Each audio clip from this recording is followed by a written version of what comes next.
马车轮毂碾过林间的土路，发出规律的颠簸声。马车穿过树荫，朝着哈里亚帝国的首都兰塞尔驶去。艾薇趴在车窗边，双手按住窗框，发出一声惊叹：“哇，这比我在书里看到的皇宫还要漂亮！”院长看着艾薇兴奋的样子，露出温和的笑容。马车缓缓驶入城区，路边站着几名衣着华丽的贵族，一名拿着折扇的女人掩面轻笑，看向身旁的同伴说道：“快看那个小鬼，肯定是乡下来的土包子，才会表现成那样。”同伴双臂环抱，语气轻蔑地回应道：“真是没见过世面，一点小事就大惊小怪。”艾薇听到了窗外的议论声，原本兴奋的神情僵住了，她慢慢缩回身子，坐回座位上。他们是在说我吗？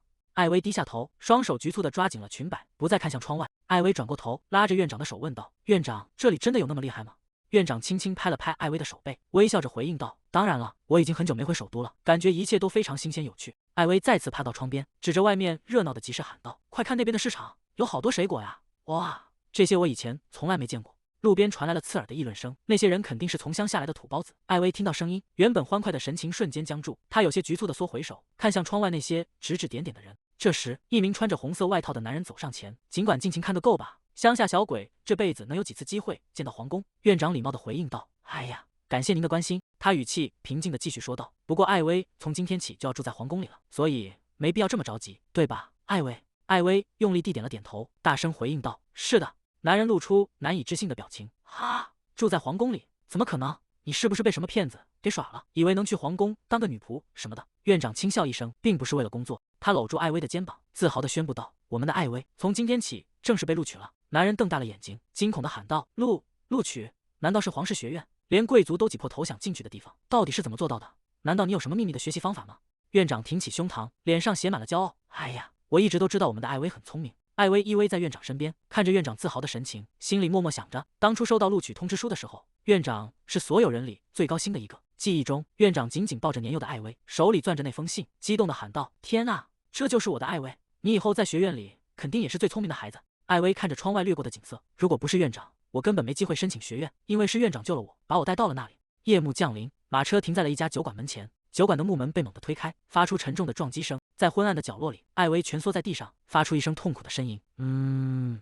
酒馆老板娘站在门口，对着艾薇愤怒地咆哮道：“如果你不打算做的话，现在就给我滚出去！”酒馆老板娘站在门口，对着瘫坐在地上的艾薇怒吼道：“你这个没用的废物！既然我收留了你，你就该心存感激并努力干活。”酒馆老板娘继续指责道：“我到底给你安排了什么重活，让你在这儿抱怨个不停？我当初根本就不该把你带到酒馆来，赶紧给我滚出去！”艾薇低着头，声音微弱地哀求道：“对不起，我会照你说的做，求求你别把我赶走。”一阵急促的脚步声传来，院长冲上前挡在艾薇身前，愤怒地喊道：“住手！你怎么敢这样对待一个孩子？”院长心疼地将艾薇搂进怀里：“你还好吗，宝贝？天哪，你看你都瘦成什么样了！”艾薇靠在院长怀中，小声回应道：“我没事。”院长猛地转头看向酒馆老板娘，质问道：“你到底有没有好好给这孩子喂饭？”酒馆老板娘冷哼一声说道：“他都5岁了，如果他不能干活，我为什么要喂他吃东西？而且这根本不关你的事，反正又不是你在养他。”院长沉默片刻，紧紧盯着酒馆老板娘说道：“那么我可以带走这个孩子吗？”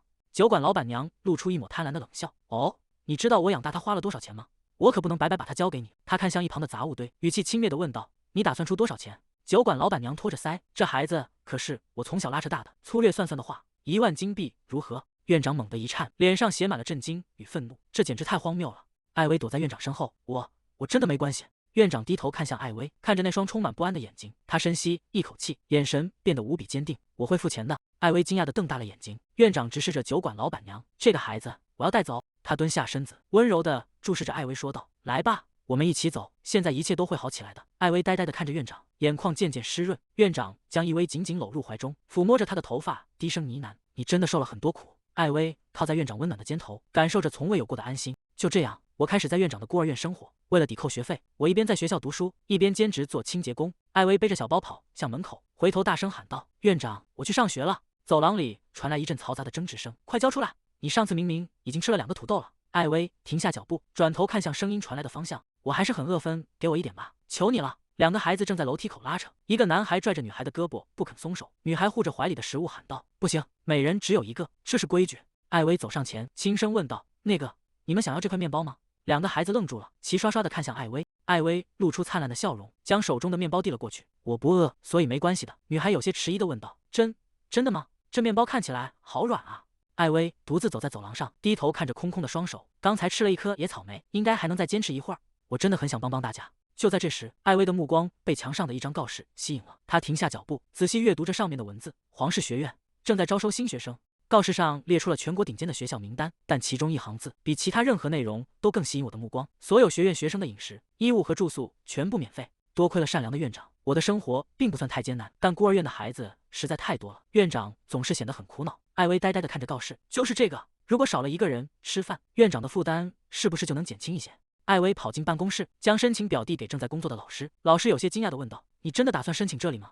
艾薇用力点头回应道：“是的，我觉得通过这种方式可以赚到很多钱。等我毕业找到工作，就能帮到大家更多了。但如果把真实原因告诉院长，他一定会担心的。”艾薇来到院长身边，那个院长。院长疑惑地应了一声，艾薇双手捧着申请书，眼睛里闪烁着期待的光芒。我真的很想去皇室学院努力学习，请您允许我去吧。提交申请后的那个夜晚，艾薇第一次偷偷许下了愿望。她独自坐在窗边，双手合十放在胸前。爸爸妈妈，请保佑我被学院录取吧。平时只要想到父母，喉咙就会感到一阵紧缩，我从不敢轻易呼唤他们。但每当迫切的渴望被录取时，我总会发现自己正无意识地向他们祈求着注意。我甚至不知道他们是否还活着，或者也许是因为他们不想要我，才抛弃了我。艾薇坐在窗前，看着月光洒进房间，但我还是想见见爸爸妈妈，哪怕只有一次。我真的很想见到他们。马车停在了宏伟的建筑前，车门缓缓开启，我们到了，这里就是皇室学院。院长环顾四周，惊讶地感叹道：“天啊，简直像是整个帝国的人都聚到这儿了。”艾薇紧紧抓着自己的衣角，局促地站在人群中。一阵整齐的脚步声传来，几名穿着制服的学院守卫走上台阶，领头的男人举起手中的名单，大声喊道：“请各位注意！”喧闹的人群渐渐安静下来。男人继续宣布道：“被录取的学生，现在请进入学院内部。”他挥动手臂，示意家长们停下。接下来的路程，父母不得陪同。男人神情严肃：“我再重复一遍，家长请留步。皇室学院的学生必须独自进入，不遵守规定的人将被取消入学资格。”周围顿时爆发出一阵哭喊声：“我不想去，爸爸，我好害怕！”年幼的孩子们紧紧抱着父母，不肯松手。艾薇背着小书包，站在人群中，显得有些局促。院长看着周围混乱的场面，担忧地捂住嘴巴。仔细想想，这些孩子大多是第一次离开家人，我们的艾薇也是。院长低下头，正要开口安慰，却发现艾薇正仰着头看向他。院长，我要进去了。艾薇脸上挂着灿烂的笑容。谢谢您一直送我到这里。院长愣住了，眼眶微微泛红。艾薇，周围的孩子都在嚎啕大哭，可伊薇却表现得如此冷静。明明她是这里年纪最小的一个。艾薇握紧小拳头，像是在给院长打气。院长，请不要太担心，我会在学院里非常努力学习的。我也会记得按时吃饭，把自己照顾得好好的。院长看着艾薇懂事的样子，心中一阵酸涩。院长转过身去，肩膀微微颤抖，发出一声细小的啜泣。我真是个爱操心的老太婆。艾薇明明都没有哭。艾薇愣住了，她看着院长的背影，有些慌乱地喊道：“等一下，院长，您在哭吗？”院长猛地转过身，一把将伊薇紧紧搂进怀里。艾薇，他轻声地拦道：“无论我们相隔多远，我们都会一直想念你的。如果觉得太辛苦，一定要立刻联系我们，我们会马上来接你，明白吗？”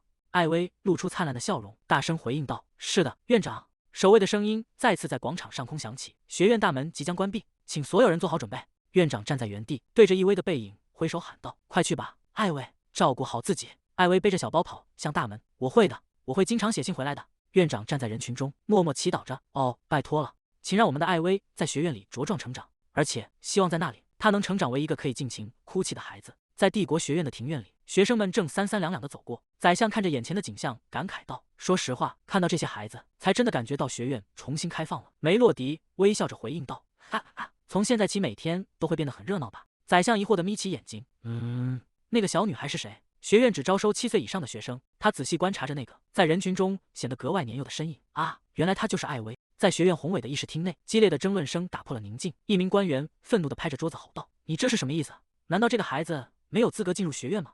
另一名官员毫不退让地反驳道：“这难道不是显而易见的吗？他的成绩远低于标准，而且他已经17岁了，早就过了入学的年龄。但是他的家族在战争期间立下了赫赫战功。”宰相坐在一旁，看着争得面红耳赤的同僚们，他心中暗自感叹，在陛下驾前，他们竟然也敢如此大声喧哗。宰相看着窗外，心中暗自感叹，这一切都是因为学院的缘故，倒也不能全怪他们。帝国学院正如其名，是直属于皇宫的特殊机构，专门招收拥有卓越天赋的孩子。虽然7年前因为继位战争被迫关闭，但今年为了向世人宣告帝国的全面稳定，学院终于恢复了招生。事实上，国家早已安定下来。宰相闭上双眼，学院之所以一直关闭至今，全是因为那个名字。克洛伊斯坐在高位上，眼神中透着难以掩饰的落寞。这一切的根源，都是为了纪念那位皇女殿下伊芙比安。当年的皇后是陛下最深爱的人，然而在残酷的继位战争中，皇后与刚出生的女儿不幸遇害。那位小公主甚至还没来得及长大，就只剩下了伊芙比安这个名字。陛下深切地思念着那个从未谋面的女儿。每当他凝视着那些年幼的孩子，总会陷入长久的失神中。克洛伊斯站在大殿门口，望着远方，身影显得孤寂而沉重。一些人开始滋生出虚荣的野心。如果我的孩子能引起皇帝的注意，那该是多大的荣耀！各大家族的贵族们争先恐后的想把孩子送进学院。克洛伊斯洞察了这些人的阴谋，因此不断推迟学院的重新开放。直到今年，他终于批准了学院的重建。在庄严的会议室里，官员们正围坐在长桌前审阅文件。一名官员看着手中的资料，手不由自主地颤抖起来。他因为过度紧张，不小心将手中的纸团弄丢在地上，纸团滚到了桌子下方。克洛伊斯沉默地坐着，手指有节奏地敲击着扶手。他冷冷地注视着眼前的闹剧。克洛伊斯开口说道：“宰相。”宰相猛地一惊，立刻回应道：“是的，陛下。”克洛伊斯指着地面说道：“把地板上的那份文件捡给我。”宰相慌忙弯下腰，语气局促地回答道：“啊，是。”他捡起那个被揉皱的纸团，恭敬地递上前去：“陛下，给您，这是您要的文件。”克洛伊斯展开被揉皱的申请书，目光扫过上面的内容。既然这名女孩通过了考试，为什么要把她扔掉？官员局促不安地解释道：“这个申请人显然不符合我们的要求。”克洛伊斯抬起眼帘，冰冷的目光让对方瞬间晋升。“我没看出他有任何不足之处。”官员急切地辩解道：“可是他来自孤儿院啊！今年的学院选拔至关重要，这关系到寻找和确定陛下的继承人，绝不能让一个孤儿入选。”克洛伊斯眼神一沉：“继承人？”官员猛地一颤，意识到自己失言了。克洛伊斯盯着他问道：“谁说学院是用来挑选我继承人的？”克洛伊斯继续说道：“帝国学院创立的初衷是为了发现并培养有天赋的孩子，这是最高尚的原则。而你现在却在制定违背这一理想的规则，甚至拒绝真正合格的人选。”官员颤抖着回应道：“对不起，陛下。”克洛伊斯低头看向手中的申请书，一名7岁的女孩在埃兰市参加了高级中学入学考试，并且每一科都拿到了满分。她看着申请书上那个名字，陷入了沉思。会议室内响起了一阵窃窃私语，官员们交换着不安的眼神。宰相心中满是惊愕，高级中学的入学考试通常是为15岁以上的学生准备的，一个7岁的孩子竟然能以满分通过。一名贵族官员冷哼一声说道：“哈，光凭这一点可不够。”另一人立刻附和道：“我同意。”宰相心中暗自叹息，说实话，我倒也不能完全责怪他们的反应。今年的学院选拔简直就是一场上流社会的战场。由于是战后重新开放的第一年，招生名额从战前的2000人缩减到了500人。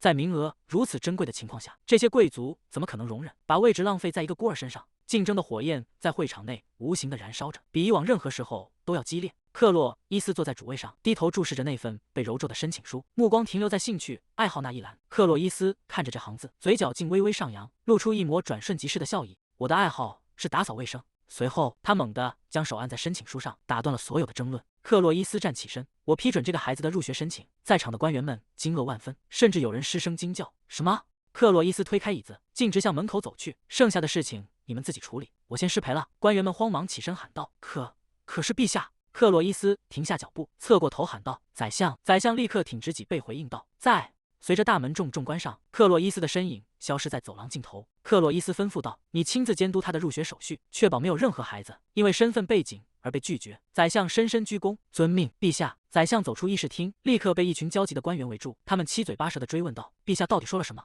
他有没有提到继承人的事？他该不会真的打算选那个孤儿当继承人吧？”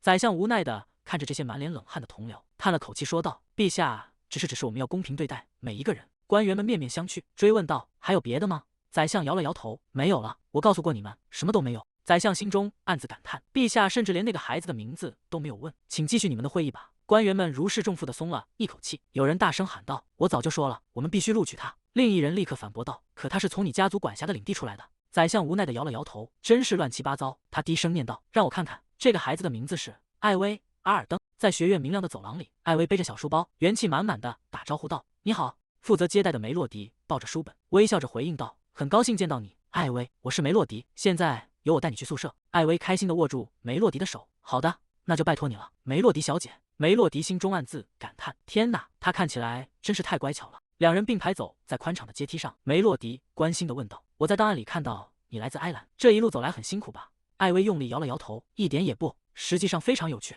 她张开双臂：“这是我第一次来到首都。”梅洛迪被艾薇纯真的样子深深打动，努力平复着被萌化的心情。当然了，第一次来总是会让人格外兴奋的。梅洛迪递过一本厚厚的手册，说道：“给，这是学院的入学指南，翻开封面就能看到校园地图。”艾薇伸出小手接过手册：“要现在看看吗？”梅洛迪在一旁耐心地叮嘱道：“校园非常大，而且每门课的教室都会变动，你可能需要一段时间来适应这里的布局。如果迷路了，随时去问任何一位工作人员。”艾薇大声回应道：“好的。”他立刻低下头，神情专注地翻阅起来。梅洛迪看着艾薇认真的模样，心中暗自发笑，明明只是一本指南，他居然读得这么投入。梅洛迪轻声提醒道：“里面还有很多学生守则，你可以花点时间慢慢看。”艾薇突然合上手册，他抬起头：“我已经全部记住了，谢谢你给我看这个。”梅洛迪愣住了，疑惑地问道：“哎，你把整本书都背下来了？”艾薇肯定地点了点头：“是的。”梅洛迪惊讶地捂住嘴，即便是对于这所学院里的天才们来说，这种程度的天赋也太惊人了。梅洛迪连忙摆手说道：“不，你不用还给我，每个学生都会发一份属于自己的手册。”艾薇停下动作，有些不敢置信地问道：“真的吗？”他紧紧抱住那本手册，哇，这还是我第一次拥有属于自己的书呢。梅洛迪轻声笑道：“如果只是为了一本书就这么兴奋，那你以后可要头疼了。你会收到的东西远不止这些，很快就会堆成小山的。”艾薇惊讶地瞪大眼睛：“真的吗？还有更多东西可以拿？”梅洛迪肯定地点了点头：“当然了，你通过考试后没收到入学简报吗？还记得第一句话是怎么写的吗？”艾薇立刻挺起胸膛，大声背诵道：“记得，在学院学习期间，所有的膳食、衣物和住宿。”他兴奋地补充道：“都将由学院全额提供。”梅洛迪微笑着竖起食指：“没错。”艾薇忍不住发出惊叹：“哇哦！”两人来到一间宽敞明亮的房间前，艾薇站在门口，不敢置信地问道：“这真的是我要住的房间吗？”梅洛迪回头说道：“是的，从这里看花园的景色很美吧？”艾薇兴奋地在房间里跑来跑去，一会儿摸摸宽大的书桌，一会儿跳到柔软的床上。是的，书桌好大，床也超级宽敞。梅洛迪欣慰地说道：“你喜欢就好。对了，你的室友很快也会搬进来，记得要和对方好好相处。”艾薇停下动作，有些紧张地抓紧了背带。室友，梅洛迪继续交代道：“校服从明天开始发放，所以今天先穿你自己的衣服。参观完房间后，你可以直接去餐厅吃晚饭。觉得自己能找到路吗？”艾薇大声回应道：“是的，谢谢你带我过来。”随着学院的钟声响起，艾薇独自留在房间里，开始期待起即将到来的新生活。艾薇走在宽敞的走廊里，自从通过考试后，她就一直期待着在这里的生活。宽敞的房间，人生中第一本属于自己的书，这一切都比想象中还要令人兴奋。艾薇轻快地迈着步子，晚餐一定也很好吃，真是等不及了。不远处传来了嘈杂的人声，学生们正三五成群地走向一处华丽的大厅。艾薇眼睛一亮，那里一定就是餐厅。一名穿着紫色制服的少年停下脚步，侧过头看向跑过去的艾薇。那个衣衫褴褛的平民在这里做什么？少年厌恶地皱起眉头，要是没有这种家伙存在，我和我哥哥就能一起进入学院了。他用力攥紧拳头，指节因为愤怒而微微发白。这些出身卑贱的家伙，真是一点自知之明都没有。少年冷哼一声，没办法，看来只能由我亲自来教他规矩了。他迈开步子，快步追向艾薇的背影。这种地方根本不是你这种垃圾该来的。一只手猛地推向易薇的肩膀，伴随着一声刺耳的呵斥：“没资格待在这里的人滚出去！”艾薇毫无防备地向后仰倒，整个人失去了平衡。他发出一声惊呼：“啊！”他下意识闭紧双眼，身体在空中僵住，要摔倒了。沉闷的撞击声响起，艾薇发出一声尖叫：“啊！”预想中的疼痛并没有袭来，艾薇疑惑地睁开眼。艾薇眨了眨眼，一点也不疼。刚才发生了什么？他抬起头，一个温和的声音从头顶传来：“你还好吗？”艾薇愣愣地看着眼前的少年，脸颊瞬间变得通红。那个我……他呆呆地望着对方，心中充满了疑惑：“你是谁？”阿塞尔扶住艾薇问道：“你还好吗？”艾薇愣愣地看着他，好清澈的蓝色眼睛，就像书里见过的宝石一样，感觉自己要被吸进去了。鲁斯卡走上前问道：“嘿，你们没事吧？”艾薇猛地回过神，惊叫着松开手，退后了几步，回应道：“是我没事。”跌坐在地上的男孩揉着屁股抱怨道：“痛死我了！你们到底在干什么？你们知道我是谁吗？”身旁的人突然愣住了。天哪，真的是他们吗？我以前从未见过真人，他们长得也太好看了。周围的学生们开始聚集，窃窃私语声在走廊里起伏。所以传闻是真的，他们今年真的入学学院了。我以前只听说过传闻。一名学生指着前方说道：“当然是真的，那是阿塞尔大人和鲁斯卡大人。”男孩猛地一颤，脸色瞬间变得惨白。什么？难道真的是？他瘫坐在地上，身体止步，驻地发抖，看着眼前的两名少年，拉格内利侯爵和凯伦公爵领的继承人。鲁斯卡和阿塞尔并肩站立，平静地俯视着他。对不起，真的很抱歉。他连滚带爬地逃离了现场。鲁斯卡看着男孩远去的背影，问道：“我们要追上去吗？”我已经记住他的脸了。阿塞尔没有理会，他转过身看向身旁的艾薇：“如果那家伙再欺负你，下次直接告诉我们，我会向教授报告的。”艾薇受宠若惊地回应道：“好的，非常感谢你们。”还没等艾薇说完，一群学生突然涌了过来：“阿塞尔大人，我一直想正式向您问好，您愿意和我一起吃午饭吗？”阿塞尔被围在中间。“等等，请等一下！”尖叫声和推搡声此起彼伏。原本站在阿塞尔身边的艾薇被人群挤到了外围，她踉跄着后退，发出了无奈的叹息。一名女生挤开人群：“你这个无名小卒在这里干什么？快滚开！你挡路了，快让开！”一名女生粗鲁地推开易薇，艾薇踉跄着被挤出人群，还没反应过来，就被狂热的学生们隔绝在外。她看着被人群淹没的阿塞尔和鲁斯卡，心里有些失落。我甚至还没来得及好好向他道谢，看来这两个人真的很出名，竟然能吸引这么多的人。艾薇站在喧闹的人群边缘，显得有些局促不安。我还是先离开这里吧，以后再找机会打招呼。他最后看了一眼远处的背影，转身快步走开。阿塞尔站在人群中心，注视着那个离去的背影。他看起来比预想的还要年幼。我本希望能和他正式谈一次话。虽然他来自埃兰西孤儿院，但他在毕业考试中拿到了满分，和我一样，他是学院历史上被录取的最年轻的人。艾薇、阿尔登、阿塞尔和鲁斯卡终于在餐厅坐了下来。阿塞尔长舒一口气说道：“呼，终于坐下了，现在我可以安静的吃顿饭了。”还没等他拿起餐具，一名男生凑到桌边打招呼道：“又见面了，阿塞尔大人，鲁斯卡大人，请问我可以坐在这里吗？”阿塞尔头也不抬的冷淡回应道：“抱歉，我们更喜欢安静的用餐。”男生尴尬的退缩道：“啊，我明白了，非常抱歉。”鲁斯卡看着那人离去的背影，嘿，稍微友善一点会让你损失什么吗？他们肯定是鼓足了勇气才过来的。阿塞尔反驳道：“那你为什么不处理一下？反正你已经在吃了。”鲁斯卡心虚的避开视线：“抱歉，我只是太饿了。”阿塞尔正准备用餐，目光突然停留在餐厅的某个角落，又是那个小鬼。艾薇端着餐盘在拥挤的餐厅里徘徊，他走到一桌学生面前，小声问道：“这里没有其他位子了，请问我可以坐在这个空位吗？”桌边的女生一脸嫌弃的拒绝道：“平民难道不该聚在一起吗？这里已经有人了。”艾薇失落的低下头，看来他还没找到座位。鲁斯卡也注意到了这一幕。哦不，阿塞尔正看着艾薇，艾薇也恰好抬起头，两人的视线撞在了一起。阿塞尔心里一惊，我们的目光对上了，他大概要往这边走过来了吧？他放下手中的叉子，静静的等待着。艾薇端着餐盘走进桌边，有些局促的开口道：“那个，非常感谢刚才的帮助，我之前没能正式向你们打招呼。”阿塞尔看着他回应道：“没关系，只要你没受伤就好，这才是最重要的。”鲁斯卡在一旁附和道：“没错，没错。”艾薇犹豫了一下，问道：“如果可以的话，我能坐在这里吗？”阿塞尔正要开口：“当然可以。”鲁斯卡却突然打断道：“哦，抱歉，恐怕不行。”阿塞尔愣住了，转头看向鲁斯卡。鲁斯卡笑着摆手，解释道：“这家伙喜欢安静的吃东西，也许下次我们可以在一起用餐。”艾薇有些失落的垂下头：“好吧，那我也没办法了。”他转身快步走开。鲁斯卡得意的凑向阿塞尔说道：“嘿，我做的不错吧？我刚才拒绝的超级有礼貌。”阿塞尔沉默的盯着他。鲁斯卡继续邀功道：“我可是为了你才拒绝他们的。”阿塞尔猛地站起身，端起餐盘，冷冷的说道：“说真的，你一点忙都帮不上。”鲁斯卡一脸茫然：“啊，你这话是什么意思？我发誓，不管我为你做什么，你永远都不会满意。”艾薇在取餐区拿了一个三明治，今天就随便拿个三明治去外面吃吧。从明天开始，我要么早点来，要么晚点再来餐厅。现在我该去哪里吃呢？艾薇走在学院的小径上，刚才从房间窗户看出去，那边的花园似乎很漂亮，也许可以去那里试试。她停下脚步，空气中飘来一阵甜美的花香。附近是有花圃吗？根据地图显示，穿过这片树林就是皇宫了。如果是皇宫维护的花园，一定非常壮观。艾薇看了看远处的钟楼，距离晚餐还有足够的时间，只要在宵禁前回来就没问题。如果被抓到会惹麻烦吗？他有些犹豫，随即又安慰自己，只是偷偷看一眼，应该没关系。艾薇弯下腰，小心翼翼地钻进茂密的灌木丛，得快点过去再赶回来。他拨开层层枝叶，在草丛中艰难地爬行。艾薇终于从茂密的灌木丛中钻了出来，长舒一口气，呼。他抬起头环顾四周，这里是……眼前并不是预想中的华丽花园，而是一片静谧的墓地。艾薇愣在原地，指南书上从来没提到过这片森林里有墓地。原来刚才闻到的香气，并不是来自花坛，而是从这些墓碑周围散发出来的。他看着那些古旧的石碑，心里有些发虚。这种地方如果被抓到，肯定会惹大麻烦的。我还是赶紧离开吧。艾薇正准备转身，目光却落在了其中一座墓碑上。这座墓碑看起来已经很久没有人清理过了。他盯着墓碑看了一会儿，身体却不由自主地动了起来。等他回过神时，发现自己已经蹲在墓碑前，正熟练地擦拭着石面。天哪，我刚才做了什么？艾薇无奈地叹了口气，这是以前留下的职业习惯，我甚至都没意识到自己在做什么。在来到学院之前，艾薇为了抵扣学费，每天都要负责清理教室，哪怕是放学后，她也会跪在地上认真擦拭地板。即便同伴劝她休息，她也停不下来。艾薇看着焕然一新的墓碑，既然已经开始了，那就把剩下的也清理干净吧。她重新蹲下身子，认真地打扫起这片被遗忘的角落。艾薇拍了拍手上的灰尘，好了，现在我真的该走了。他正准备起身离开，动作却猛地僵住。一阵沉稳的脚步声正从树林深处传来。艾薇屏住呼吸，躲在墓碑后面，不敢出声。一个身影穿过树影，走入空地。他停下脚步，难道还有其他人来过这里吗？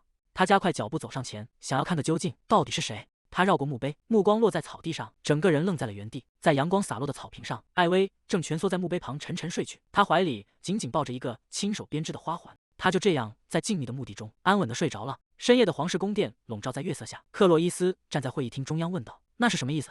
为什么我的妻子和女儿不能葬入皇室陵墓？”坐在长桌尽头的官员回应道：“殿下，恕我直言，如果没有皇帝陛下的祝福，他们的名字就无法载入皇室家谱，因此他们没有资格葬入皇室陵墓。”克洛伊斯冷笑一声：“哈，真是荒谬！我的妻子为什么没有得到前任皇帝的祝福？你们比任何人都清楚。”一名年长的官员站起身解释道：“是的，因为他拒绝了前任皇帝安排的婚约。无论如何，没有得到祝福的人与外人无异。”克洛伊斯眼中的怒火几乎要溢出来。外人，多亏了你们，我倒是想到了一个好主意。他猛地将手拍在桌面上，手背上的纹路隐约浮现。克洛伊斯转过身，大步走向门口，说道：“他们毕竟是我的妻子和女儿，既然如此，就没必要大费周章去什么皇室陵墓了。”他手紧紧握住腰间的剑柄，我会把他们留在身边。皇宫内的那片森林就是个不错的地方。在座的官员们露出惊恐的神色，面面相觑。其中一人颤声问道：“您打算在皇宫内设立坟墓吗？”陛下，这简直太荒谬了，历史上从未有过先例。克洛伊斯猛地拔出长剑，重重地刺入会议桌中心。闭嘴！克洛伊斯环视四周，从现在起，谁再敢多言，就视为违抗皇命，我会亲手将他赶出这座宫殿。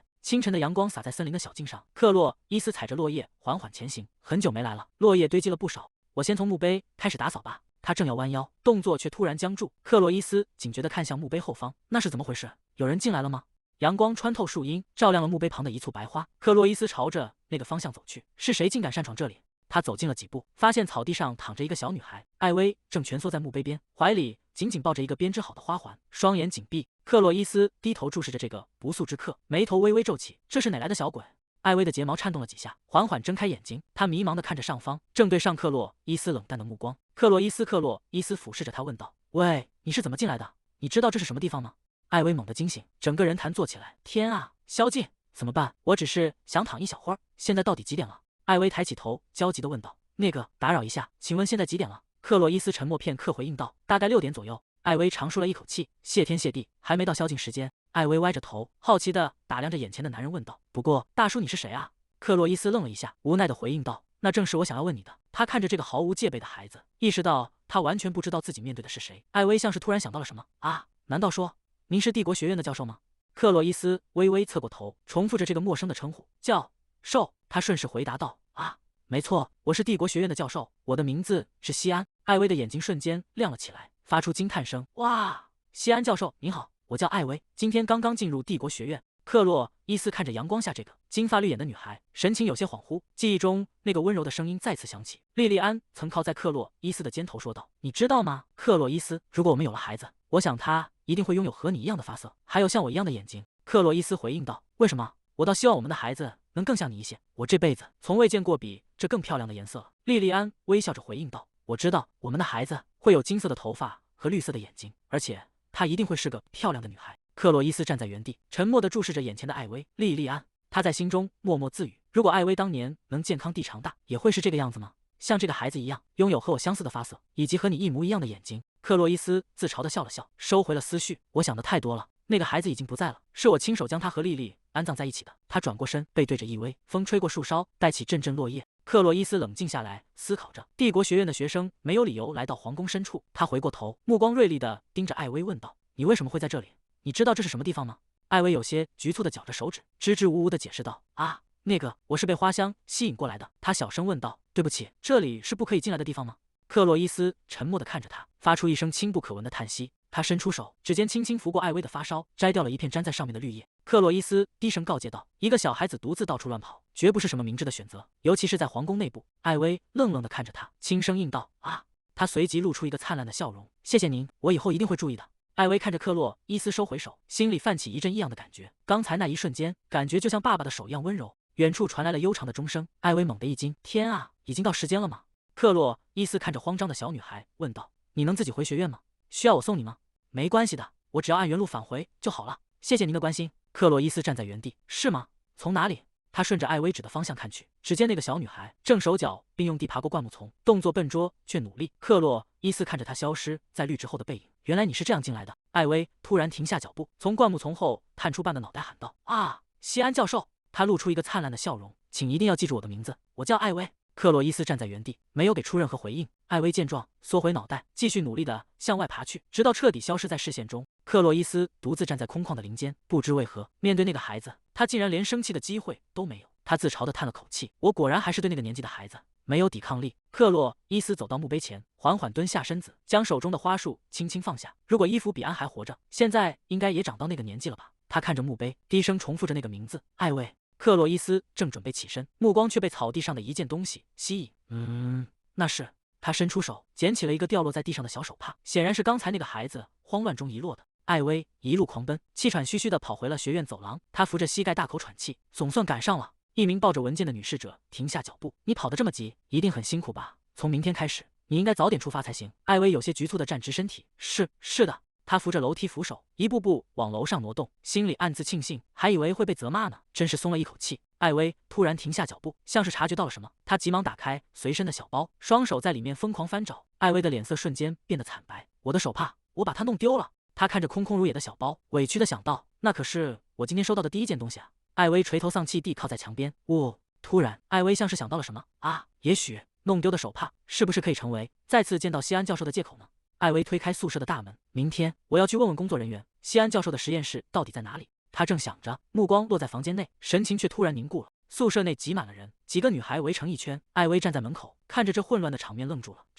这是什么情况？人群中传来窃窃私语。看来依林小姐的室友到了，不过她看起来是不是太小了点？艾薇双手紧紧绞在一起，奇怪，这确实是我的房间没错吧？一名高个子女孩走上前，审视着艾薇问道：“这张脸以前没见过，你从哪儿来的？”艾薇挺起胸膛回应道：“我是艾薇，来自埃拉姆西城啊，我听说过你，所以你就是那个前阵子从贫民窟进来的家伙。”周围响起了一阵低声的惊呼：“天哪，帝国学院真的会招收平民吗？”几个女孩打量着艾薇：“你看起来简直像刚从森林里钻出来的，脏兮兮的，恐怕连像样的衣服都没有吧？”艾薇低下头：“我确实去了森林，但衣服只是有一点点皱而已。”就在这时，一阵清脆的脚步声从人群后方传来，原本嘈杂的房间瞬间安静了下去。艾薇抬起头，整个人呆立在原地。哇！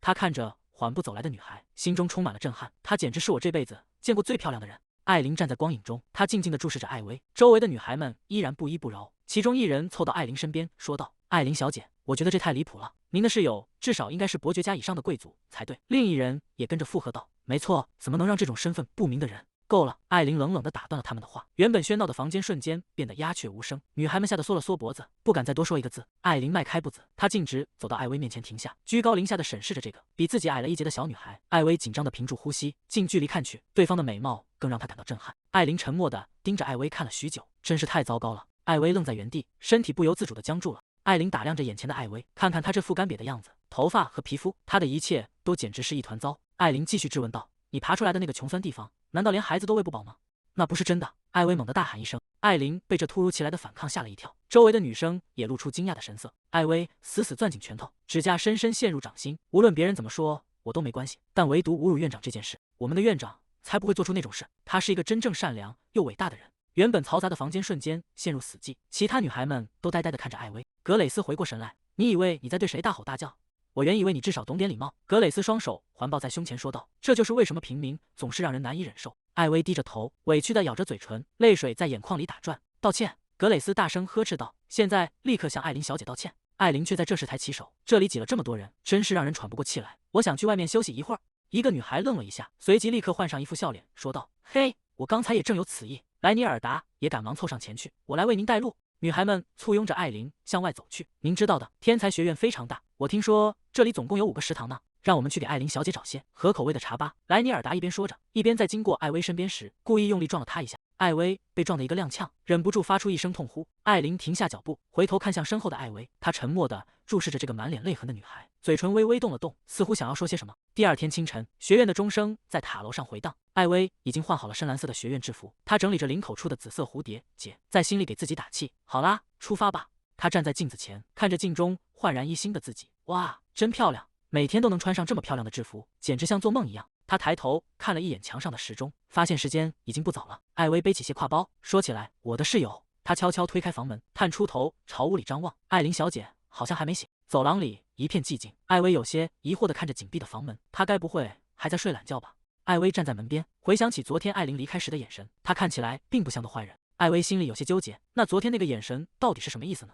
他停下脚步，转过身看向寝室的大门，以防万一，还是去确认一下他醒了没有吧。艾薇一边往回走，一边心想，也许该为昨天大声吼叫的事情道个歉。他走到门前，有些迟疑地伸出手，轻轻扣响了房门。门内突然传来一阵动静，紧接着房门被猛地拉开，艾薇被吓了一跳，整个人僵在原地。你是谁？门内传出一个充满敌意的声音。艾薇定睛一看，竟然是格蕾丝和莱尼尔达，他们正一脸不悦地俯视着自己。怎么又是你？你怎么还在这里？别告诉我，你是在这里等艾琳小姐。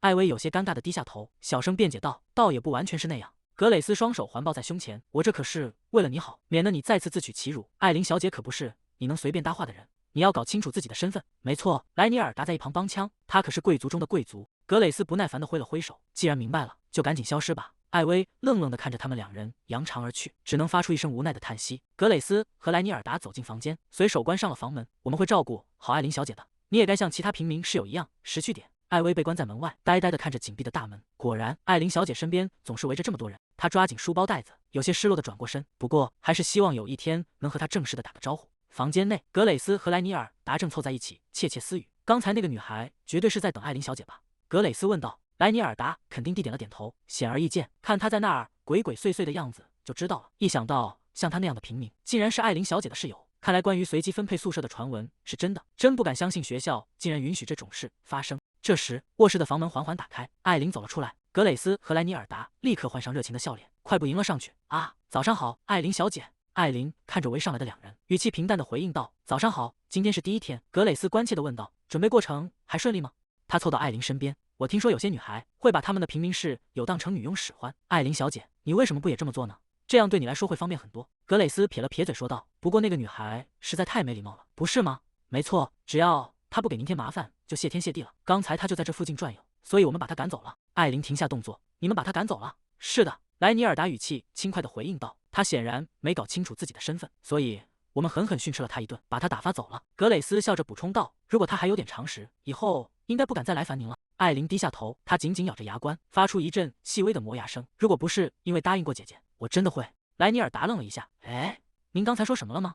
艾琳没有理会他们，径直走向门口。我们也该下去了。格蕾丝和莱尼尔达面面相觑，身体不由自主地颤抖起来。我们是不是做错什么了？格蕾丝小声问道。也许吧。学院的礼堂前，阳光洒在宏伟的建筑上，梅洛迪正拿着名册大声点名。莱尼尔达、吉夫什、道、格蕾丝、瓦尔伯格，在这儿。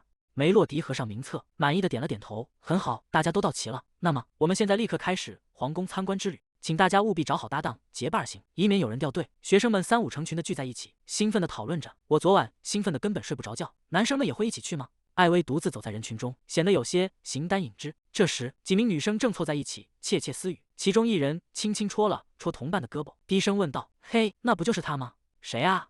就是昨天大家都在议论的那个从贫民窟出来的女孩。”艾薇有些局促地缩了缩脖子，心跳不由自主地加快。是我的错觉吗？总觉得气氛变得有些奇怪。她停下脚步，看着周围那些刻意避开她的身影。正当她感到不知所措时，身后突然传来一个清脆的声音：“你好。”艾薇惊讶地转过头，只见一个扎着双马尾的女孩正笑盈盈地看着她。“我是利莫拉，伊塞尔。”利莫拉大方地走到艾薇身边，歪着头问道：“介意我和你一起走吗？”艾薇愣了一下，随即脸上绽放出灿烂的笑容。终于有朋友了，当然可以，我是艾薇·阿尔登。利莫拉看着艾薇兴奋的样子，我知道你，你就是那个从贫民窟来的女孩，对吧？利莫拉看着艾薇，被这么多贵族包围着，一定很辛苦吧？我也是平民，所以我完全能理解你的感受。利莫拉笑着继续说道：“光看外表的话，你可能看不出来吧？”哇！艾薇发出一声惊叹，我刚才还在担心呢，真的很开心你能主动跟我说话。利莫拉原本正笑着，听到这话却突然变了脸色。哈！利莫拉迅速调整好表情，发出一阵干笑。是吗？两人并肩走在前往皇宫的路上，利莫拉状似无意地问道：“对了，我一直有个好奇的问题，可以问你吗？”当然可以，艾薇爽快地回答道。你可以问我任何事。利莫拉停下脚步，眼神中透出一丝探究。那么，你是不是被某个权势显赫的贵族家庭秘密收养了？或者你是某个大人物的私生女？不然的话，这一切根本解释不通啊！艾薇彻底愣住了。你在说什么啊？利莫拉露出一副看穿一切的表情。哎呀，现在还要装无辜吗？我早就全都知道了。他压低声音，我听说是皇帝陛下亲自选中了你，你到底是怎么做到的？艾薇愣在原地。皇帝陛下亲自选中了我？这不可能！在入学之前，我甚至从未去过首都，更不知道陛下长什么样。何况我根本没有被贵族家庭收养。利莫拉有些惊讶地看着艾薇，真的吗？据我所知，那绝对是。周围突然响起了嘈杂的议论声，利莫拉停下话头，和艾薇一起看向声音传来的方向。人群中爆发出一阵尖叫，是阿塞尔大人和鲁斯卡大人。阿塞尔和鲁斯卡并肩走来，所到之处立刻被围得水泄不通。利莫拉感叹道：“现在想想，那两个人确实超级受欢迎。”艾薇看着眼前的景象，大概是因为长得太帅了吧。天呐，你该不会真的不知道他们是谁吧？艾薇有些迟疑地回应道：“这个，我昨天才第一次见到他们。”利莫拉瞪大了眼睛，难以置信地喊道：“没搞错吧？阿塞尔大人和鲁斯卡大人可是这里的风云人物，所有人都在转，他们是成为皇帝养子最热门的人选。”利莫拉继续解释道：“首先，阿塞尔大人是凯伦公爵家的三子，从小就展现出了全才级别的天赋。阿塞尔大人不仅家世显赫，还经常获得陛下的亲自接见。当然，这很大程度上归功于他的家族背景。接着是鲁斯卡大人，他是拉格塞尔侯爵家的四子，虽然在学业上可能稍逊于阿塞尔大人，但他的身体素质极其出色，被公认为前途无量的骑士天才。无论他们中谁最终成为皇太子，都会迎娶特林斯家族的小姐，那可是南方最富有的家族。不过，谁知道最后结果会如何呢？”有人在盘算如何与他们搭上关系，有人则幻想着如果自己能把握机会，或许那个位置就是自己的。利莫拉挥动着手中的小棍子总结道：“这就是为什么大家都会围着他们转。现在你明白了吧？”艾薇点了点头回应道：“虽然我之前就知道他们是很好的人，毕竟我们已经聊过几次了。”利莫拉震惊的叫出声来：“真的吗？那可不是件容易的事。”艾薇有些不好意思的笑了笑，确实挺不容易的。你看，他们朝这边走过来了。艾薇主动走上前打招呼：“你好，阿塞尔大人。”利莫拉吓得缩在后面，他怎么就这样随便上去搭话了？那个，抱歉，你好。利莫拉在一旁紧张地观察着，突然他像是发现了什么不可思议的事情，整个人愣住了。艾薇继续笑着对阿塞尔说道：“阿塞尔大人，你穿这身制服也非常帅气。”阿塞尔回应道：“谢谢，你也是。”艾薇环顾四周问道：“对了，鲁斯卡大人今天没和你在一起吗？”阿塞尔无奈地看向远处，他像个笨蛋一样先跑掉了，就在那边。艾薇点了点头，那下次见到他再打招呼吧。利莫拉在身后拼命戳着艾薇的后背，艾薇疑惑地回过头，利莫拉满脸通红，眼神中闪烁着激动的光芒。“快点把我介绍给他，快点！”艾薇反应过来，“哦，对了，我也想把这位介绍给阿塞尔大人，这位是我刚才认识的朋友。”阿塞尔打断了他的话：“抱歉，我今天有点累了，先走一步。”阿塞尔转身离开，留下艾薇和利莫拉站在原地。艾薇看着他的背影，阿塞尔大人一定是真的很累了，本来想介绍你们认识的，真可惜。利莫拉勉强笑了笑，没关系，反正以后在学院里还会经常见面的，总会有机会的。艾薇提议道：“那我们要不要先回到向导那里去？”利莫拉猛地回过神：“哦，抱歉。”利莫拉看向不远处的同伴们说道：“我现在得回朋友们那边去了。”艾薇点了点头回应道：“哦，我明白了。”利莫拉挥了挥手：“回头见。”利莫拉跑回自己的小圈子，同伴们立刻围了上来问道：“利莫拉，你怎么去了这么久？”利莫拉有些尴尬的回应道：“抱歉，刚才发生了一点事。”其中一名女孩迫不及待地追问道：“先别说那个孩子到底怎么说的？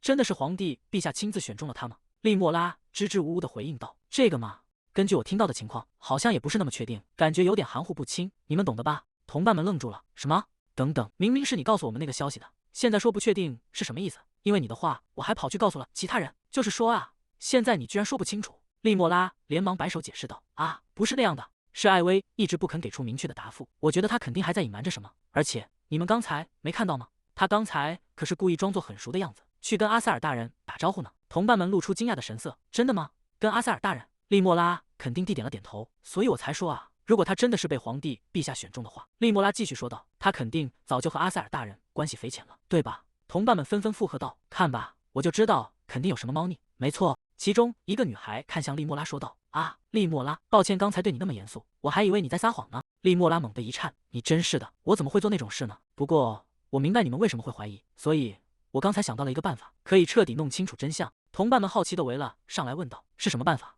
利莫拉露出一丝神秘的微笑：“等会儿我再展示给你们看。”梅洛迪指着前方的宏伟建筑对学生们说道：“各位，右手边的那座建筑就是皇宫的主殿，主殿后方还连接着另外5座宫殿，其规模之宏大，在整个大陆上都是首屈一指的。”学生们发出阵阵惊叹，近看果然更加壮观啊！真不敢相信，我竟然真的进到了皇宫里面。艾薇踮起脚尖，糟糕，个子太矮了，根本看不清楚。人群中传来了疑惑的议论声：“嘿，那边那些黑色的痕迹是什么？”“是啊，到处都是。”梅洛迪微笑着看向学生们说道：“你们注意到了呀？这里看起来确实比预想的要陈旧一些，对吧？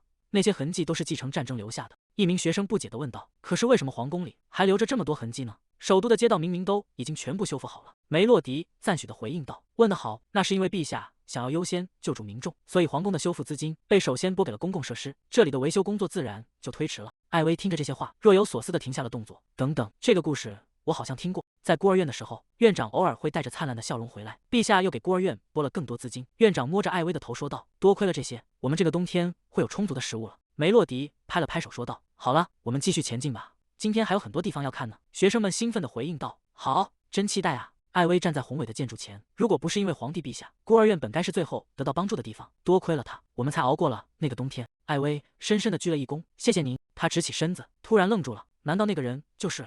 与此同时，皇宫会议室内传出激烈的争论声。这就是为什么我们必须对上层阶级征收更高的税。另一名官员反驳道：“说的容易，你是在无视贵族们的反弹吗？至少得有妥协的空间。”克洛伊斯坐在一旁，听着这些争吵，你的立场太理想化了。克洛伊斯猛地站起身，在座的各位惊恐地看向他。克洛伊斯冷冷地说道：“作为皇宫官员，你们本该树立榜样，可你们每天做的就是互相大声指责，真是丢脸。”他扫视全场，难道你们中没有人知道该如何进行正常的对话吗？官员们低着头，在克洛伊斯的威慑下不敢出声。克洛伊斯冷冷地宣布：“10分钟后继续开会。”克洛伊斯独自走到窗边，看着窗外的景色，深深地叹了口气。他的目光无意间扫过下方的广场，突然停住了。西安教授。克洛伊斯看到一个娇小的身影在楼下拼命挥手，那是艾薇。艾薇，阿尔登。艾薇在窗下蹦蹦跳跳，大声喊道：“你好，请继续忙您的工作吧。”克洛伊斯看着他活泼的样子，想起今天是学院参观皇宫的日子，他伸出手，指尖轻轻触碰着冰冷的窗玻璃，仿佛想要触及那个小小的身影。艾薇看起来比其他孩子要瘦小得多，有些担心他能不能吃得消。他站在窗前，背影显得有些落寞。克洛伊斯凝视着远去的艾薇，如果只有他一个人在这里，如果他能单独来找我，如果能由我亲自带着他，在这皇宫里四处走走该多好！我可以假装成一名普通的教授，牵着他的手，带他看遍这里的每一个角落。他收回思绪，眼神恢复了往日的冷峻。陛下，一名官员小心翼翼地开口问道：“请问您现在是在做什么？”会议室内一片死寂，所有人都屏息凝神地看着站在窗边的克洛伊斯。克洛伊斯轻咳一声，若无其事地收回手。这里似乎有一只虫子。他迅速坐回主位，动作略显僵硬。让我们继续开会。一名官员观察着克洛伊斯的脸色。那么分阶段实施这个方案如何？如果是这样的话，应该不会引起太大的反弹。另一名官员补充道。但是可能会有贵族试图直接向领地居民征税，所以需要一套保护佃农的系统。克洛伊斯单手托腮，听着官员们的讨论。刚才那个借口听起来一定很尴尬，竟然在下属面前犯了这种低级错误。那么这种措施怎么样？克洛伊斯脸色瞬间变得阴沉，宰相下的脸色苍白。那可能不是个好主意。不，仔细想想，这确实是个好方法。官员受宠若惊地回应道：“感谢您的理解。”会议室内的气氛变得异常诡异，官员们都在揣摩这位年轻君主的心思。那么今天的会议就到此为止吧。梅洛迪拍了拍手，向聚集在身边的孩子们喊道：“好了，各位请往这边集合。”孩子们跟随着梅洛迪的脚步。梅洛迪指着前方宽阔的阶梯介绍道：“这里是皇宫的大殿，不仅有皇帝陛下的办公室，还有皇宫内最大的宴会厅。”正当孩子们惊叹于眼前的壮丽时，几名身穿盔甲的骑士走了过来。“哦，你们是来英才院参观的学生吗？”其中一名骑士笑着回应道：“啊，我们是皇宫骑士团的成员，真没想到能在这里见到英才院那些前途无量的学生们。我只是刚好路过，看来运气不错，竟然还见到了好久没见的侄子。”一个男孩兴奋地跑上前去，大声喊道：“叔叔！”骑士亲切地揉了揉男孩的脑袋。“在英才院的生活怎么样？如果遇到什么困难，一定要告诉我。”艾薇站在一旁，看着这一幕，发出了由衷的赞叹：“哇，是骑士团的人，那身盔甲真的好酷。”利莫拉在一旁撇了撇嘴，小声嘀咕道：“切，我也有亲戚在皇宫工作，偏偏这种时候出差去了。”艾薇看着被众人簇拥的男孩，这么说来，大家好像在皇宫里都有认识的人呢。果然，如果有熟人在的话，在英才院的生活会变得更有趣吧。男孩红着脸向叔叔道谢：“谢谢您的关心。”骑士挥手告别，也要好好努力学习啊。利莫拉在一旁冷冷地看着男孩，真是个爱显摆的家伙，在皇宫里竟然还穿着全套盔甲，真是没必要。不过这种炫耀的方式确实很奏效，如果我也有这种人脉就好了。一名同伴凑到利莫拉身边：“利莫拉，现在情况怎么样了？”利莫拉被吓了一跳，有些慌乱地回应道：“哎，什么怎么样？”同伴有些不满地提醒道：“什么叫什么怎么样？就是你之前说要帮我确认的那件事啊。”利莫拉随即反应过来：“对，是那件事。”同伴催促着他：“现在到处都是眼睛盯着，肯定会进展顺利的，所以你快点过去吧。”利莫拉无奈地叹了口气：“好吧，我知道了。”他一边向前走，一边在心里抱怨：“切，总是催我。不过这其实是个绝佳的机会，就算那个传闻不是真的，无论你给出什么样的回答，在这么多人的注视下，你都别想脱身了，你注定会成为那个撒谎的人。”利莫拉走到艾薇身边，脸上挂着虚伪的笑容，问道：“艾薇，看到这种场面，你难道一点都不觉得嫉妒吗？毕竟皇帝陛下现在就站在你身后呢。”艾薇愣住了，有些不知所措地问道：“抱歉，你这是什么意思？”利莫拉凑到艾薇面前：“哎呀，你之前不是亲口说过吗？你是被陛下亲自选中的孩子。”周围的孩子们听到这话，好奇地围拢过来。利莫拉继续说道：“你知道我听到那个消息是有多嫉妒吗？不过你该不会是在撒谎吧？既然你来自救济院，又没有什么值得炫耀的背景，我想这就是你编造谎言的原因吧？”周围响起了细碎的议论声。利莫拉拔高了音量：“即便如此，你怎么敢拿皇帝陛下开玩笑？”艾薇紧紧攥着衣角：“我从来没有说过那样的话。”梅洛迪用力拍了拍手：“好了，各位，考虑到这里是皇宫，请保持安静，让我们继续今天的参观行程。打扰一下，向导小姐。”一名骑士突然出声拦住了队伍。骑士神情严肃地看着孩子们，听了刚才的对话，我觉得在继续前进之前，有些事情必须先澄清。他走到艾薇面前：“我可以理解年幼的孩子会有嫉妒心，但是敢拿皇帝陛下名誉来撒谎，作为一名皇宫骑士，我绝对不能做事。不管你最好立刻说出真相并道歉，还是说你宁愿被学院开除？艾薇眼眶泛红，我没有撒谎，那是事实。周围的议论声更大了。利莫拉看着陷入困境的艾薇，很好，情况比我预想的还要顺利。就在气氛僵持不下时，一个低沉的声音从走廊尽头传来：“那是事实没错吧？”骑士猛地回过头去，艾薇愣愣地看着挡在身前的背影。骑士猛地一颤，脸色瞬间变得惨白。等一下，那个孩子是……阿塞尔从人群中走上前，艾薇确实是被皇帝陛下亲自选中的。周围的孩子们发出一阵惊呼，他是凯兰公爵家的儿子。阿塞尔直视着骑士，继续说道：“陛下之所以亲自录取艾薇，是因为他拥有和我一样的顶尖成绩，却仅仅因为身份低微就差点被刷掉。这是我父亲亲口告诉我的，他一直伴随在陛下左右。难道你也要说这也是谎言吗？”骑士被问得哑口无言，他慌乱地摆着手：“啊，原来是这样啊，真是不好意思，是我误会了。那我还有急事，就先走一步了。”男孩无奈地叹了口气：“叔叔，真是太丢人了。”围观的孩子们开始交头接耳：“艾薇竟然和阿塞尔大人成绩一样好，真的吗？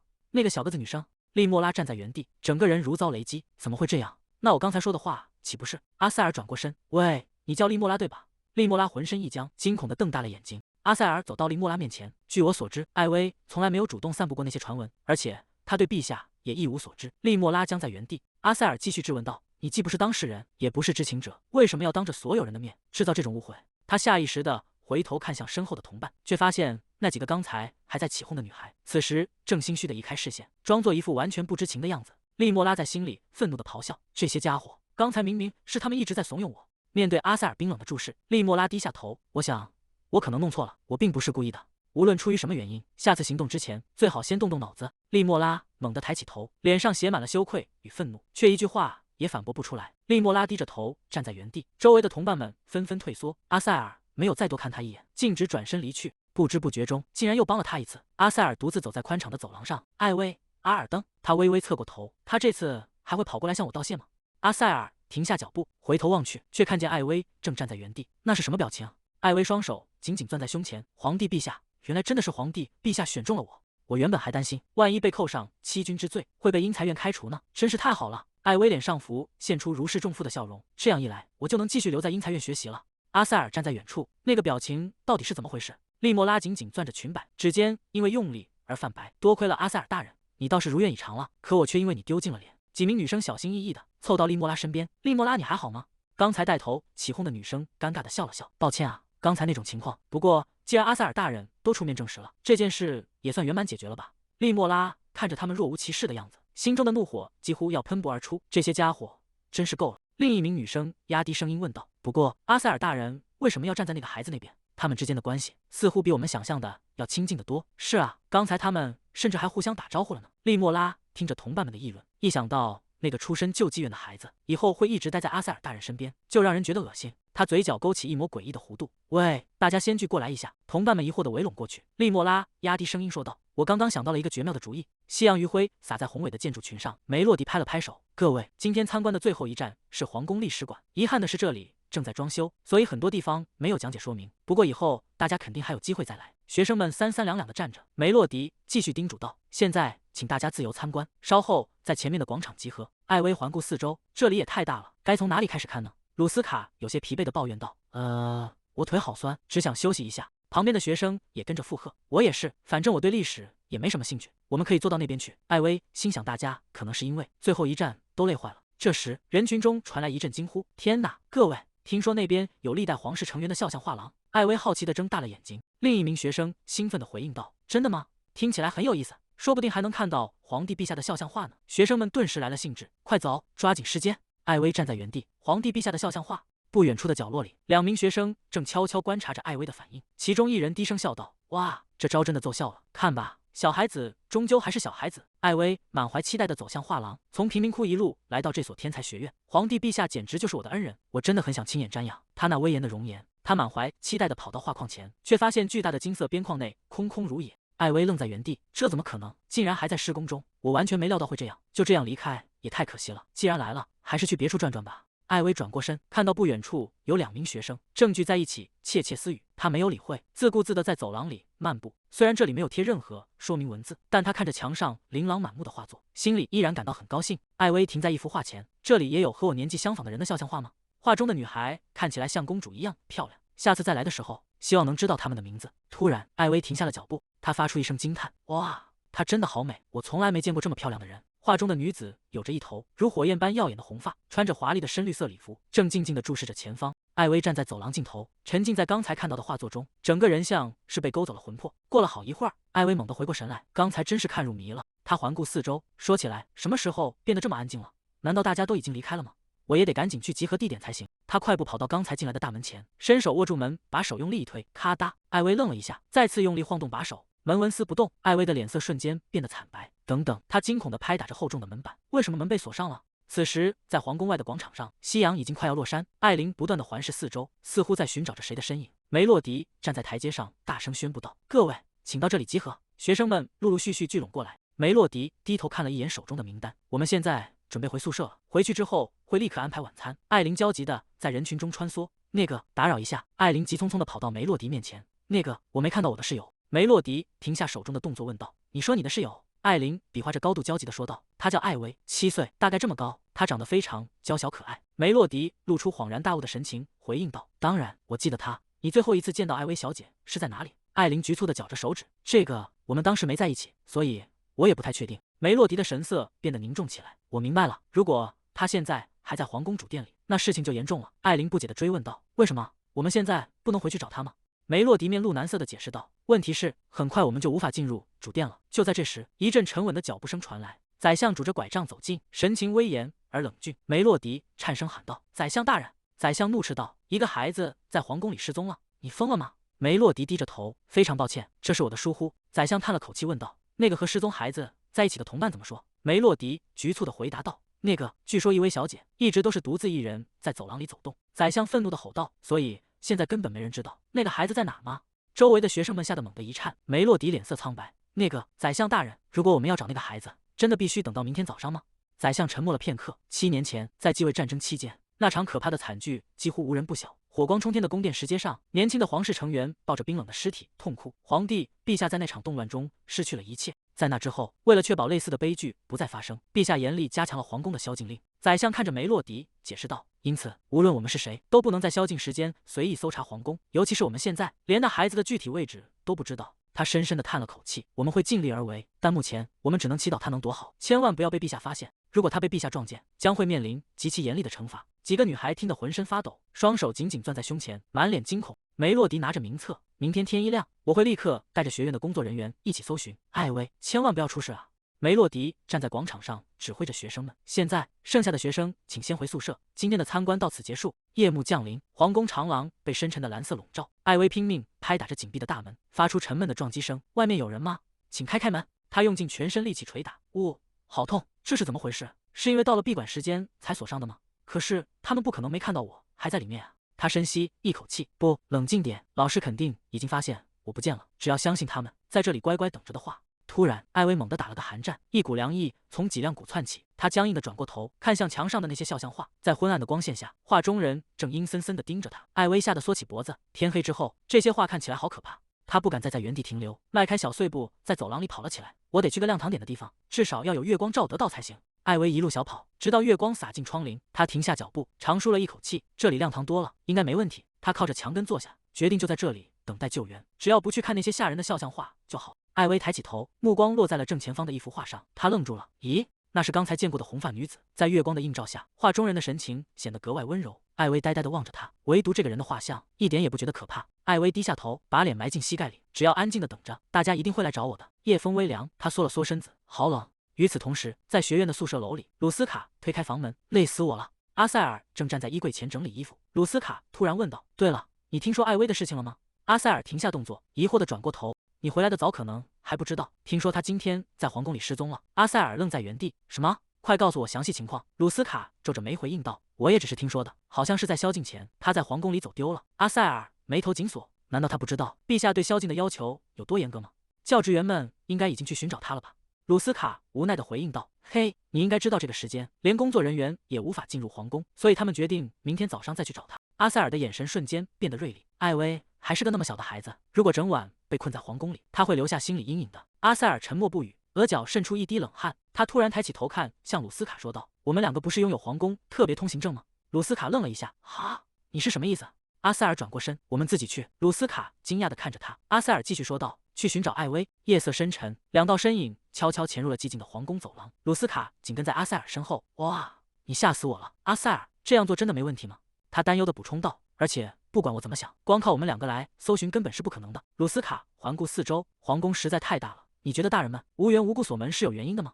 阿塞尔警惕地观察着周围，再找找看吧，他可能就在附近。沉稳的脚步声在空旷的走廊里回荡。阿塞尔突然停下脚步，谁在那里？已经过了宵禁时间。鲁斯卡吓得浑身发抖。哦，我该怎么办？我该说什么？阿塞尔低声叮嘱道。保持冷静，这时候实话实说比较好。他挺直脊背，对着阴影处的身影大声说道：“我是阿塞尔·凯伦，这位是鲁斯卡·拉格内尔，我们持有皇宫特别通行证，所以进入皇宫本身应该没有问题。”阴影中的人沉默不语，只留下一个威严的背影。鲁斯卡紧张地咽了口唾沫，小声问道：“起作用了吗？”一个低沉而冰冷的声音响起：“我不记得给你们这些通行证是让你们这样使用的。”阿塞尔猛地一颤，这个声音难道是？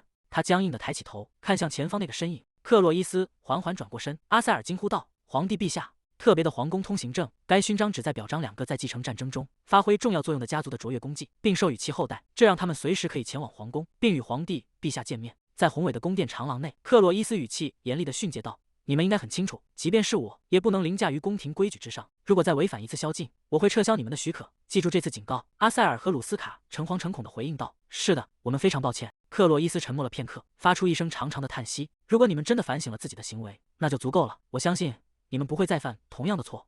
那么，你们来这里做什么？”阿塞尔显得有些局促。其实，今天学院里的一名学生在宫殿里失踪了，我们担心他会被独自困在这里，直到天亮，所以才过来寻找。陛下想必已经知道了，那个学生的名字叫艾薇。克洛伊斯的眼神瞬间凝固。那个孩子在宫殿里失踪了，他追问道：“你们知道那个学生可能在哪儿吗？”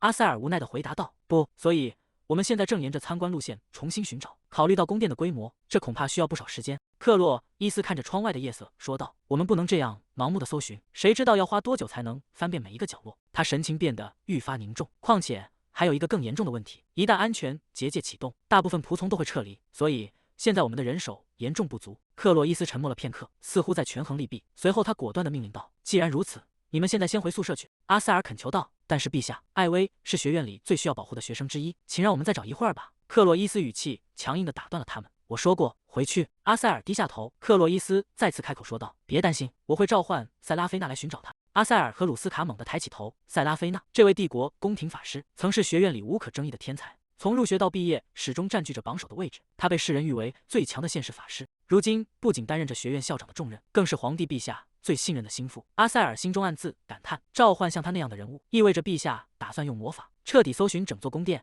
在宫殿内部施展魔法是严令禁止的行为，如果陛下亲自打破这项禁令，最坏的情况下，皇室的信誉将遭受严重打击。这显然是一场必输的赌局，但他竟然为了一个孩子愿意冒这种风险。克洛伊斯转过身，传唤塞拉菲娜前往魔力水晶库。遵命。塞拉菲娜猛地瞪大了眼睛，满脸惊愕地喊道：“覆盖整座宫殿的追踪咒语！”她神情变得极度紧张。难道发生了什么严重的大事吗？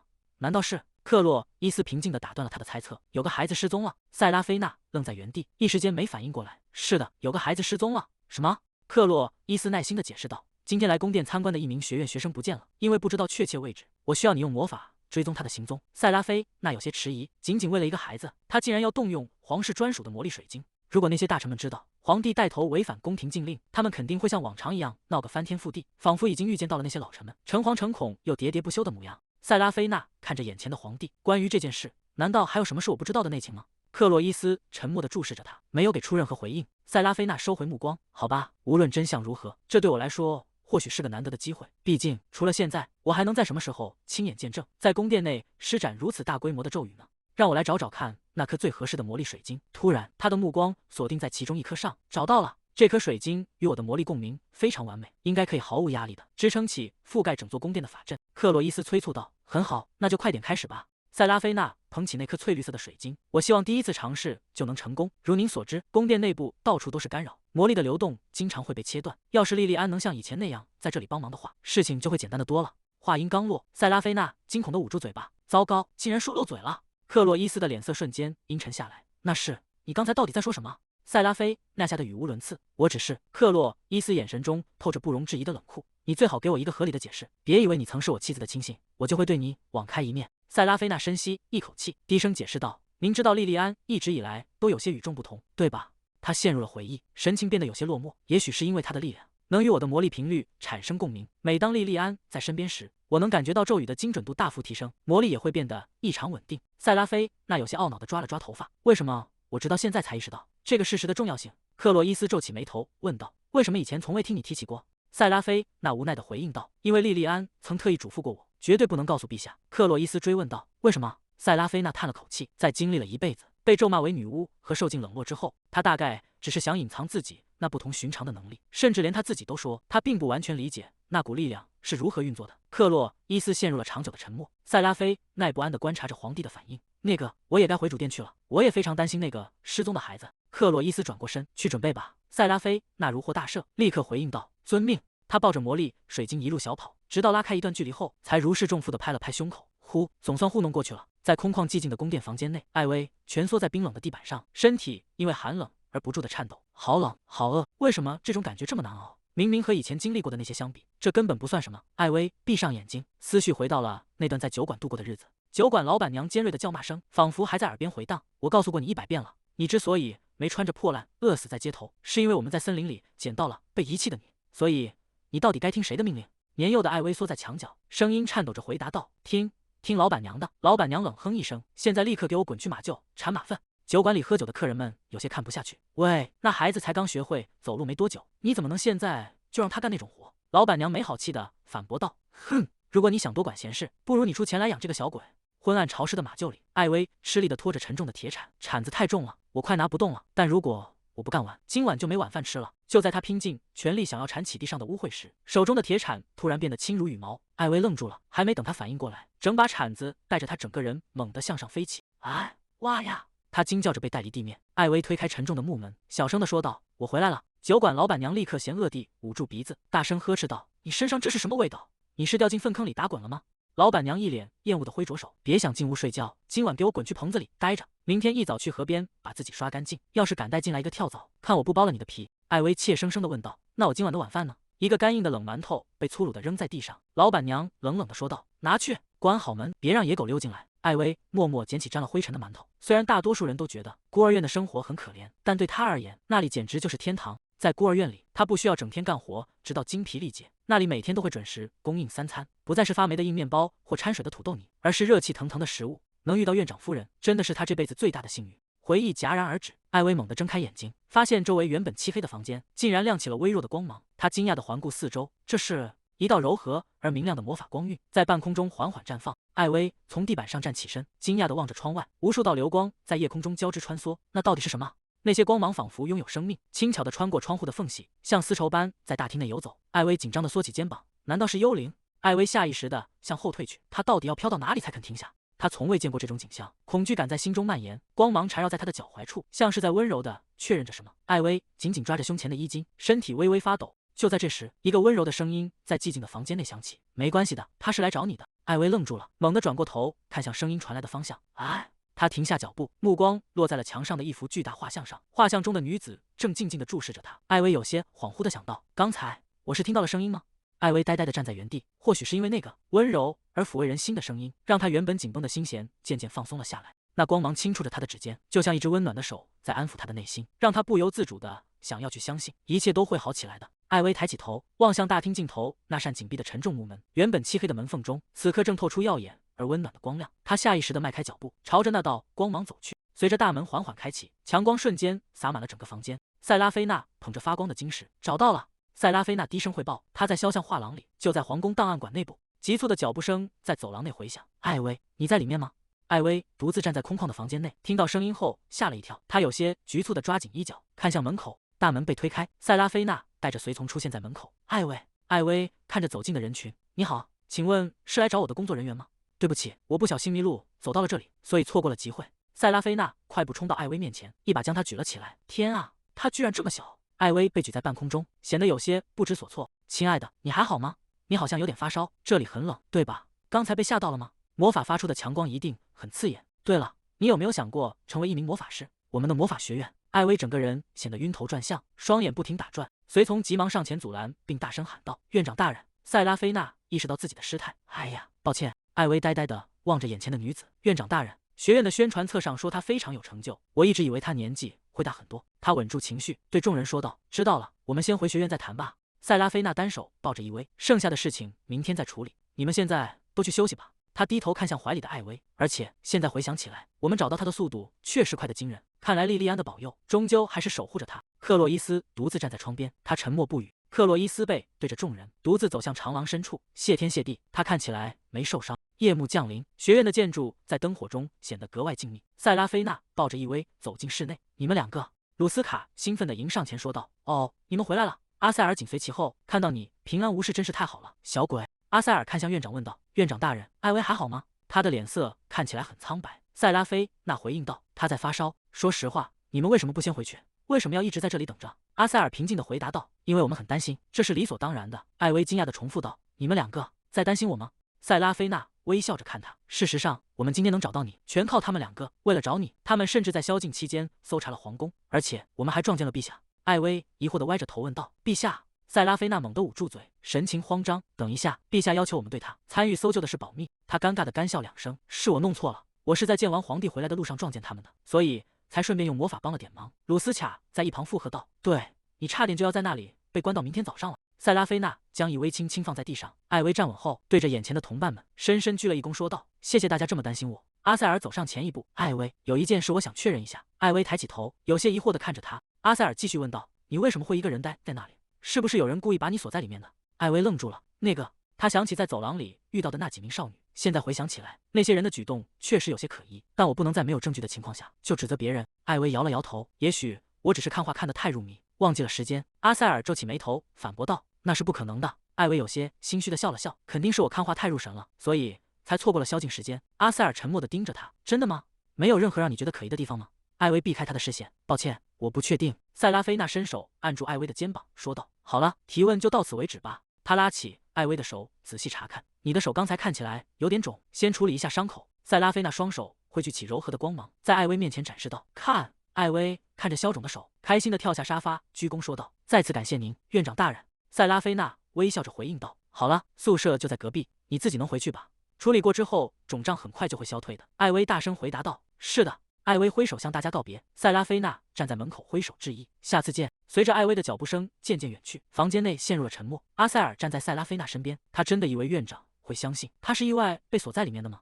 塞拉菲娜收起笑容，绝无可能。我打算明天就开始寻找罪魁祸首。塞拉菲娜的神情透出一股威严，考虑到这件事可能导致的严重后果，那些人无疑会受到严厉的惩罚。夜色笼罩着学院建筑，艾薇推开宿舍房门，走了进去。她长舒一口气，真是漫长的一天，得赶紧洗漱，然后休息。目光突然被桌上的东西吸引，那是一份三明治，整齐地摆放在桌上，旁边还配了一瓶牛奶。艾薇惊讶地看着这份食物，难道这也是院长大人为我准备的吗？他确实已经饿坏了，下次一定要好好谢谢他。他大口吃着三明治，脸上露出了满足的神情。与此同时，隔壁房间的门悄悄裂开一条缝，透出一丝光亮。艾琳站在门后，她握着门把手。艾琳脸上浮现出一抹淡淡的微笑，眼神中透着一丝欣慰。第二天清晨，阳光洒在学院宏伟的建筑上。鲁斯卡坐在餐厅里，打了一个大大的哈欠。哈，真是累死我了！要不是昨晚半夜有人非要把我们拽去皇宫的话。阿塞尔坐在对面，头也不抬地回应道：“那是因为你回来之后还一直在玩，不肯睡觉。”鲁斯卡有些恼火地反驳道：“说真的，你就不能安静一回吗？”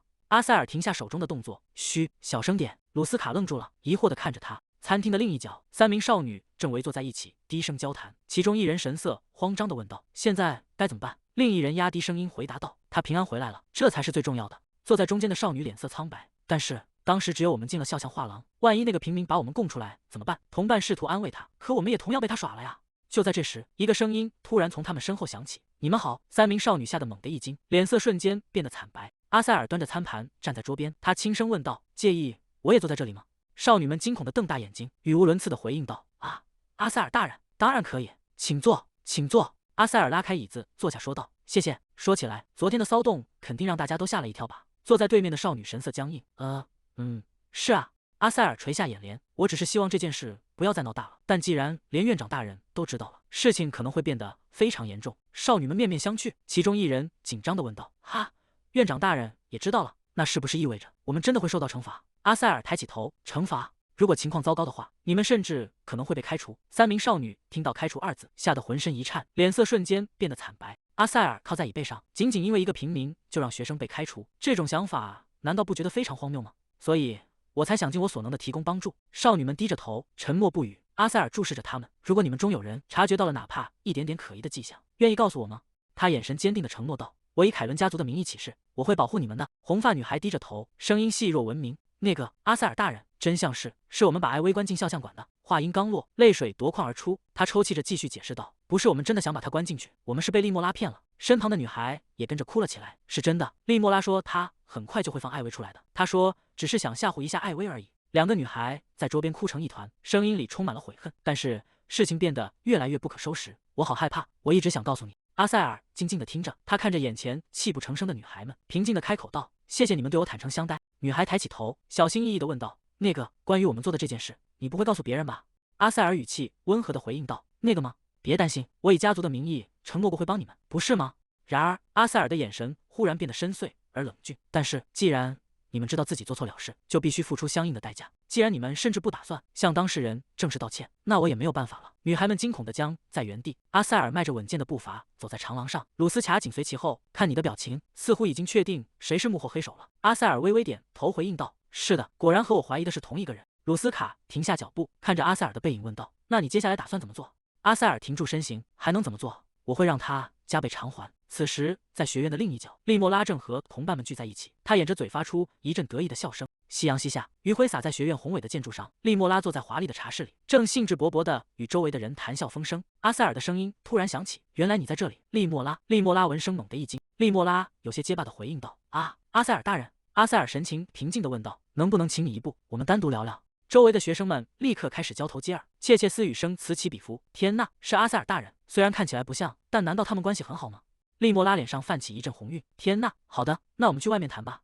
利莫拉双手交叠在身前，有些局促地问道：“那个，请问您想找我谈什么事呢？”阿塞尔停下脚步说道：“啊，其实是这样，有一位教职员说他们捡到了你丢失的东西，所以我想应该让你知道这件事，并打算亲自带你过去。”利莫拉显得有些受宠若惊。什么？那会不会太麻烦您了？阿塞尔微微一笑，完全不会，况且是我先提出来的，所以请让我负责到底吧。利莫拉脸上布满了红晕。那就拜托您了。他心里却在暗自嘀咕，不过我到底丢了什么东西呢？算了，不管了。阿塞尔走在前面，利莫拉紧跟在后方。利莫拉有些不好意思地说道：“我平时不太会丢三落四的，真是太丢脸了。”阿塞尔大人，您以前也遇到过这种事吗？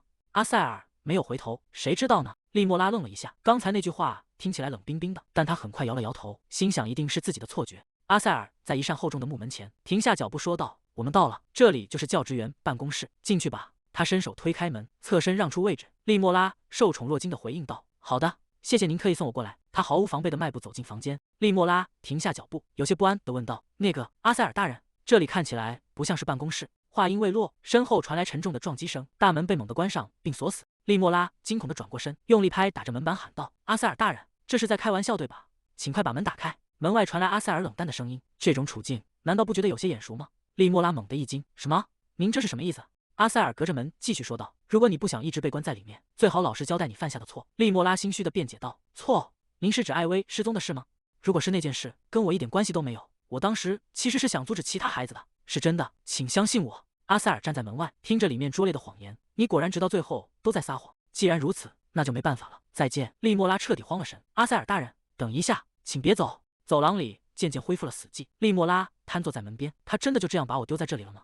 他回想起路上一个人影都没有，这意味着自己可能会一直被困在这里，在这个漆黑、寂静、只有他一个人的地方。利莫拉环顾四周，恐惧如潮水般将他淹没。利莫拉蜷缩在门后，身体止不住的颤抖。不要！他猛地站起身，拼命捶打着紧锁的大门，发出沉闷的撞击声。阿塞尔大人，我错了，是我指使他们把艾薇关进去的，求求您了，我求求您！就在他绝望哀求时，身后传来一阵细微的摩擦声。利莫拉惊恐地转过头，泪水模糊了他的视线。艾薇正静静地站在房间深处，看着他。利莫拉愣住了。艾薇，阿尔登。他环顾四周，却发现阿塞尔早已不见踪影。阿塞尔大人去哪了？他盯着艾薇，咬牙切齿地问道：“难道说这一切都是你搞的鬼？”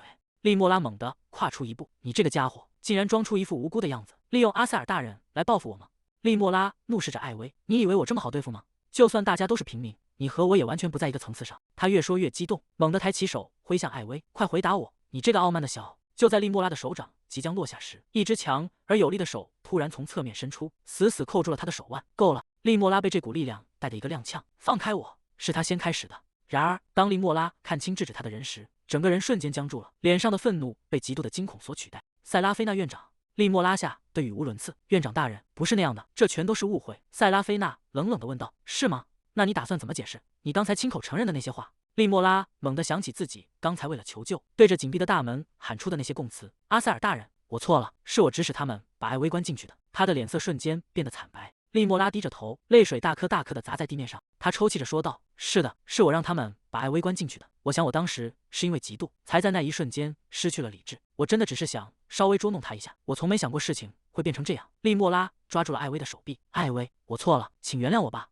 他一边哭一边哀求道：“只要你这次原谅我，我发誓以后再也不会做这种事了，好吗？”艾薇沉默了许久，轻声回应道：“不。”利莫拉愣住了，原本准备好的感谢卡在喉咙里，他呆呆地看着艾薇。艾薇直视着利莫拉的眼睛，因为利莫拉，我在那个寒冷又黑暗的地方被关了很久。虽然院长很快就找到了我，但如果换成别人，可能会留下非常严重的心理创伤。塞拉菲娜站在一旁，静静地注视着这一切。对于一个被独自关在那种阴暗地方的孩子来说，艾薇的脸上竟然连一点泪痕都没有。通常情况下，这么小的孩子应该会大哭大闹着找父母才对，可伊薇却表现得异常冷静。艾薇转过身，而且即便利莫拉知道那是错的，你也一直坚持到了最后。院长曾经告诉过我，如果是这样的话，那就不是失误，所以我不会原谅他。利莫拉惊愕地瞪大了眼睛。什么？塞拉菲娜拍了拍手。那么现在是时候决定你的惩罚了。塞拉菲娜语气平缓地说道。你不需要表现得这么害怕，我要给你的惩罚就是让你每天都向艾薇真诚地道歉。塞拉菲娜微微一笑，你觉得怎么样？非常简单，不是吗？利莫拉愣住了，每天道歉？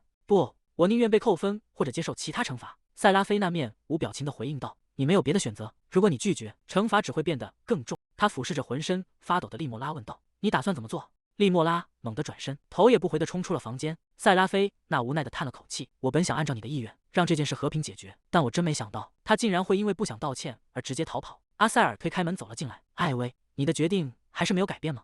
不仅仅是关于原谅那个伤害你的人，还有关于向其他孩子隐瞒这件事的请求。”艾薇抬起头：“是的，我的决定没有改变，因为院长以前也总是这样处理事情的。”阳光洒在学院宏伟的尖顶建筑上，餐厅里人声鼎沸。艾薇端着餐盘走在人群中，周围的窃窃私语清晰地传入耳中。就是那个孩子吗？听说昨天失踪的就是他。据说皇宫那边因为这件事彻底乱套了。艾薇低着头，脸颊因为局促而变得通红。虽然早就预料到了，但这些视线真的让他感到非常不自在。他加快脚步，小跑着来到取餐台前，得赶紧拿好东西去角落里坐着才行。就在艾薇伸手去拿篮子里的三明治时，另一只手也同时伸了过来，两人的指尖几乎触碰到一起。艾薇愣了一下，利莫拉像是触电般猛地缩回手。艾薇看着他，心里暗自揣测，难道他是特意过来道歉的吗？还没等艾薇开口，利莫拉突然冷哼一声，猛地抓起一块三明治，头也不回地转身跑开了。艾薇呆呆地站在原地，看着利莫拉远去的背影，看来不是来道歉的。他无奈地叹了口气，原本还以为利莫拉是因为看到自己落单才走过来的，看来想要听到那句对不起，还需要很长一段时间。艾薇想起以前在孤儿院的时候，大家也总是需要很久才能开口道歉，反正周围的视线已经够让人头疼了，还是先填饱肚子再说吧。艾薇端着餐盘来到空位坐下，开始安静地享用她的午餐。一个温柔的声音在艾薇头顶响起：“我可以坐在这里吗？”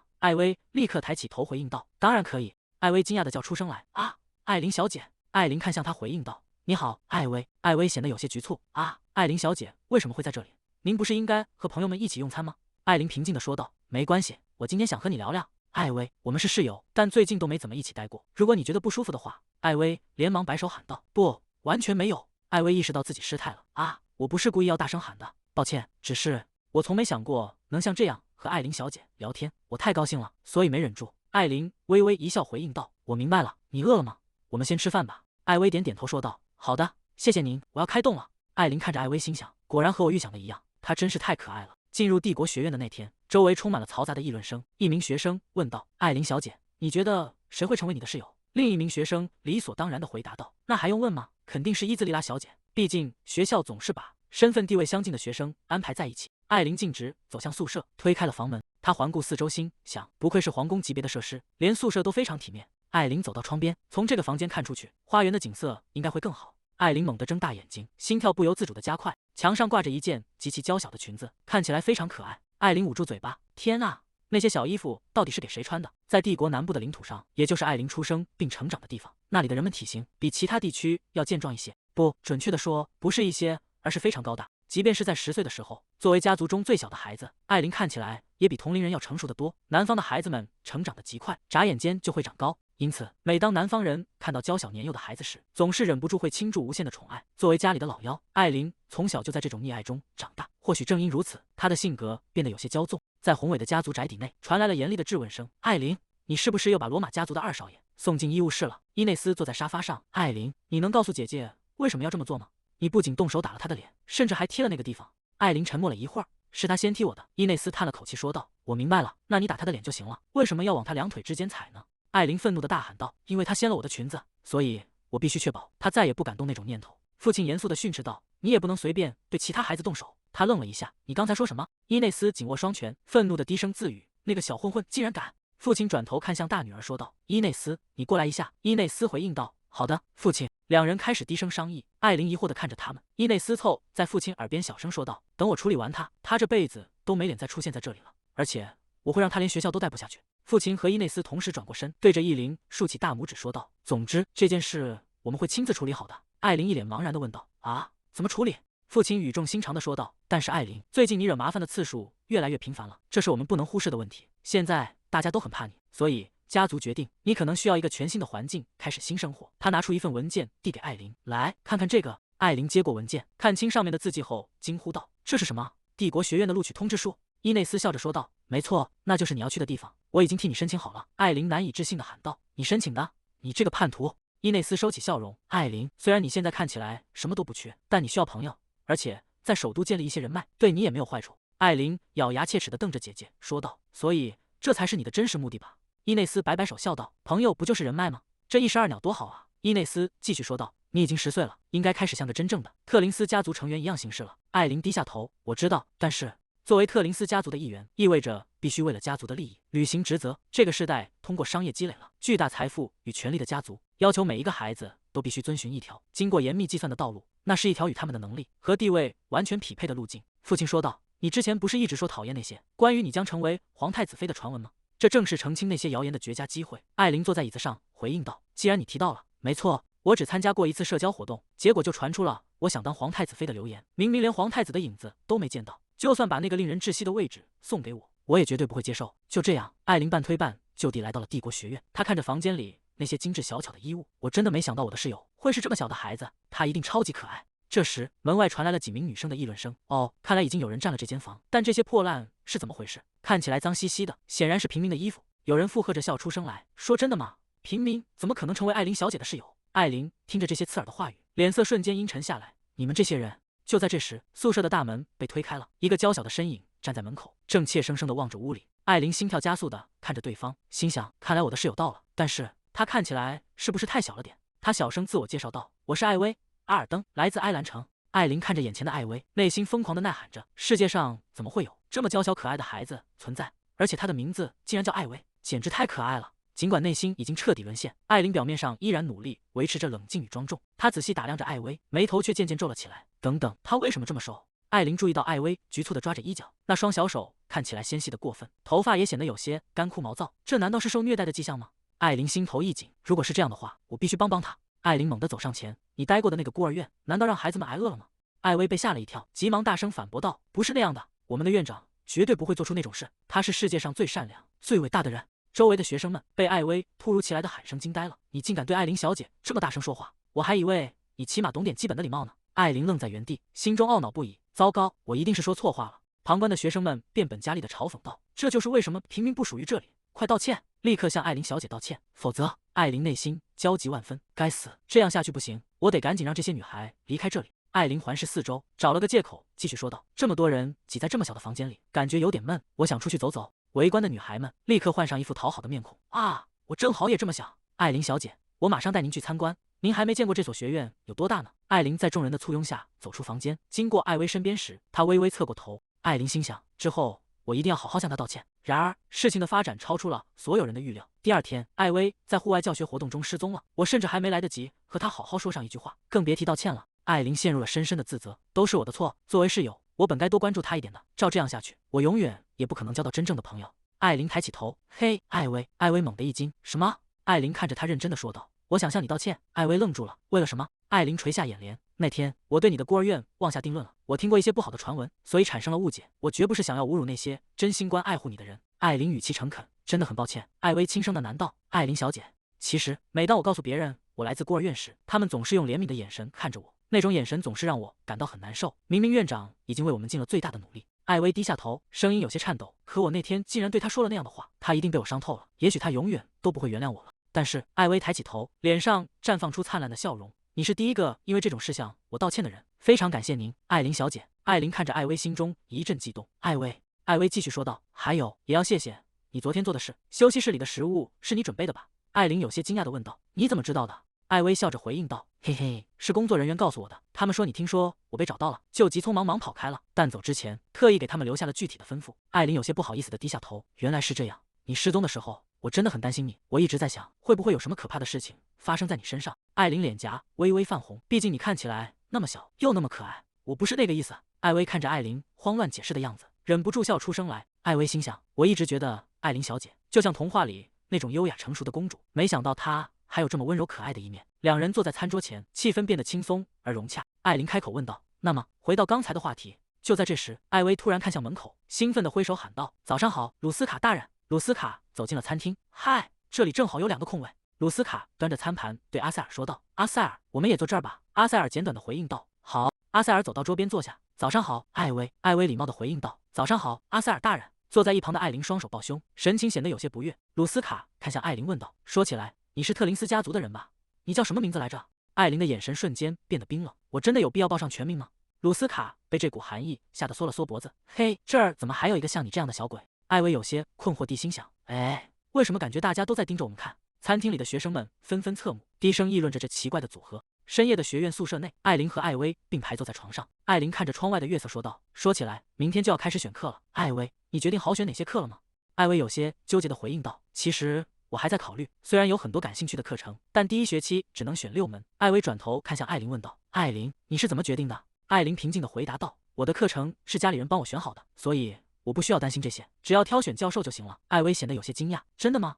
艾琳微笑着安慰道，没关系的，反正我也没有特别想上的课，希望你能选到所有想上的课程。艾薇，如果你发现什么有趣的课，一定要告诉我。艾薇开心地笑了起来，好的，我会的。第2天，学院的选课日正式开始。艾薇趴在桌子上，看着面前的选课单，陷入了苦恼。选课登记，我到底该怎么办才好？艾琳，对不起。艾薇盯着桌上密密麻麻的选课单，陷入了沉思。要从这么多课程里只选1门，真的好难。而且实际开始挑选后，发现有趣的课程比预想中还要多，比如帝国哲学入门，这可是连高等学院都没有的课程，还有古代语言理解，听起来也很有诱惑力。艾薇握着选课单，但是也许我应该选一些毕业后能帮我赚更多钱的课，而不是只选有趣的。艾薇咬着嘴唇，但是如果我只选那些就业导向的课程，校长之后可能会对我感到失望吧。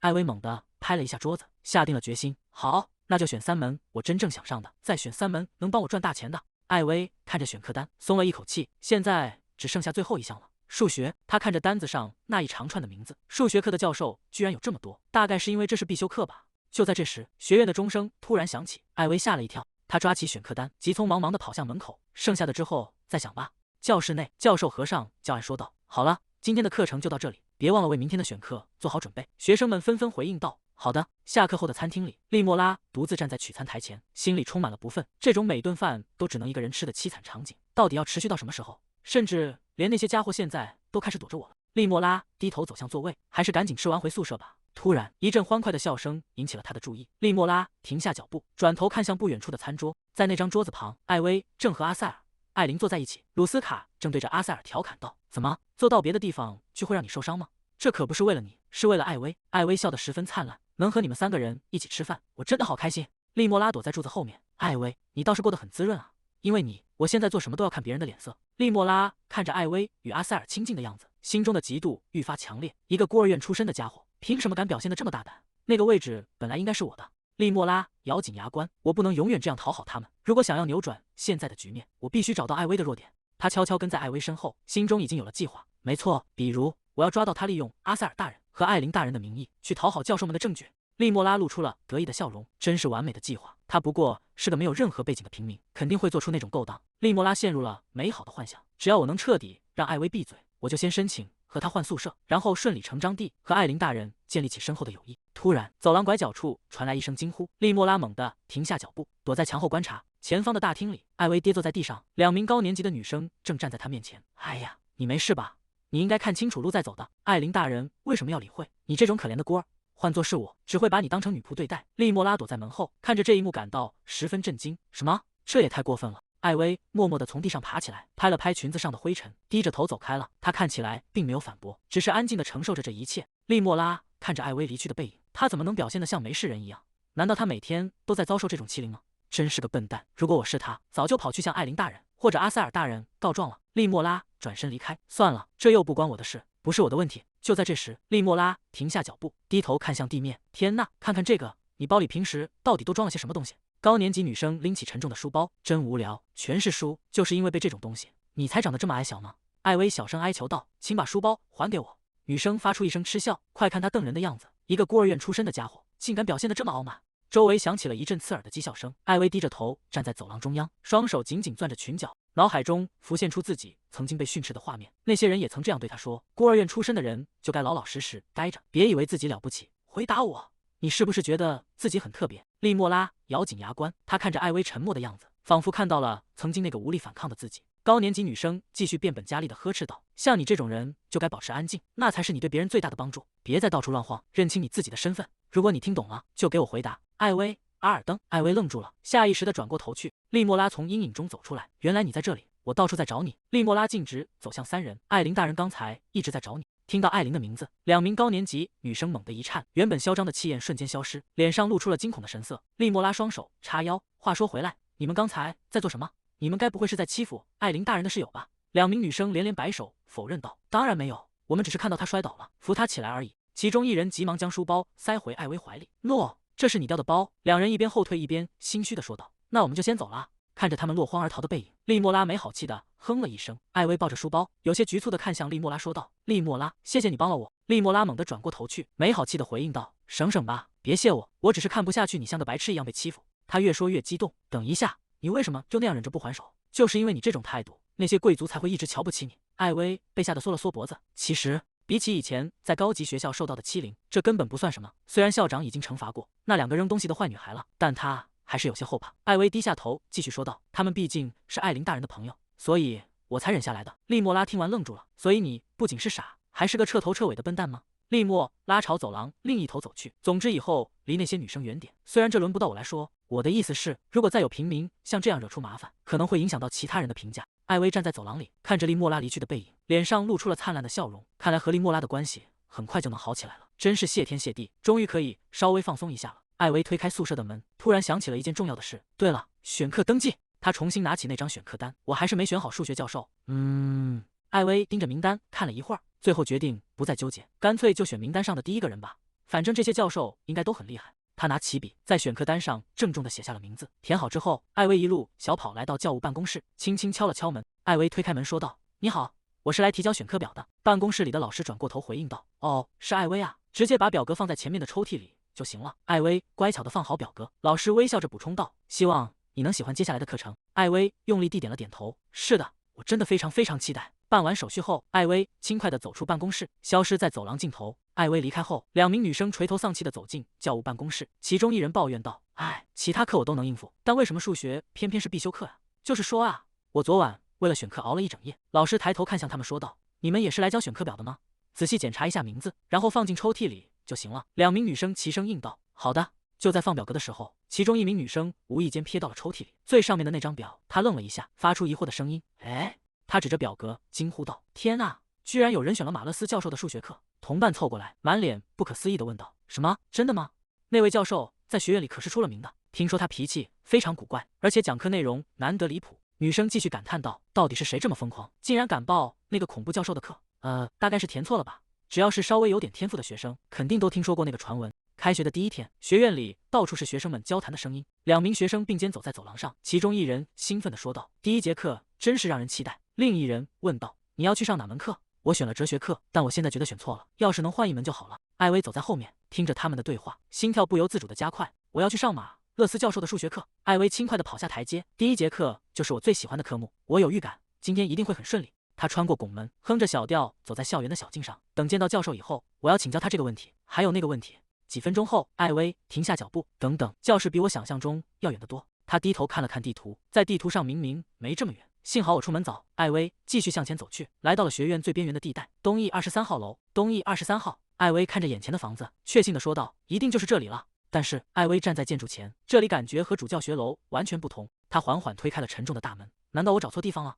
艾薇小心翼翼地走进去，角落里挂着巨大的蜘蛛网，蜘蛛正顺着丝线滑下。无论怎么看，这栋楼都显得有些阴森。好吧，艾薇拍了拍脸颊，给自己打气。最重要的事情是赶上课。她猛地推开教室门，打扰了。教室内一片死寂，艾薇愣在原地，真奇怪，这里一个人也没有。教室里桌椅乱七八糟的堆叠在一起，上面布满了灰尘和蛛网。艾薇看着荒废的景象，难道这真的不是教室吗？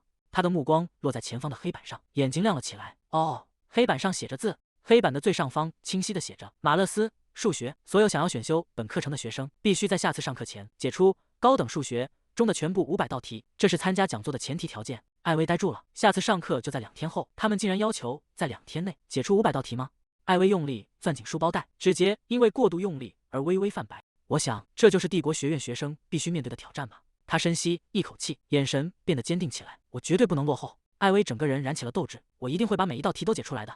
与此同时，在学院的另一角，几名学生正匆忙赶路。其中一名学生问道：“所以你知道我的第1节课怎么样了吗？”另一名学生回应道：“教授给了我们这个任务。”话还没说完，走在前面的学生突然撞上了一个坚硬的身影。哎呦！他捂着额头，连连后退。我到底撞到了什么东西？他整个人瞬间僵住了。哎，马勒斯教授正站在他面前，眼神中透着令人胆寒的威严。学生们吓得魂飞魄散。咿呀，是马勒斯教授！马勒斯背着手走在石砖路上，听着身后学生们远去的尖叫声，他厌恶地皱起眉头，说道：“说实话，你们这些小鬼，还是和以前一样，连句像样的道歉都不会说，真是受够了这些没礼貌的孩子。明明没有跟上进度的能力，却还有脸来选我的课。只看一眼他们的脸，我就知道他们最后肯定会退缩。这就是为什么我打算取消今年的课程，把精力全部投入到研究中去。”马勒斯走进了昏暗的教室内，他本以为这里会空无一人，却在看到角落的瞬间愣住了。到底是谁，竟然有胆量选我的课？艾薇听到开门声，他猛地站起身，脸上洋溢着灿烂的笑容，说道：“您好，马勒斯教授。”马勒斯冷冷地问道：“是你吗？”他走上前，将手中的书重重地拍在讲台上，发出砰的一声巨响。“你就是那个一直打扰我的小鬼。”马勒斯俯视着艾薇：“我留下的作业，你完成了吗？”艾薇局促不安地站在桌后，手指在封面上局促地摩挲着。“那个，我确实带来了，但是……”他低下头，声音越来越小：“有些题目我解不出来，所以没能全部完成。”马勒斯发出一声轻蔑的冷笑。果然，正如我所料，他语气冰冷地宣布道：“下课了，既然你没有完成作业，就没有资格上我的课。”艾薇猛地抬起头：“什么？”马勒斯头也不回地走向门口：“现在就去修改你的选课信息吧，我要走了。”艾薇急忙追了上去：“请等一下，马勒斯教授！”他紧跟在马勒斯身后：“对不起，但我能请教您一个问题吗？拜托了，我求求你！”马勒斯停下脚步，眼神中充满了不耐烦：“我不是已经说过下课了吗？我很忙的。”艾薇停在他身后，仰起头望着他：“这很过分吗？我真的有一件事想问您。”马勒斯看着那副快要哭出来的样子，长长的叹了一口气：“是什么？就一个问题。”艾薇的眼睛瞬间亮了起来，整个人重新焕发了活力，大声回应道：“是的。”艾薇赶忙翻开书页，就是关于这个题目，我真的很想学会这里用到的公式。我盯着课本看了好久，但就是弄不明白。马勒斯皱着眉头接过书，漫不经心地扫了一眼。如果你连这一部分都理解不了，那我又怎么可能？他的声音戛然而止，目光死死地盯着书页上的内容，瞳孔猛地收缩。这些解题过程简直完美无缺，甚至可以直接作为教科书的范例出版。他真的把其他所有题目都解成这样了吗？艾薇看着陷入沉默的教授，小心翼翼地问道：“教授？”马勒斯猛地回过神：“可，既然你把其他的题都解得这么好，为什么偏偏解不出这一道？”艾薇困惑地回应道：“因为这是完全不同类型的题目呀！”马勒斯气得大喊道：“你是认真的吗？这2道题明明用的是一模一样的公式。”艾薇一脸茫然地反问道：“真的吗？”马勒斯咬牙切齿地抓起一把椅子：“我从来没见过你这么无可救药的学生！”他猛地把椅子按在地上，坐下。艾薇被吓了一跳，呆呆地站在原地。“哎，我要让你看清楚，你到底在哪个低级错误上栽了跟头？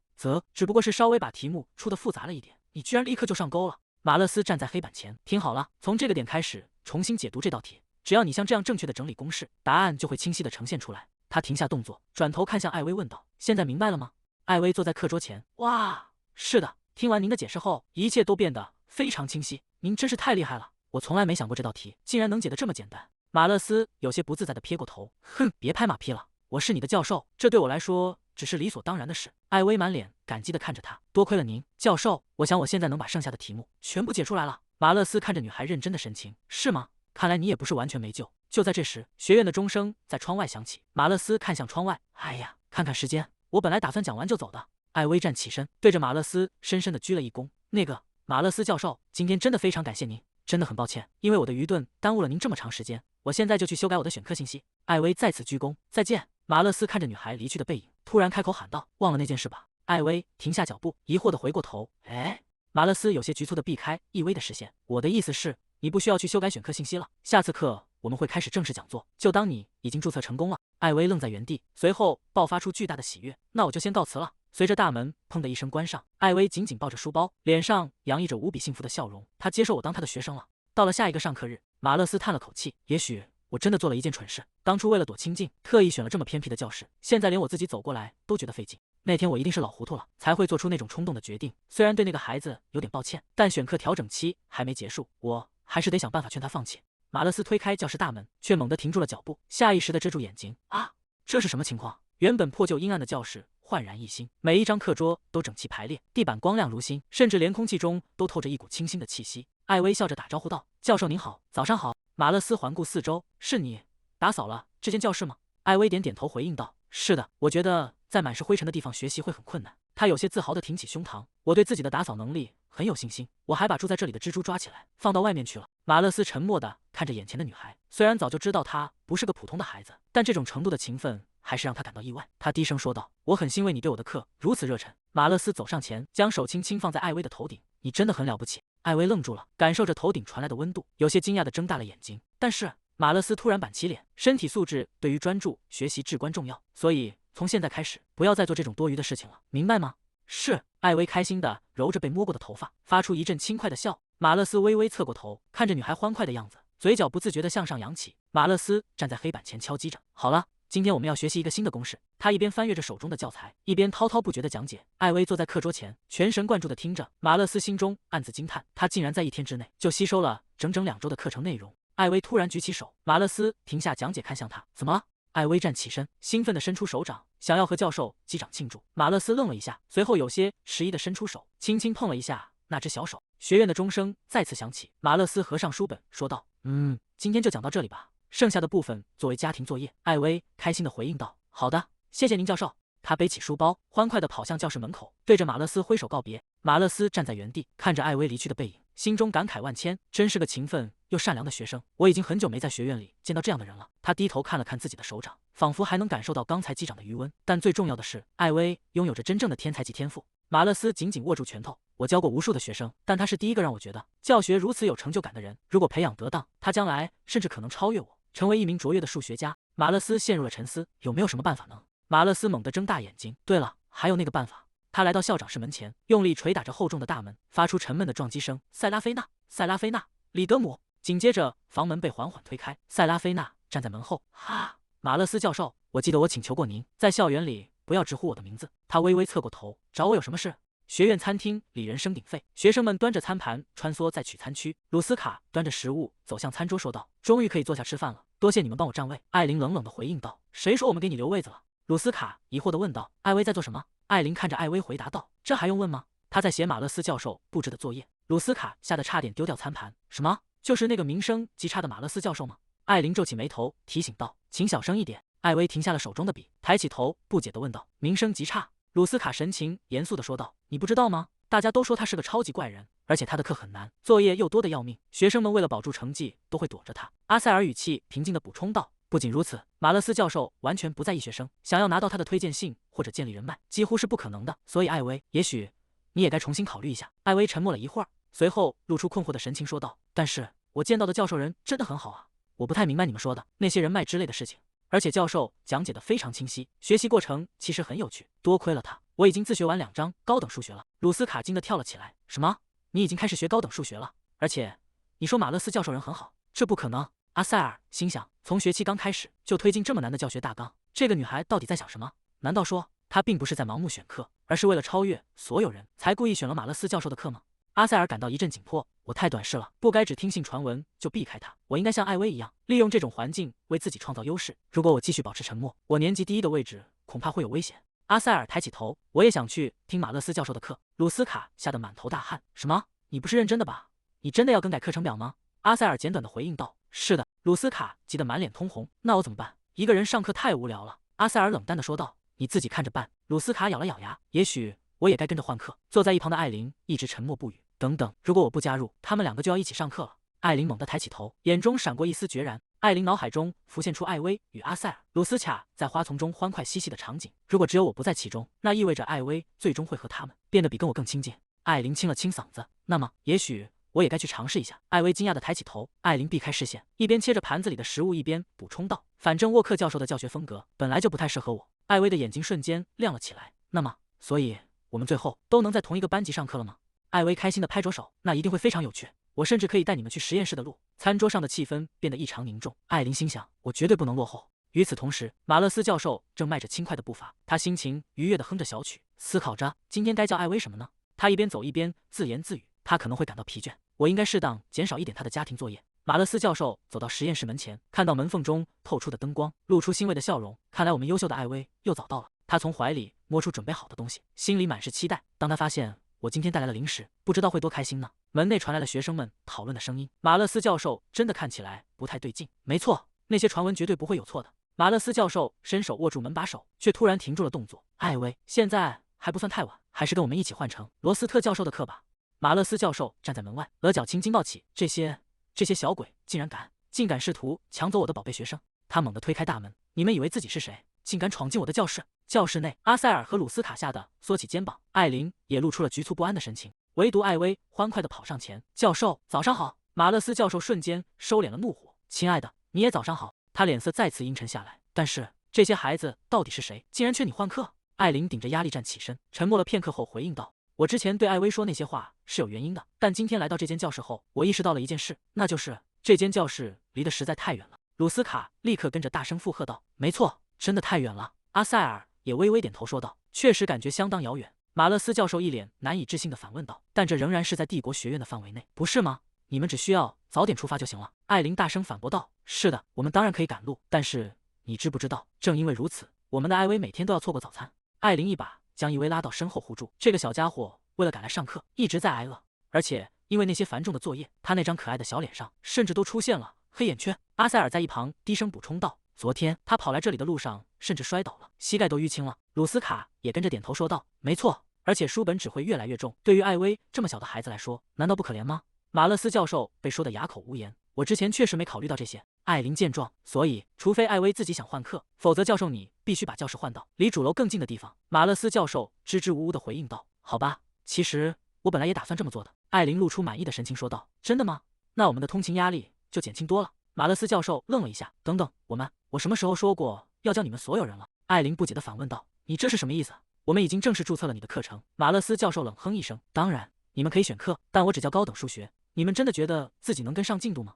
教室内陷入了一片死寂。艾琳、鲁斯卡和阿塞尔面面相觑。阿塞尔率先打破沉默：是的，我有信心能跟上。马勒斯教授感到一阵烦躁，既然你们非要这么问，那我就给你们出一道题。艾琳愣在原地，有些惊讶地看着教授。马勒斯教授继续说道：如果你们能解开这道题，我就允许你们选修这门课。鲁斯卡脸色瞬间变得惨白，我们完蛋了。马勒斯教授快步走向黑板，你们有15分钟时间，如果连这道题都处理不了，我的课对你们来说就太沉重了。艾薇坐在一旁，看着黑板上的题目，紧张地咽了口唾沫。这道题比我之前学过的任何内容都要难得多，不知道大家能不能解出来。考试正式开始，教室内只剩下笔尖划过纸张的沙沙声。艾琳、阿塞尔和鲁斯卡都埋头苦思，神情专注。仅仅过了2分钟，阿塞尔突然拉开椅子站起身，平静地说道：我交卷。鲁斯卡吓得笔尖一歪，已经写完了。马勒斯教授接过试卷，发出一声疑惑的鼻音，计算无懈可击，简直是完美的解法。所以你就是凯伦公爵家的那个儿子吧？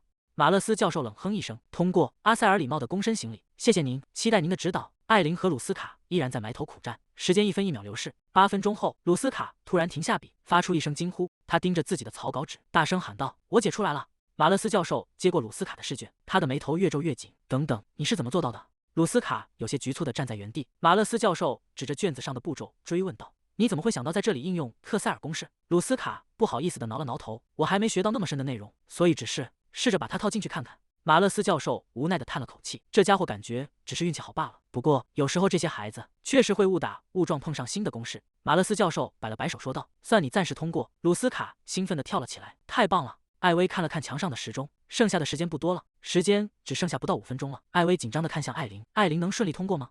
在艾薇眼中，艾琳正神情专注地伏案疾书。艾薇崇拜地看着艾琳的背影，不愧是艾琳，在这样的压力下还能保持如此平静。没错，艾琳绝对不会失败的，我完全相信你。艾琳表面上维持着优雅端庄的坐姿，实际上大脑已经彻底乱成了一团乱麻。她死死盯着试卷，内心疯狂内喊着：这到底是什么鬼题目啊？怎么办？到底该怎么办啊？这道题到底该怎么解？马勒斯教授，我之前说过了，在校园里不要直呼我的名字。塞拉菲那转过身，有什么事吗？马勒斯教授端起茶杯，我想了解更多关于那个叫艾薇·阿尔登的学生的信息。塞拉菲那有些意外地问道：艾薇，为什么突然问起他？马勒斯教授双手抱胸，我打算成为他的法定监护人。那个孩子拥有非凡的天赋，他是真正的神童，注定要继承我在数学领域的衣钵。塞拉菲娜露出为难的神情，回应道：但是教授，问题是，他已经有监护人了。马勒斯教授猛地从沙发上站起身，什么？是谁？难道那个人能比我做得更好吗？塞拉菲娜支支吾吾地解释道：基于保密协议，我不能透露对方的身份。马勒斯教授气得满脸通红，不管是谁，我肯定比他更优秀。我可是帝国最伟大的数学家，快把监护权转给我！现在就把他们的地址给我，我要亲自去跟他们谈谈。塞拉菲娜拼命拦住暴走的教授，这绝对不可能。总之我很忙，请您现在就离开吧。有什么其他问题，请去咨询行政办公室。马勒斯教授被推向门外，你这孩子，教了你这么多年，我可没把你教成这副德行。塞拉菲娜用力关上大门，终于把他打发走了。抱歉了，马勒斯教授。虽然监护人的身份通常不是秘密，但这一次的情况确实非常特殊。阳光洒在宏伟的宫殿建筑群上，在一间安静的书房内，笔尖划过纸张的声音清晰可闻。宰相停下手中的笔，微微低头恭敬地说道：陛下，国务会议的时间快到了。克洛伊斯手中紧握着钢笔。是的，我知道了。挂钟的指针在墙上走动，发出细微的声响。只剩3分钟了。艾琳紧紧攥着笔。难道我要就这样一个人失败吗？冷静点，一定有办法的，一定会有办法。艾琳举起手喊道：教授！正在黑板前写公式的教授停下动作，转过身看向他。艾琳问道：如果真的完全不知道题目在问什么，该怎么办呢？教授推了推眼镜回应道：你已经学过了几乎所有相关的公式，所以不应该有你解不开的问题。艾琳坐在位子上小声说道：但我总是会搞混该用哪一个。教授扶着眼镜说道：能够准确判断该使用什么也是一种能力。艾琳思索着，那么如果我把知道的所有公式都试一遍呢？总会有一个能成功的吧。教授流下一滴冷汗回应道：技术上来说这确实是个办法，但效率极低，所以我并不推荐。艾琳眼神变得坚定，没错，我也已经学过了所有的基础公式，与其坐在这里等着失败，不如现在就把能做的全部尝试一遍。他重新握紧笔，在纸上飞快地书写起来。马勒斯教授站在讲台前，神情凝重地注视着台下。艾琳埋头疾书，不是这个，也不是这个，这个也不对。距离考试结束还剩1分钟，艾薇惊讶地看着艾琳，那速度太惊人了。阿塞尔和鲁斯卡也露出了难以置信的神情，他到底在干什么？艾琳完全沉浸在自己的世界里，不是这个，这个也不行，还有这个也不对。距离考试结束还剩30秒，艾琳停下笔，那么就只剩下最后一个公式了。倒计时开始，3，艾琳猛地站起身，在最后关头完成了答卷。2，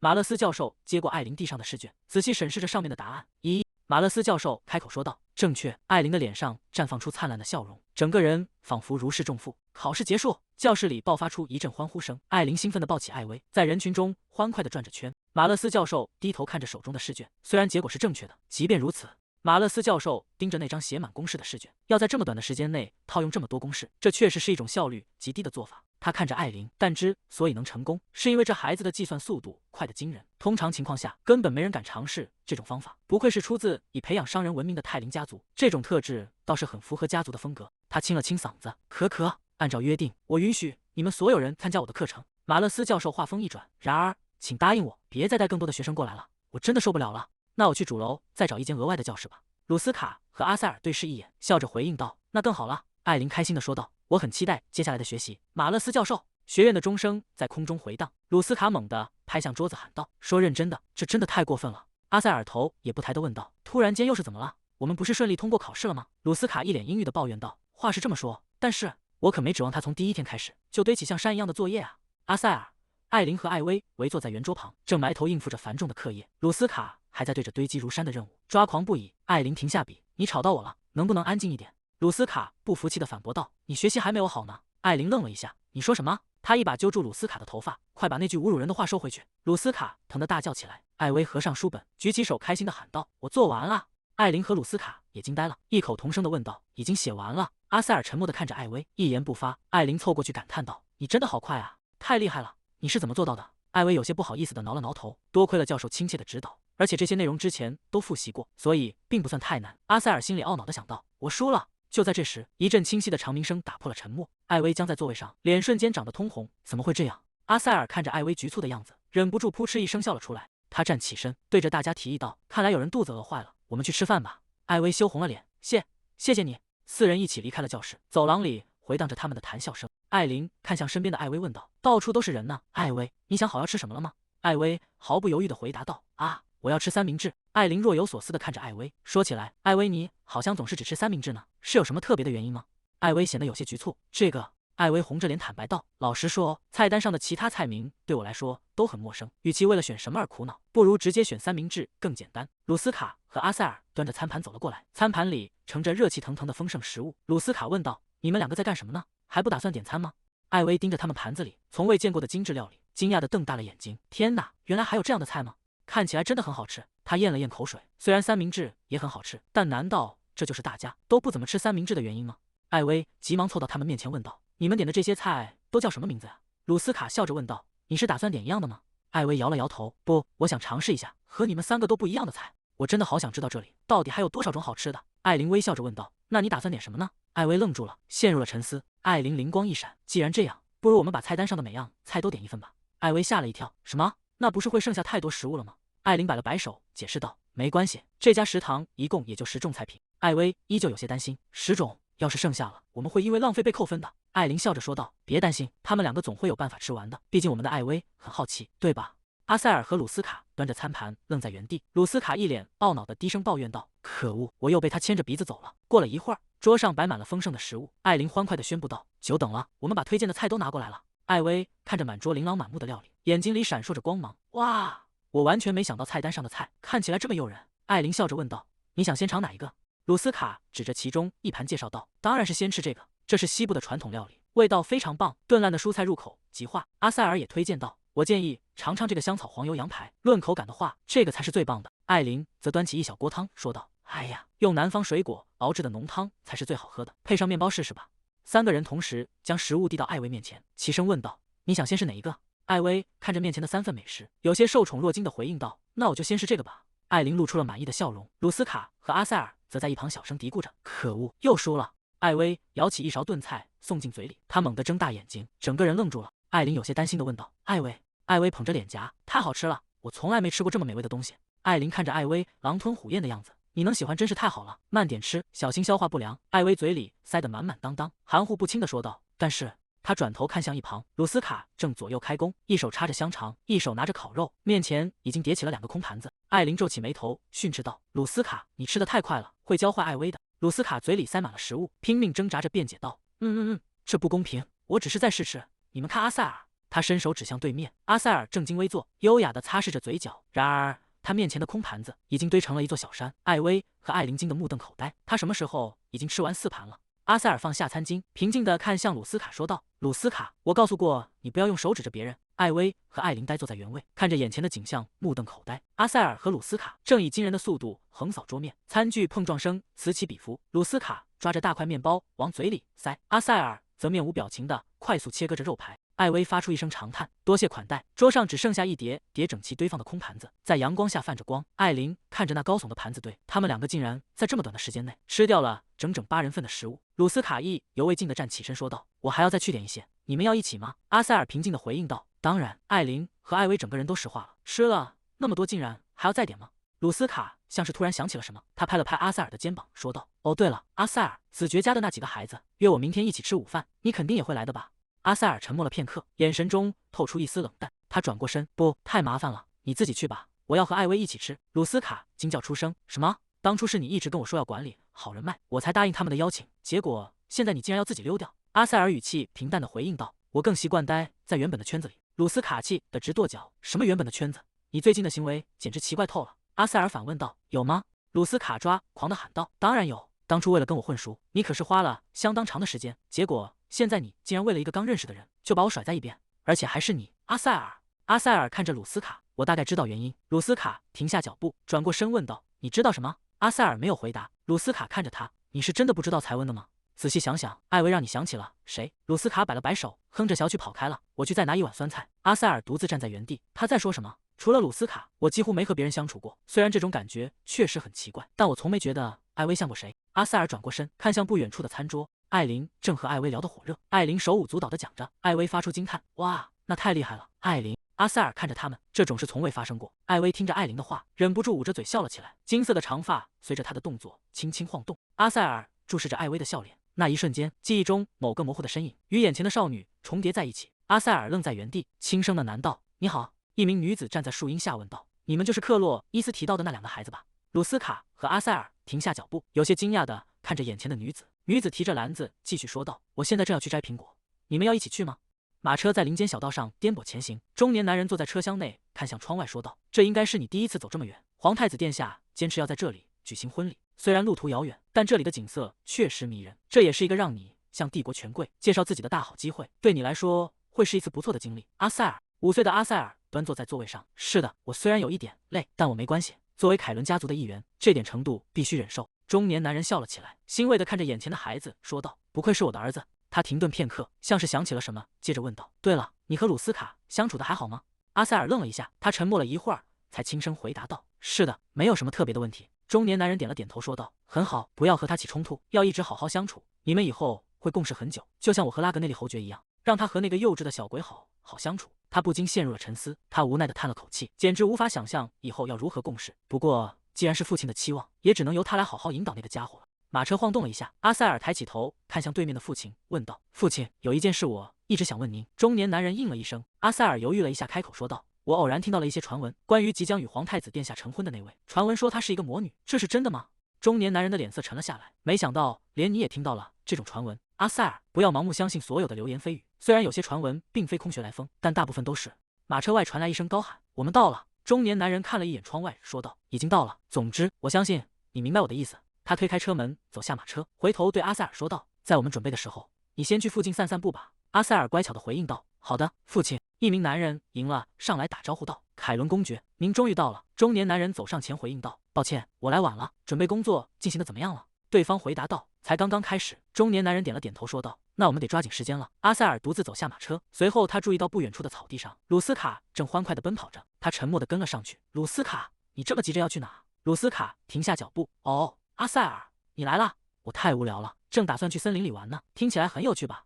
阿塞尔愣在原地，有些迟疑地重复道：“森林。”他的脑海中立刻浮现出长辈严厉的叮嘱，绝对不能在没有正当理由的情况下独自进入森林。如果一定要去，必须有骑士陪同。森林里潜伏着危险，而且日落后很容易迷路。鲁斯卡见他犹豫不决，撇了撇嘴，转身就走。“如果你不打算来，那我就一个人去了。”阿塞尔猛地一惊：“不行，森林很危险，万一你迷路了怎么办？”他的话音未落，脚步却突然僵住了。一阵微风拂过，莉莉安手中提着一个竹篮，阿塞尔和鲁斯卡都愣住了，呆呆地仰望着他。莉莉安微微低头：“你们好，你们一定就是克洛伊斯跟我提过的那些孩子吧？”阿塞尔和鲁斯卡对视一眼，眼中充满了好奇与局促。莉莉安晃了晃手中的篮子，解释道：“我正准备去摘些苹果。”他侧过脸，微笑着问道：“你们想和我一起去吗？”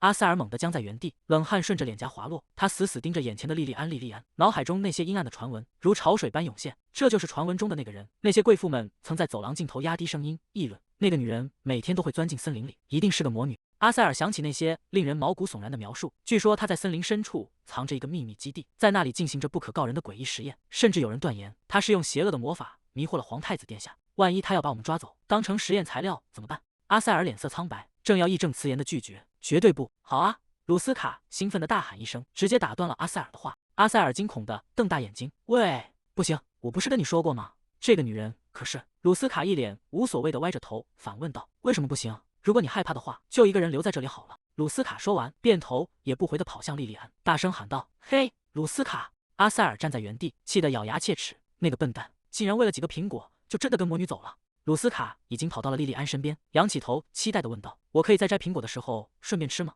莉莉安温柔地回应道：“当然可以。”阿塞尔双手抱胸：“够了，我已经尽力阻止过了，接下来发生什么都是他自找的。”他独自站在树荫下，沉默地盯着地面。但是如果就这样放任不管，鲁斯卡绝对会被他的黑魔法蛊惑的。阿塞尔站在原地，看着鲁斯卡围着莉莉安兴奋地又蹦又跳，心中充满了使命感。现在能救他的只有我了。他想起父亲临行前的叮嘱，要和他好好相处，不要起冲突。阿塞尔咬了咬牙，真是的，这家伙真是个麻烦精。他迈开步子，小心翼翼地躲在树干后观察。如果那个魔女做出任何可疑的举动，我就立刻冲出去把鲁斯卡救出来。他猛地从树后探出头，却发现前方空空荡荡。等等，他们怎么已经走得那么远了？阿塞尔顾不得隐藏行踪，急忙在林间奔跑起来。莉莉安微笑着回应道：“天哪，是真的吗？”鲁斯卡挥舞着手臂，大声喊道：“没错，就是那样。”阿塞尔气喘吁吁地追赶着，这太奇怪了，我明明已经用最快的速度在追了。他拨开挡路的灌木丛，眼前的景象却让他感到一阵眩晕。无论他如何奔跑，那两个人的背影始终若隐若现的走在前方，仿佛永远无法触及。为什么感觉他们反而离我越来越远了？阿塞尔在林间拼命奔跑，呼吸变得愈发急促。照这样下去，真的要跟丢他们了。他脑中闪过一个可怕的念头：难道他是故意利用这个机会想抓走我吗？就在他分神的瞬间，脚下一滑，整个人失去了重心，身体重重地摔下了陡峭的山坡。阿塞尔痛苦地呻吟着，膝盖上传来一阵钻心的剧痛，腿部已经红肿了一大块。他尝试着站起来，却发现根本使不上力气。难道是骨折了吗？就在他感到绝望时，上方传来了鲁斯卡的呼喊声：“嘿，阿塞尔！”阿塞尔抬起头，看到鲁斯卡正趴在坡顶向下张望，脸上写满了惊恐。“你还好吗？”莉莉安眉头微蹙，担忧地看着下方的孩子。鲁斯卡在一旁大叫道：“哇，看起来伤得很重啊！”莉莉安没有丝毫犹豫，直接从陡峭的山坡上一跃而下。阿塞尔惊恐地瞪大了眼睛：“什么？”他下意识地往后缩了缩，该怎么办？我的腿动不了，他该不会真的要趁这个机会抓走我吧？阿塞尔看着不断逼近的身影，离我远点，你这个魔女！他一边挣扎着后退，一边色厉内荏地警告道：“我警告你，我可是凯伦公爵的儿子，如果你再靠近一步，我就回去告诉我的父亲。”莉莉安伸出手，指尖离阿塞尔越来越近。阿塞尔绝望地闭上双眼：“不要，不要靠近我！”一阵温暖的气息突然笼罩了他的全身。阿塞尔小心翼翼地睁开一只眼睛，惊讶地发现莉莉安正轻轻覆盖在他受伤的腿上，柔和的光芒从他的掌心溢出，包裹住了红肿的伤口。阿塞尔愣住了，原本钻心的剧痛竟然在瞬间消失得无影无踪。莉莉安收回手，看，已经全都治好了。阿塞尔低下头，难以置信地检查着自己的腿，刚才还无法动弹的伤处，现在已经变得平整如初，连一丝痕迹都没有留下，伤口真的消失了。他抬起头，神情复杂地看着眼前的女人，这就是魔女使用的魔法吗？果然，她的目的还是……阿塞尔紧紧盯着他，你到底想要什么？莉莉安愣了一下，你说什么？阿塞尔紧盯着他，你治好我是因为想要什么回报吧？你到底想从我这里得到什么？如果是为了利用我家族的名声，恐怕你得去和我父亲谈。还没等他说完，莉莉安的手指轻轻一弹，精准地扣在了阿塞尔的额头上。阿塞尔猛地瞪大眼睛，满脸通红地喊道：“你竟然敢弹我的额头！”莉莉安看着他局促的样子，忍不住轻笑出声：“你这孩子和鲁斯卡一样，性格都挺古怪的呢。”他收起笑意，看着阿塞尔说道：“如果有人帮助了你，你第一句该说的话应该是谢谢才对。”阿塞尔看着他离去的背影，心中泛起一丝异样的情绪。是啊，莉莉安就是那样的人。自从那天之后，阿塞尔再也没有见过她。他曾努力让自己不再去想起莉莉安，甚至以为自己已经彻底忘记了那个女人的模样。直到现在，清脆的碎裂声在大厅内响起，阿塞尔猛地回过神来，他呆呆地望着前方。艾薇有些局促地缩着肩膀，小声道歉道：“对不起，我不小心把叉子掉在地上了，我只是有点好奇。”阿塞尔却陷入了沉思，他无法理解这种异样的感觉。为什么看到艾薇会让我联想到莉莉安？是因为鲁斯卡刚才说的那些多余的话吗？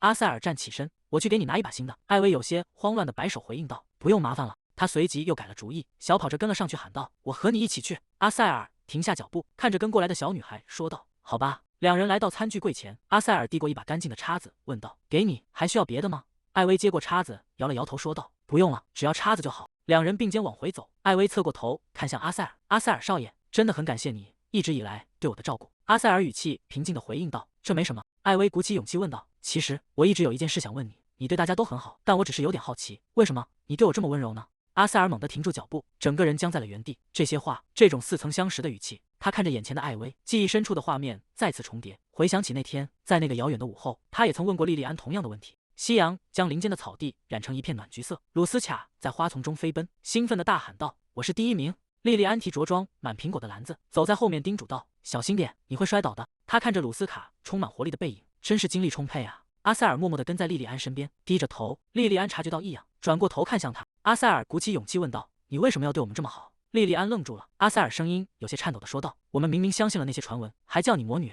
鲁斯卡不知何时凑了过来，一脸无辜地反驳道：“我可没那么做过，怀疑他还弄伤了腿的人，明明是你吧？”莉莉安看着两个孩子打闹的样子，忍不住用手遮住嘴角。阿塞尔气得满脸通红，一把捏住鲁斯卡的脸颊。莉莉安止住笑意：“其实我早就知道了。”莉莉安伸出手，指尖轻轻拂过虚空，总有一天你会明白这一切的意义。莉莉安伸出双手，轻轻捧起阿塞尔和鲁斯卡的脸颊，她的目光变得无比深邃，看到了遥远的未来。她轻声的喃道：“为了我的孩子，你们以后会在一起度过漫长的岁月，共同分享悲伤，也共同经历喜悦。多亏了你们，那个孩子一定会获得巨大的幸福。”莉莉安微微垂下眼帘，语气中带着一丝恳求：“所以，请一定要成为那个孩子的好朋友。”夕阳的余晖洒在开满雏菊的山坡上，他紧紧拥抱着两个年幼的孩子，仿佛在托付着某种珍贵的契约。“阿塞尔少爷！”艾薇的声音将阿塞尔从回忆中拉回，他歪着头：“你还好吗？”“啊，我刚才问了一个很奇怪的问题，对吧？”“没关系的，你真的不用回答我。”阿塞尔看着眼前局促不安的艾薇，那些关于莉莉安的记忆碎片逐渐拼凑完整，他终于明白了那种熟悉感的来源。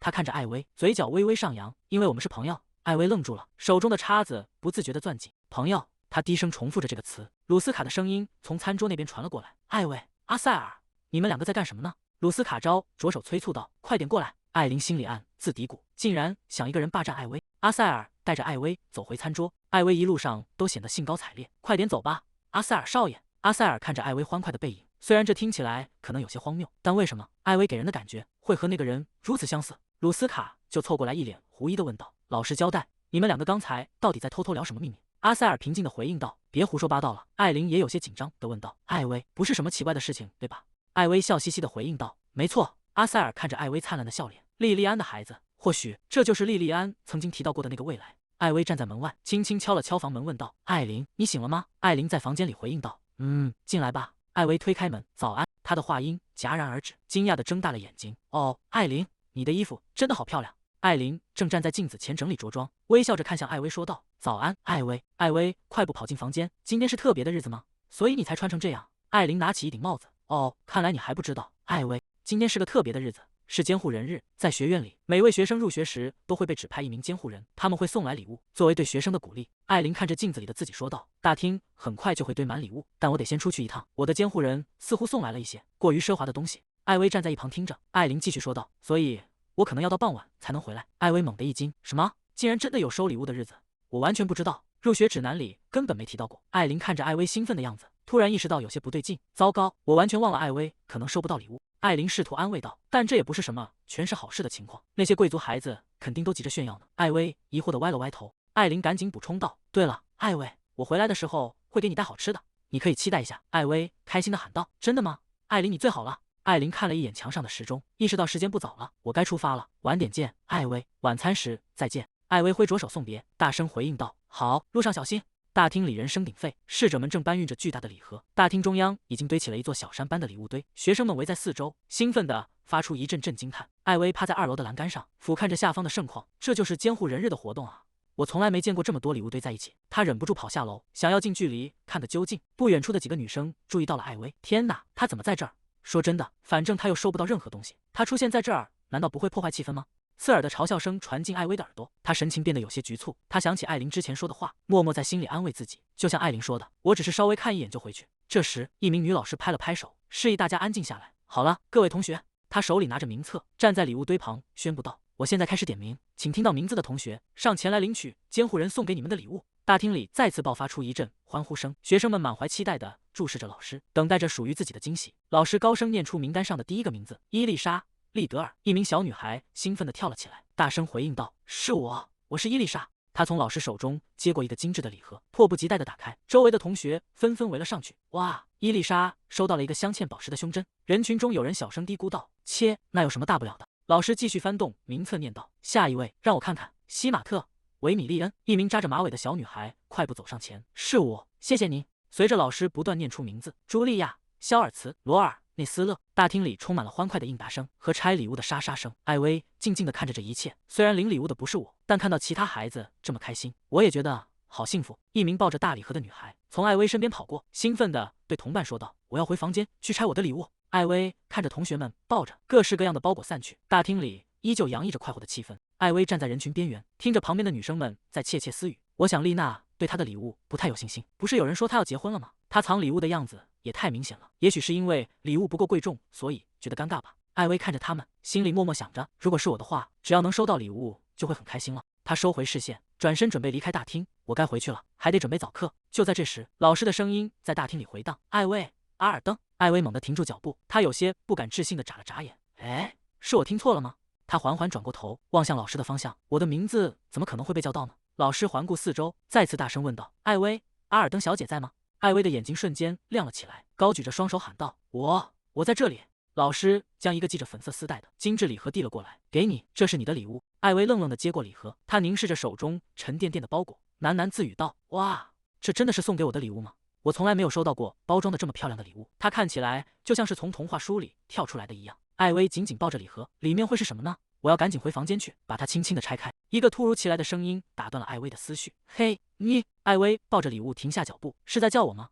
没错，就是你。2名高年级女生挡住了去路，语气强硬的说道：“把那个礼物交出来，我需要先检查一下。”艾薇紧紧护住怀里的礼盒，疑惑的问道：“检查它？”长发女生冷哼一声：“没错，这东西看起来实在太可疑了。孤儿院出身的人怎么可能收到这么华丽的礼物？这显然是个错误。”艾薇抱着礼盒往后退了一步。哎，这不可能吧？周围的学生们开始交头接耳，细碎的议论声在大厅里蔓延开来。仔细想想，确实很有道理。也许这礼物本来是给别人的，他只是不小心拿错了。说实话，像他这种平民，到底有没有监护人都不一定呢。艾薇急忙低下头，等一下，这上面明明写着我的名字。长发女生一把抓住礼盒的边缘，也许是名字拼错了呢。你凭什么就认定这是你的？快把它交出来！住手！一声清脆而有力的呵斥声打断了争吵，沉稳的脚步声由远及近，在大厅的地板上发出规律的声响。围观的人群下意识地让开一条路。伊兹瑞拉面无表情地走上前来，没有任何证据能证明这份礼物不是艾薇的，你们却这样肆无忌惮地围攻他。艾薇呆呆地看着眼前的伊兹瑞拉，她看起来好优雅，到底是谁呢？伊兹瑞拉低下头，你还好吗，艾薇小姐？周围的学生们开始小声议论。哇，是伊兹瑞拉，但她为什么要替那个平民说话？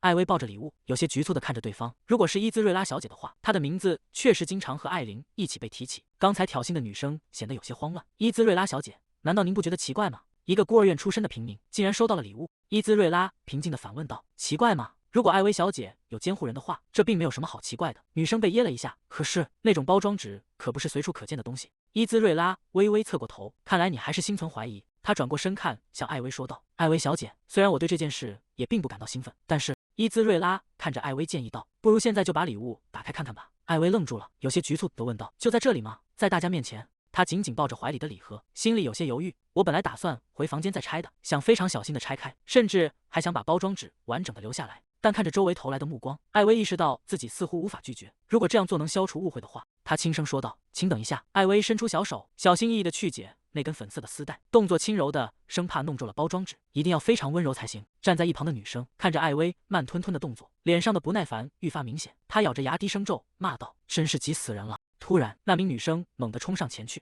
你在磨蹭什么？快给我拿过来！”艾薇被这股巨大的力量带得失去平衡，整个人重重地摔倒在地上，发出一声痛苦的闷哼。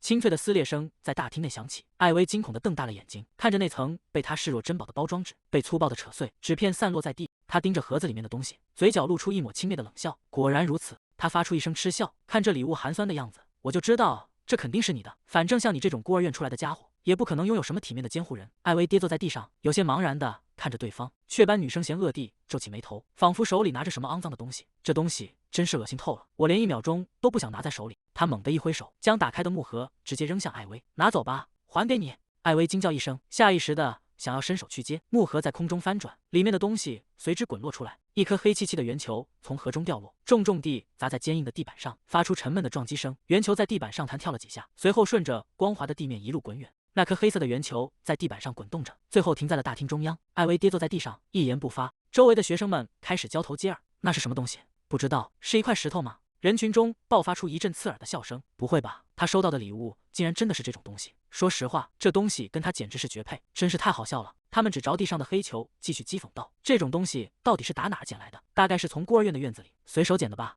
艾薇低着头，她紧紧攥着裙角。伊兹瑞拉站在一旁，有些担忧的轻声问道：“艾薇小姐，你还好吗？”从未想过事情竟然会变成这样。伊兹瑞拉捂着嘴，发出一阵阵刺耳的讥笑。艾薇吸了吸鼻子，眼眶通红，她呆呆地望着前方，耳边全是那些肆无忌惮的笑声，真是太好笑了。笑声在大厅里回荡，每一声都像针一样扎在艾薇心里。她孤零零地坐在地毯边缘，显得那么瘦小无助。就在这时，原本暗淡无光的黑球表面突然闪过一丝异样，她静静地躺在地板上，球体深处竟泛起了一道微弱的光芒。艾薇跌坐在冰冷的地板上，周围充斥着刺耳的嘲笑声。她低着头，用力攥紧了拳头。不管怎么说，随便乱扔东西也太过分了。艾薇缓缓站起身，我不在乎别人怎么看。伊兹瑞拉愣住了，看着艾薇的背影。艾薇猛地转过身，对我来说，这是监护人送给我的珍贵礼物。就在艾薇紧紧抱住圆球时，原本暗淡的球体突然透出光亮。艾薇惊讶地看着手中的变化，这是什么？光芒越来越强烈。艾薇不可置信地低声自语：“石头在发光。”圆球正散发出耀眼的光芒，周围的学生们纷纷围拢过来，人群中传出惊呼声：“那是怎么回事？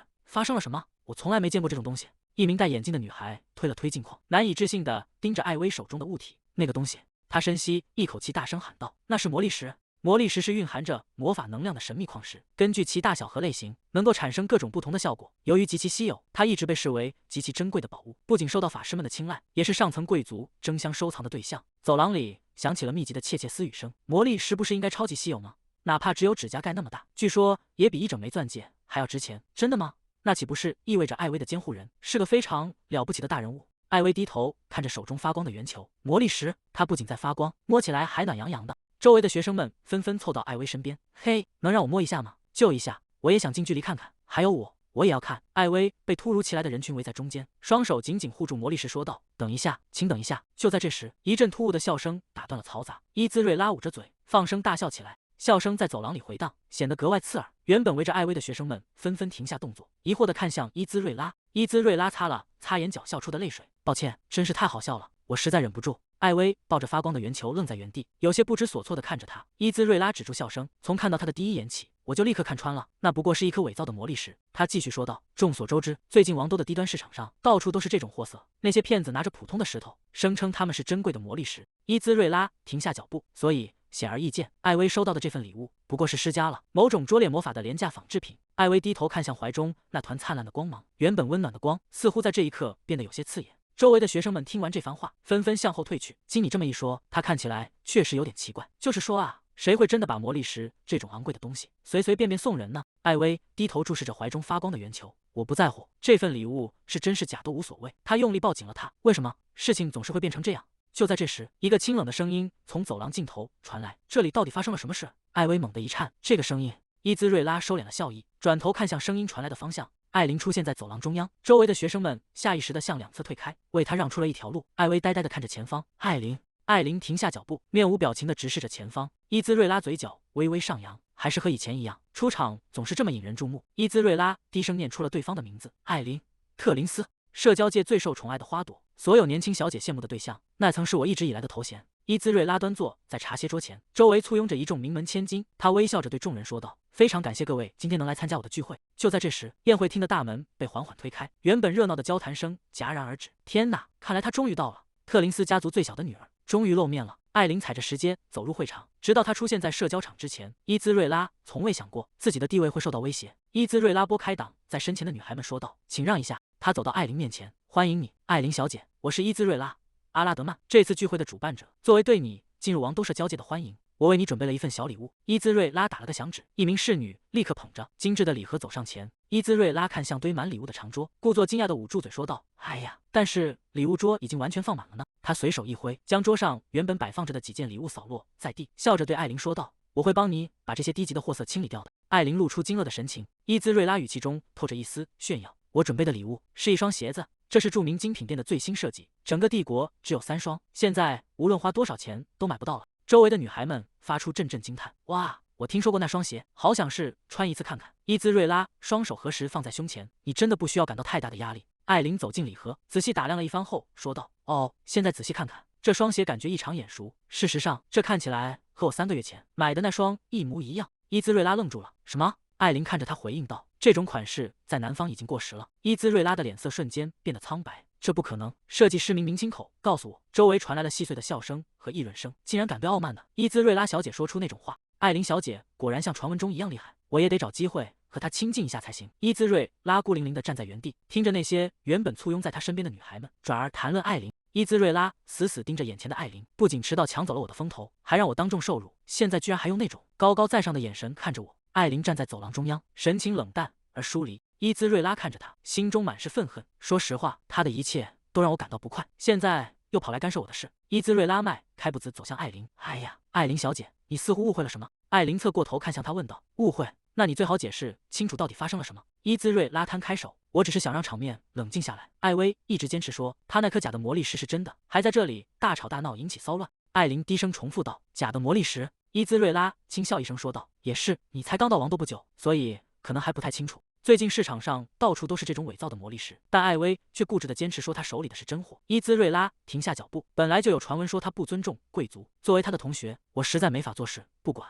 艾薇抱着圆球站在一旁，神情显得有些呆滞和无助。艾琳沉默了片刻，或许不明白状况的人是你。伊兹瑞拉愣了一下，什么？艾琳直视着他的眼睛说道：“你是不是忘了，我来自特林斯家族？艾琳看着伊兹瑞拉说道：“拍卖行交易的大部分魔力石都由我们家族经手，我从小就接受作为商人的严格训练。”他转过身，目光扫过艾薇手中那团耀眼的光芒，最后直视着伊兹瑞拉问道：“你真的认为我分辨不出真假吗？”艾琳神情严肃：“我以家族的名誉起誓，艾薇手里拿着的那颗石头是真货。”艾薇呆呆地捧着魔力石。艾琳收回目光：“如果你没有别的话要说，就请让开。”伊兹瑞拉僵在原地。艾琳快步走到艾薇面前问道：“艾薇，你没事吧？”伊兹瑞拉独自站在走廊中央，一言不发。周围的学生们再次开始窃窃私语。这么说，伊兹瑞拉小姐刚才搞错了，亏她刚才还那么神气活现地教训别人，结果竟然是在胡说八道。伊兹瑞拉低着头，这不可能，绝对不可能！一个平民怎么可能拥有魔力石？一名跟班小心翼翼地凑上前问道：“伊兹瑞拉小姐，你还好吗？”艾琳小姐，你刚才的话也太过分了。伊兹瑞拉小姐说的其实很有道理。她继续为伊兹瑞拉辩解道：“毕竟最近你对那个平民确实太温柔了。”伊兹瑞拉猛地抬起头，她像是突然意识到了什么。那个高傲的艾琳·特林斯，跟班被她的动作吓了一跳，再次试探着问道：“伊兹瑞拉小姐？”艾琳轻声问道：“你真的没事吗？”艾琳微微垂下眼帘：“如果艾薇刚才受了伤，我真的会。”伊兹瑞拉抬起手捂住嘴，目光紧锁在艾琳身上。那个总是冷静的近乎冷酷的艾琳，刚才竟然露出了一种表情。他从未见过艾琳如此直白地表现出自己的情绪。伊兹瑞拉用手指抵住下唇，嘴角勾起一抹玩味的弧度，真有意思。克洛伊斯坐在书房的办公桌前，笔尖在纸面上划过，发出沙沙的声响。他握笔的手背上浮现出复杂的纹路。克洛伊斯陷入了沉思，不知道他是否喜欢那份礼物。夜幕降临，学院开学在即，敲门声打破了书房的寂静。克洛伊斯头也不回地说道：“进来。”宰相推门而入：“深夜打扰，万分抱歉，陛下，有一件关于学生监护人的事情需要向您汇报。”克洛伊斯停下手中的笔。“监护人是哪个学生？”宰相回答道：“是一个叫艾薇的学生。”克洛伊斯微微皱眉，确认道：“是我在会议上选中的那个孩子吗？”宰相点头应道：“是的，正是他。我们正在审核今年入学新生的监护人名单，但在艾薇的事情上遇到了点麻烦。”克洛伊斯看着桌上的文件问道：“怎么了？是没有人愿意出面吗？”宰相无奈地解释道：“恰恰相反，自从听说陛下亲自选中了他，所有人都争先恐后的想要成为他的监护人。考虑到他出身孤儿院，那些人大概是想等他毕业后，利用他来谋取私利。”克洛伊斯抬手按住额头，确实没有其他值得信任的人能照顾他了。所有合适的候选人都已经分配给了其他学生。克洛伊斯盯着他问道：“我明白了，但你既然特意过来，应该已经有了计划，你有什么想法？”宰相拿着文件建议道：“我认为最好只派一个虚构的人物。在调查过程中，我发现了一个合适的候选人，他是一位子绝之子，战前被任命为教授，但再也没有回来。”克洛伊斯转过头问道：“他叫什么名字？”宰相回答道：“西安。”克洛伊斯沉默片刻，说道：“明白了，就用他的名字作为那女孩的正式监护人。”宰相微微躬身应道：“遵命，陛下。”然而回想起自己曾对艾薇说过的谎言，没错，我是西安学院的一名教授。他当时看着艾薇崇拜的神情，完全没料到自己真的会变成西安。为什么偏偏在那时候想到了这个名字？克洛伊斯握紧了手中的笔，嘴角却不自觉地微微上扬。不过这种感觉似乎也不坏，至少这给了他一个承担责任的机会。他看着眼前堆积如山的礼物，陷入了沉思。通常送礼只需要一件单品，但他显然准备的有些过头了。克洛伊斯心想，这或许只是一点微不足道的安慰，那只是一块发光的石头，除了光亮别无他用，但还是希望它能带来一些温暖和光芒，送给那个在黑暗中独自被困了很久的孩子。在另一处房间里，艾琳打开了一个精致的木盒，里面整齐地摆放着丝带。她轻声唤道：“艾薇。”艾琳看着盒子里的东西，疑惑地问道：“留下盒子也就算了，但你为什么连撕破的包装纸也留着？”艾薇有些局促地绞着手指：“那个，毕竟这是监护人送给我的礼物，我想珍惜它的每一部分，甚至是丝带。”艾琳看着艾薇单纯的样子，心中涌起一阵酸楚。艾薇，艾琳越想越气，那些人怎么能偷走这么可爱的孩子的礼物，还把它扔掉？我一定要！艾薇赶紧拉住艾琳的衣袖，劝道：“艾琳，冷静点。”艾薇低下头，刚才我确实有点难过，但现在真的没关系了。她眼中闪烁着光芒，因为知道有人专门为我准备了礼物，这种喜悦远比被忽视和嘲笑带来的伤害更重要。艾薇好奇地问道：“对了，艾琳，你怎么这么快就回来了？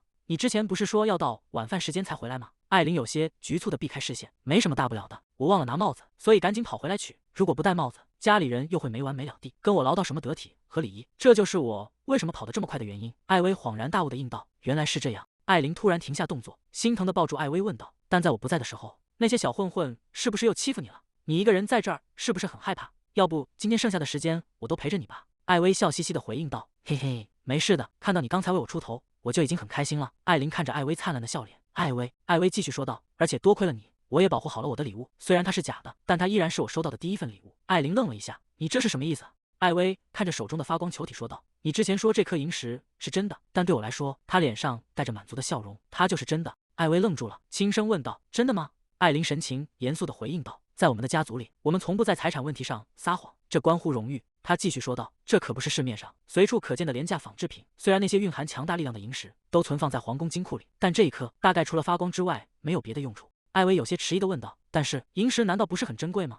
艾琳点了点头：“没错，光是这一颗，在拍卖会上起码能卖到1000万金币。1000万金币！”艾薇惊得整个人都僵住了。艾琳感叹道：“看来你的监护人非常在意你。”艾薇吓得浑身发抖，一栋房子的价值就在我手里，也许是记错了，我真的应该把它还回去。就在这时，沉闷的钟声响起，艾琳惊呼道：“糟了，看时间，我得走了。”她顾不上再纠结礼物的价值，急匆匆地抓起东西，转身跑出了房间。艾琳戴上帽子，我肯定会在晚饭前回来。艾薇，你下午打算做什么？艾薇有些茫然地回应道：“哎，当然是去上课啊。”艾琳停下动作，有些惊讶地看着他问道：“哦，你难道不知道今天没有课吗？”艾薇愣在原地。“真的吗？”艾琳解释道：“今天是监护人日，课程默认取消了。尤其是对你这样的学生来说，抱歉，我早该告诉你的。”艾薇松了一口气，露出欣喜的神色说道：“太好了，那我就……”艾琳不由分说的把伊薇推到床边。“艾薇，你今天应该在房间里好好休息，你早上经历得够辛苦了，我会帮你看着那个盒子的，快补个觉吧。你最近因为写作业总是熬夜到半夜。”艾琳却突然凑近了些，盯着他的手问道：“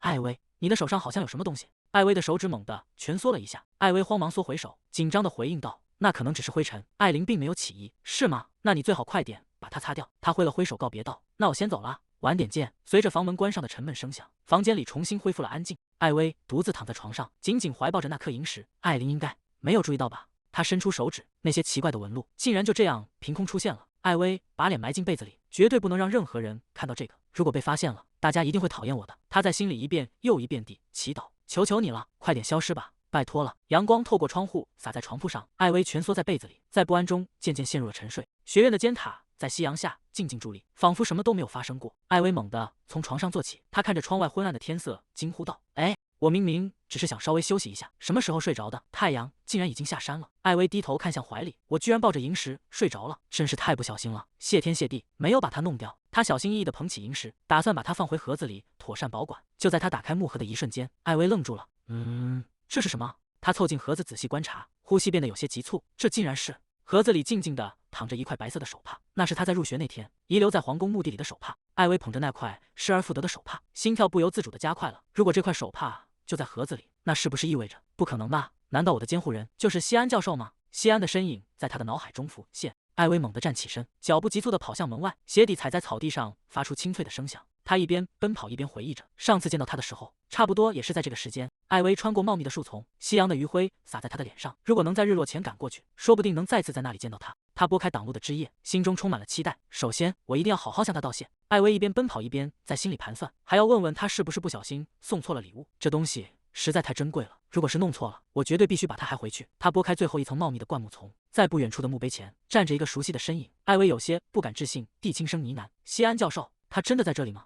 他再也按捺不住内心的激动，大声呼喊着跑了过去：“教授，西安教授！”艾薇紧紧抱着怀里的萤石，急切地喊道：“我在这里，教授，快看这边！”随着他的呼喊，他指尖触碰到的萤石表面突然泛起异样的波动，那些神秘的纹路再次浮现。克洛伊斯独自站在树林间的墓碑前，身后传来了急促的呼喊声：“教授，西安教授！”克洛伊斯转过身，艾薇正卡在不远处的灌木丛里，他一边挣扎一边大声打招呼：“是我，艾薇。”克洛伊斯看着小女孩，低声呢喃：“艾薇。”克洛伊斯快步走上前，蹲下身子检查她的情况：“你没事吧？有没有哪里受伤？”艾薇抱着怀里的东西回应道：“没事，好久不见了，西安教授。”克洛伊斯看着他问道：“你怎么又走这条路？话说回来，你为什么会在这里？”艾薇有些局促地低下头。那个，克洛伊斯关切地问道：“你的手受伤了吗？”艾薇猛地缩回手喊道：“没有，只是觉得有点痒痒的。”克洛伊斯并没有就此罢休：“你是从灌木丛里钻出来的，还是仔细检查一下比较稳妥？让我近距离看看。”艾薇有些局促地往后缩了缩：“我真的没事。”克洛伊斯执意拉过艾薇的手，他的手什么时候变得这么干净了？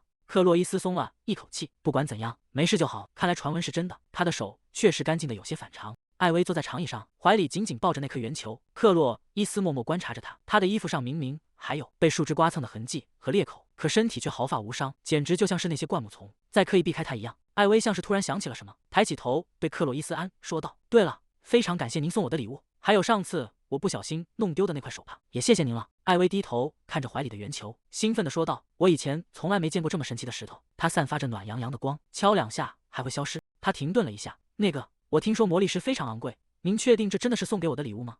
克洛伊斯微笑着伸出手，轻轻抚摸艾薇的头，说道：“当然确定，你喜欢就好。”他语气平淡的补充道：“这东西以前就随手丢在家里，所以不用担心。”艾薇惊得瞪大了眼睛，价值千万金币的魔力石，竟然只是随手乱丢的东西吗？他赶紧抱紧圆球，喊道：“我会好好珍惜它的。”过了一会儿，艾薇又小声开口道：“那个，我还有一个问题想问您。”克洛伊斯回应道：“艾薇好奇地问道：“教授，您教的是哪一门课？我怎么努力找都找不到，甚至连行政办公室的人都说不知道。”克洛伊斯脸上的笑容僵住了，额头渗出了细微的汗珠。“啊，这个嘛。”克洛伊斯避开视线说道：“我决定这学期不授课了，最早也要下学期才会回来。”艾薇听后显得有些失落。“真的吗？”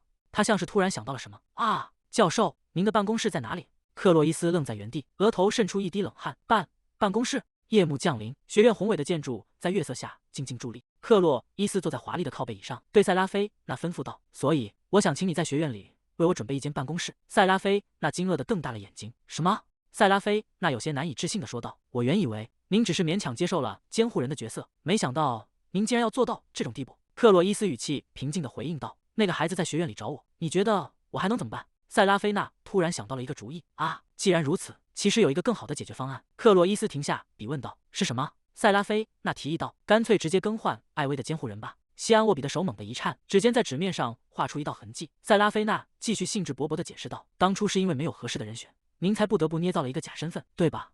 但现在最完美的人选已经出现了，就是马勒斯教授。他在数学领域贡献卓越，而且还是我以前的导师，背景简直无可挑剔。”克洛伊斯沉默不语。塞拉菲娜凑近了一些说道：“反正他平时也忙于公务，这难道不是最理想的选择吗？而且我听说他很快就要退休了。”他露出一副胜券在握的笑容，压低声音补充道：“您看，他那么疼爱艾薇，甚至为了能继续教他而推迟了退休计划，所以现在正是把监护人变更为马勒斯教授的绝佳机会。”“不行！”克洛伊斯冷冷地打断了他，他猛地将手按在桌面上。克洛伊斯语气生硬地命令道：“你只需要去把办公室准备好。”塞拉菲娜愣在原地。“您说什么？”克洛伊斯猛地站起身。塞拉菲娜干笑着说道：“您在开玩笑吧？”克洛伊斯没有理会他的反应。“我还有堆积如山的工作要处理，时间紧迫，你现在可以离开了。”话音刚落，一股无形的力量猛地将塞拉菲娜推向门外，她甚至来不及反应，整个人就踉跄着跌出了房间。塞拉菲娜站在走廊里，惊魂未定地看着紧闭的房门。刚才那是怎么回事？她回想起克洛伊斯刚才那副不容置疑的态度，难道说他根本就不想更换监护人？学院的钟声在蔚蓝天空下回荡，清脆的声音传遍了整座宏伟的建筑群。马勒斯站在讲台上，合上手中的书本，说道：“今天的课程到此结束，从下周开始。”他环视着台下的4名学生：“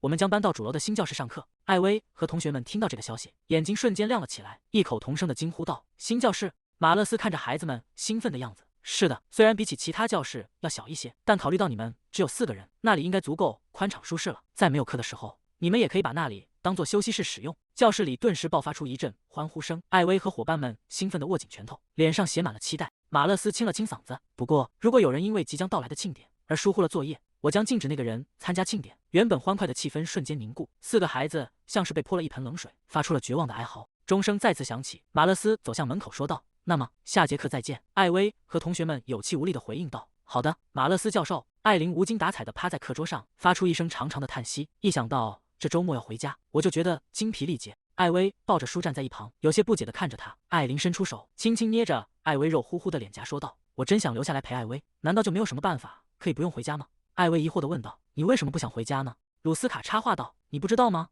这周末可是我们入学以来的第一次准许外出，所有人都要回家，至少得在家人面前露个面。从今天傍晚开始，家长们就会陆续来接学生了，甚至连学院的职员们也要放假。”艾琳依旧侧脸贴着桌面：“我们才分开没多久，有什么大不了的？家里人说连远房亲戚都要来参加聚会，我光是想想就觉得累了。”鲁斯卡也跟着叹了口气：“如果我回家，哥哥们肯定会以陪练为借口把我揍一顿，我也不想回去。”艾薇转过头看向一直保持沉默的阿塞尔，问道：“阿塞尔，你也要回家吗？”阿塞尔点了点头，回应道：“我家的领地就在附近，我打算回家带些书过来。其实我也想留在宿舍里继续学习。”鲁斯卡听到这话，露出了惊讶又无奈的神情。“哦，对了，艾薇，你难道哪儿也不去吗？”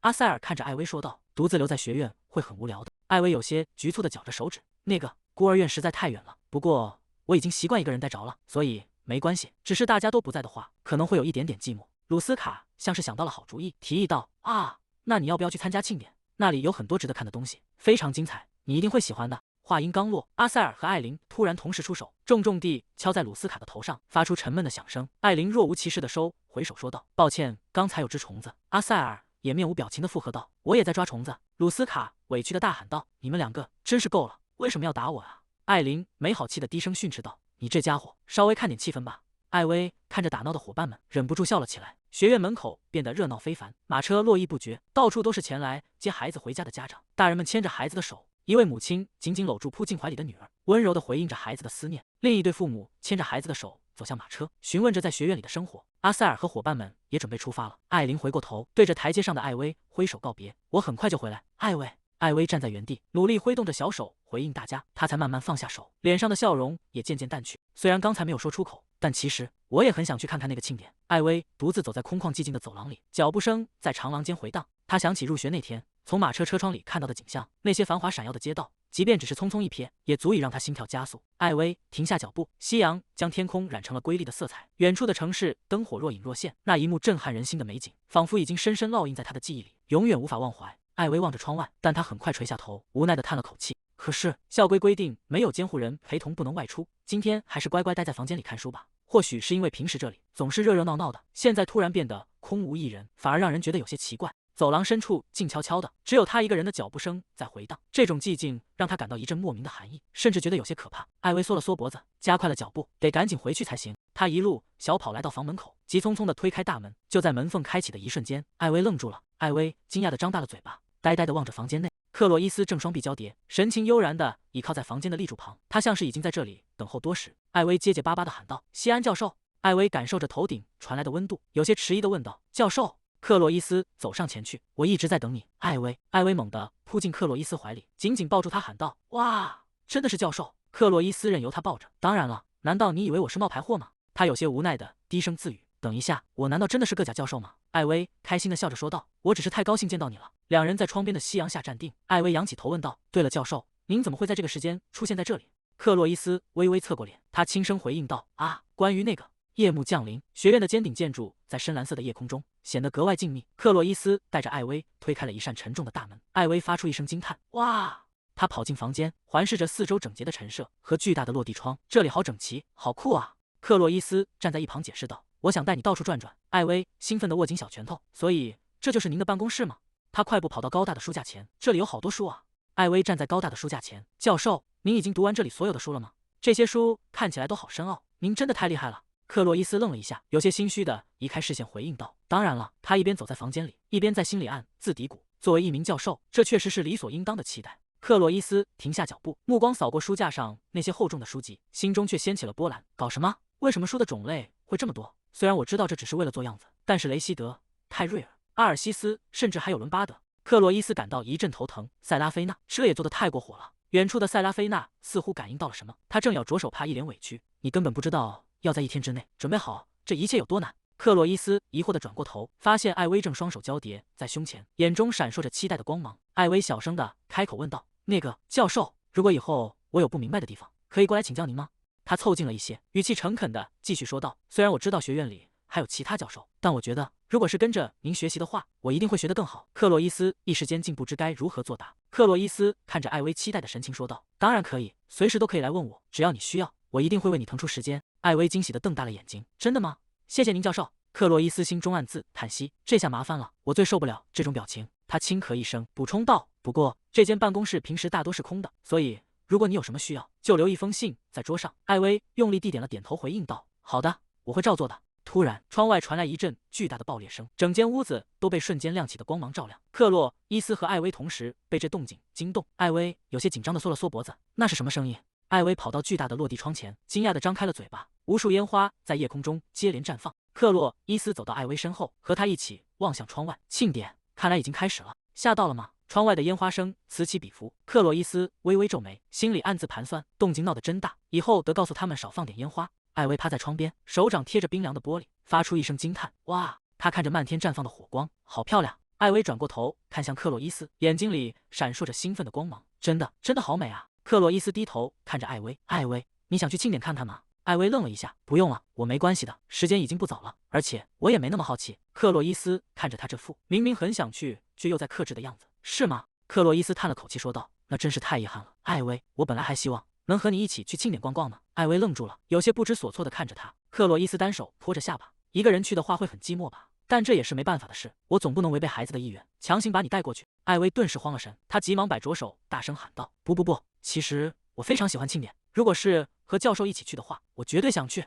克洛伊斯嘴角微微上扬，露出一抹得逞的笑意，他轻声回应道：“既然这样，那我就放心了。”庆典街道上人声鼎沸，到处挂满了彩色的旗帜，搬运货物的工人和往来的行人让这里显得格外热闹。克洛伊斯带着艾薇走在街道中央，艾薇紧紧跟在克洛伊斯身边，好奇地张望着四周的一切。克洛伊斯察觉到艾薇的局促，他伸出手，掌心向上递到艾薇面前。艾薇愣了一下，有些受宠若惊地看着那只手。艾薇开心地笑了起来，伸出小手紧抓住了克洛伊斯的手指，两人牵着手穿行在人群中。艾薇兴奋地蹦蹦跳跳，指着路边的摊位分享她的发现。他们停在一个烤肉摊前，艾薇趴在柜台边，盯着整齐排列的烤肉串，眼睛里闪烁着渴望的光芒。克洛伊斯耐心地陪在他身边。艾薇被路边精美的小饰品吸引，一路上欢声笑语不断。艾薇突然停下脚步，睁大眼睛看向前方。教授，那边的人在做什么呀？克洛伊斯回应道：“啊，那是飞镖扎气球的游戏。”不远处的摊位前，一个男孩正拿着飞镖瞄准墙上的气球。克洛伊斯向艾薇解释道：“只要用飞镖扎破气球，就能赢得各种奖品。”克洛伊斯低下头看着艾薇问道：“如果你感兴趣的话，我们要不要试试？”“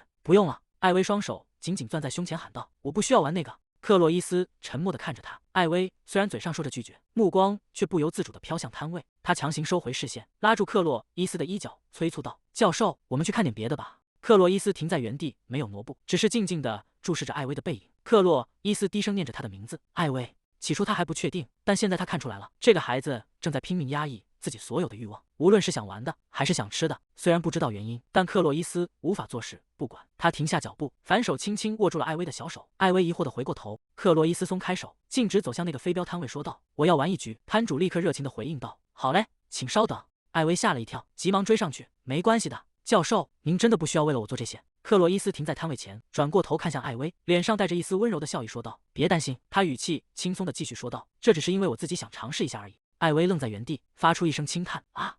艾薇有些局促地站在一旁，小声回应道：“原来是这样。”摊主将3枚飞镖递给西安，说道：“给您，您有3次机会，祝您好运。”艾薇握紧小拳头，在一旁为克洛伊斯加油打气：“祝您好运，教授，我相信您一定会成功的。”克洛伊斯嘴角带着自信的笑意，指尖夹起一枚飞镖，瞄准了前方的气球。飞镖脱手而出，最后软绵绵地定在了离气球很远的木板上。摊主惊讶地张大了嘴巴：“天哪，竟然连边都没沾到！”艾薇也愣住了，教授竟然完全没投中。摊主忍不住笑出声来调侃道：“哎呀，这游戏连小孩子都能轻松投中呢。”艾薇见状，小声提醒道：“教授，再往右边一点点试试看。”克洛伊斯点了点头，神情变得严肃起来。他再次挥动手臂，飞镖带着破空声飞出，伴随着一声惨叫，飞镖竟然直接擦过摊主的脸颊，狠狠地扎进了后方的木板里。摊主吓得魂飞魄散。哇呀！艾薇被这突如其来的变故吓得缩起了脖子。克洛伊斯陷入了沉思，他有些尴尬地低声说道：“这对我来说确实太难了，也许是因为这是专门为小孩子设计的游戏吧。”摊主在一旁吓得瑟瑟发抖，不停地擦着冷汗。克洛伊斯转过头看向艾薇，将最后一枚飞镖递到他面前，问道：“艾薇，你愿意帮我吗？”艾薇惊讶地指着自己：“我吗？”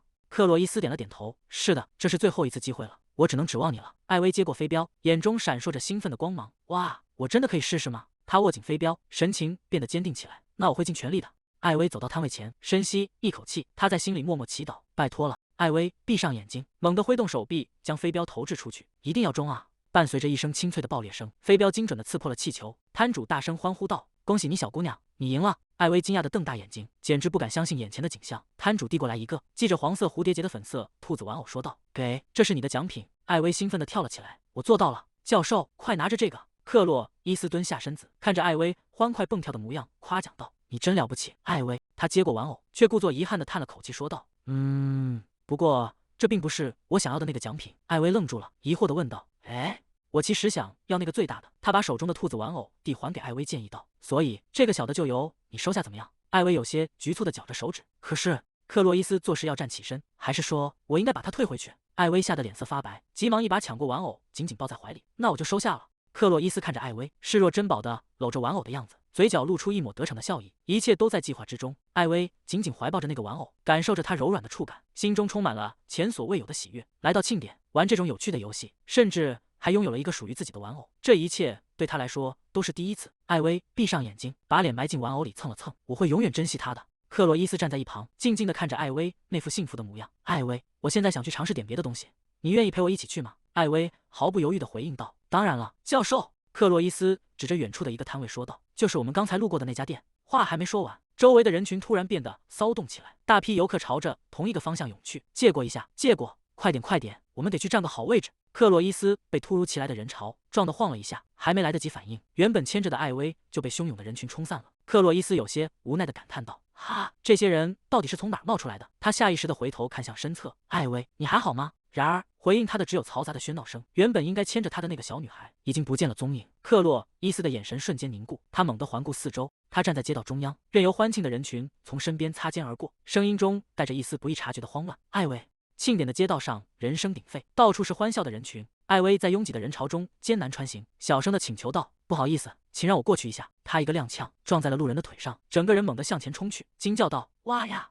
艾薇终于从密不透风的人群中挤了出来，她怀里紧紧抱着玩偶，长舒了一口气，终于出来了。可是她看着四周陌生的鞋履和裙摆，有些茫然地环顾四周，这里到底是哪里？艾薇站在宽阔的街道中央，周围全是双成对的陌生面孔。她紧紧搂住怀里的玩偶，焦急地大声喊道：“教授，西安教授！”艾薇站在熙熙攘攘的街头，不知所措地抓紧了怀里的玩偶。该怎么办？我不知道西安教授在哪里，一定是走散之后我自己走得太远了。他想起院长曾经叮嘱过的话，如果迷路了，绝对不能乱跑，要留在原地等待。艾薇看了看喧闹的街道中心，如果站在路中间会挡住别人的，所以我应该在附近找个地方等。他退到一处安静的巷口，靠在墙边，轻轻叹了口气。西安教授一定会来找我的。巷子里传出阵阵嘈杂的笑声，艾薇躲在阴影处，看着几个路人勾肩搭背地走过。她缩了缩脖子，紧紧搂住怀里的玩偶。外面的街道依然热闹非凡。艾薇蹲在地上，随手捡起一根树枝，在土里涂画着，以此打发漫长的等待时间。突然，一道高大的黑影笼罩了过来，艾薇猛地一惊，立刻丢掉树枝，站起身，满怀期待地喊道：“西安教授！”然而，出现在眼前的并不是熟悉的人，一个身材魁梧的男人。他低头看着艾薇，问道：“小姑娘，你怎么一个人待在这种地方？是和父母走散了吗？”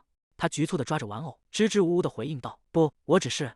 男人没有等他说完，而是警惕地环顾四周，确认巷子里没有其他大人跟随。男人盯着艾薇说道：“没必要否认，我刚才一直看着你呢，你就是一个人待在这里。”艾薇惊恐地睁大眼睛，还没来得及反应，男人突然伸出粗壮的手臂，一把死死扣住了他的手腕。“过来！”艾薇被拽得踉跄一步，拼命挣扎着喊道：“放开我，快放开我！”男人发出一阵刺耳的笑声：“小姑娘，你运气真不错，因为我非常清楚，像你这样的孩子该去什么地方，我可是再清楚不过了。”艾薇脸色惨白，身体止不住的颤抖，只能眼睁睁看着男人那张狰狞的面孔不断逼近。巷子外，庆典的喧嚣声依旧，却没有人注意到阴影里发生的这一切。庆典的街道上依旧热闹非凡，欢笑声和喧闹声交织在一起。克洛伊斯站在人群中，有些不确定的轻声唤道：“艾薇！”他猛地转过身，神色变得焦急万分，大声喊道：“艾薇！”克洛伊斯在拥挤的街道上奔跑起来，他不断呼喊着那个名字：“艾薇！”如果他刚才被人群冲散了，应该就在这附近才对。克洛伊斯猛地停住脚步，视线锁定在前方不远处，一个男人正带着一名金发小女孩穿过街道。克洛伊斯立刻冲上前去，一把抓住了那个孩子的肩膀，大声喊道：“艾薇！”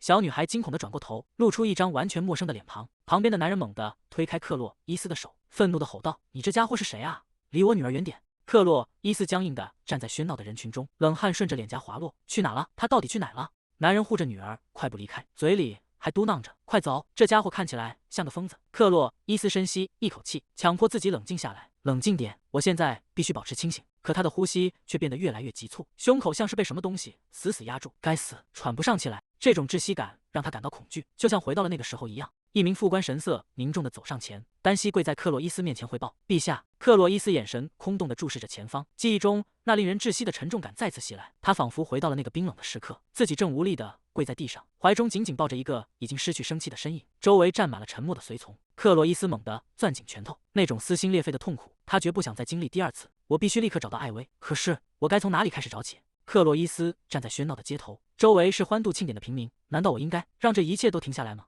动员城卫军，甚至调遣帝国骑士团。克洛伊斯孤身立在人潮中，他低声自语道：“封锁整座城市，搜查每一个角落。如果在找到他之前，艾薇出了什么意外的话。”一名路过的老者停下脚步，试探着问道：“打扰一下，请问你是在找孩子吗？”克洛伊斯猛地转过头，老者继续说道：“是一个有着金色头发的小女孩。”克洛伊斯瞬间冲上前去，一把揪住老者的衣领，失控地吼道：“那个孩子，你在哪里见到他的？”老者被吓得脸色惨白，结结巴巴地回应道：“就在刚才，在那边的广场上。”老者的妻子在一旁惊呼道：“天呐，亲爱的！”克洛伊斯意识到自己的失态，猛地松开手，后退半步，说道：“对不起，我不是故意的。”他稳住心神：“你说是广场吗？”老者揉着脖子，有些犹豫地说道：“是的，但我不确定他现在还在不在那里。你要不要去事务招领处看看？”听说最近京城里出现了很多拐卖犯，在发生可怕的事情之前，你最好赶紧去报案。”克洛伊斯听完老者的叮嘱，脸色变得更加苍白。他转过身，望向喧闹的广场方向，眼神中充满了不安与决绝。克洛伊斯猛地转过身，头也不回地冲入人潮。老妇人惊魂未定地拍着胸口喊道：“天呐！”她急忙扶住身边的老者：“亲爱的，你没事吧？”老者无奈地笑了笑：“我没事，不过那个年轻人的力气大得惊人。”老妇人有些不满地抱怨道：“那到底是个什么样的人啊？长得倒是挺体面，怎么一点礼貌都没有？”老者安抚着妻子说道：“好了好了，他丢了孩子，换作是谁都会急疯的。”老妇人轻哼一声，还是有些疑惑地问道：“不过你是怎么看出来他在找孩子的？”老者笑了笑，眼神中透出一丝感慨：“怎么看出来的？只要看一眼就明白了。那是一张世界刚刚崩塌的脸，就像失去了生命中最重要的东西。而且，老者低声补充道，只要看一眼就能发现，他们长得非常相像。”失物招领处内传出阵阵哭声，艾薇坐在木凳上，怀里依旧紧紧抱着那个玩偶，她身旁坐着一个正抹着眼泪的小女孩。那个孩子抽泣着喊道：“妈妈！”艾薇看着身旁大哭的同伴，又低头看了看自己的玩偶，想起刚才发生的事。那个大叔虽然一开始看起来很凶，但其实是个好人。不久前，那个高大的男人牵着艾薇的手，带她来到了这栋建筑前。艾薇有些迟疑地问道：“这里就是失物招领处吗？”男人转过身：“没错，这里就是走丢的孩子待的地方。你要乖乖在这里等父母来接你，知道了吗？”就在这时，大门被猛地推开，发出一声清脆的铃响，一名妇人神色慌张地冲了进来。“司上！”艾薇身旁的小女孩听到声音，哇的一声扑向了母亲的怀抱。“妈妈！”那个小女孩大哭着扑进母亲怀里，妇人紧紧搂住孩子：“你真是要吓死我了！”艾薇独自坐在长凳上，看着这一幕，手指不安地搅在一起。大家都有家人来接呢。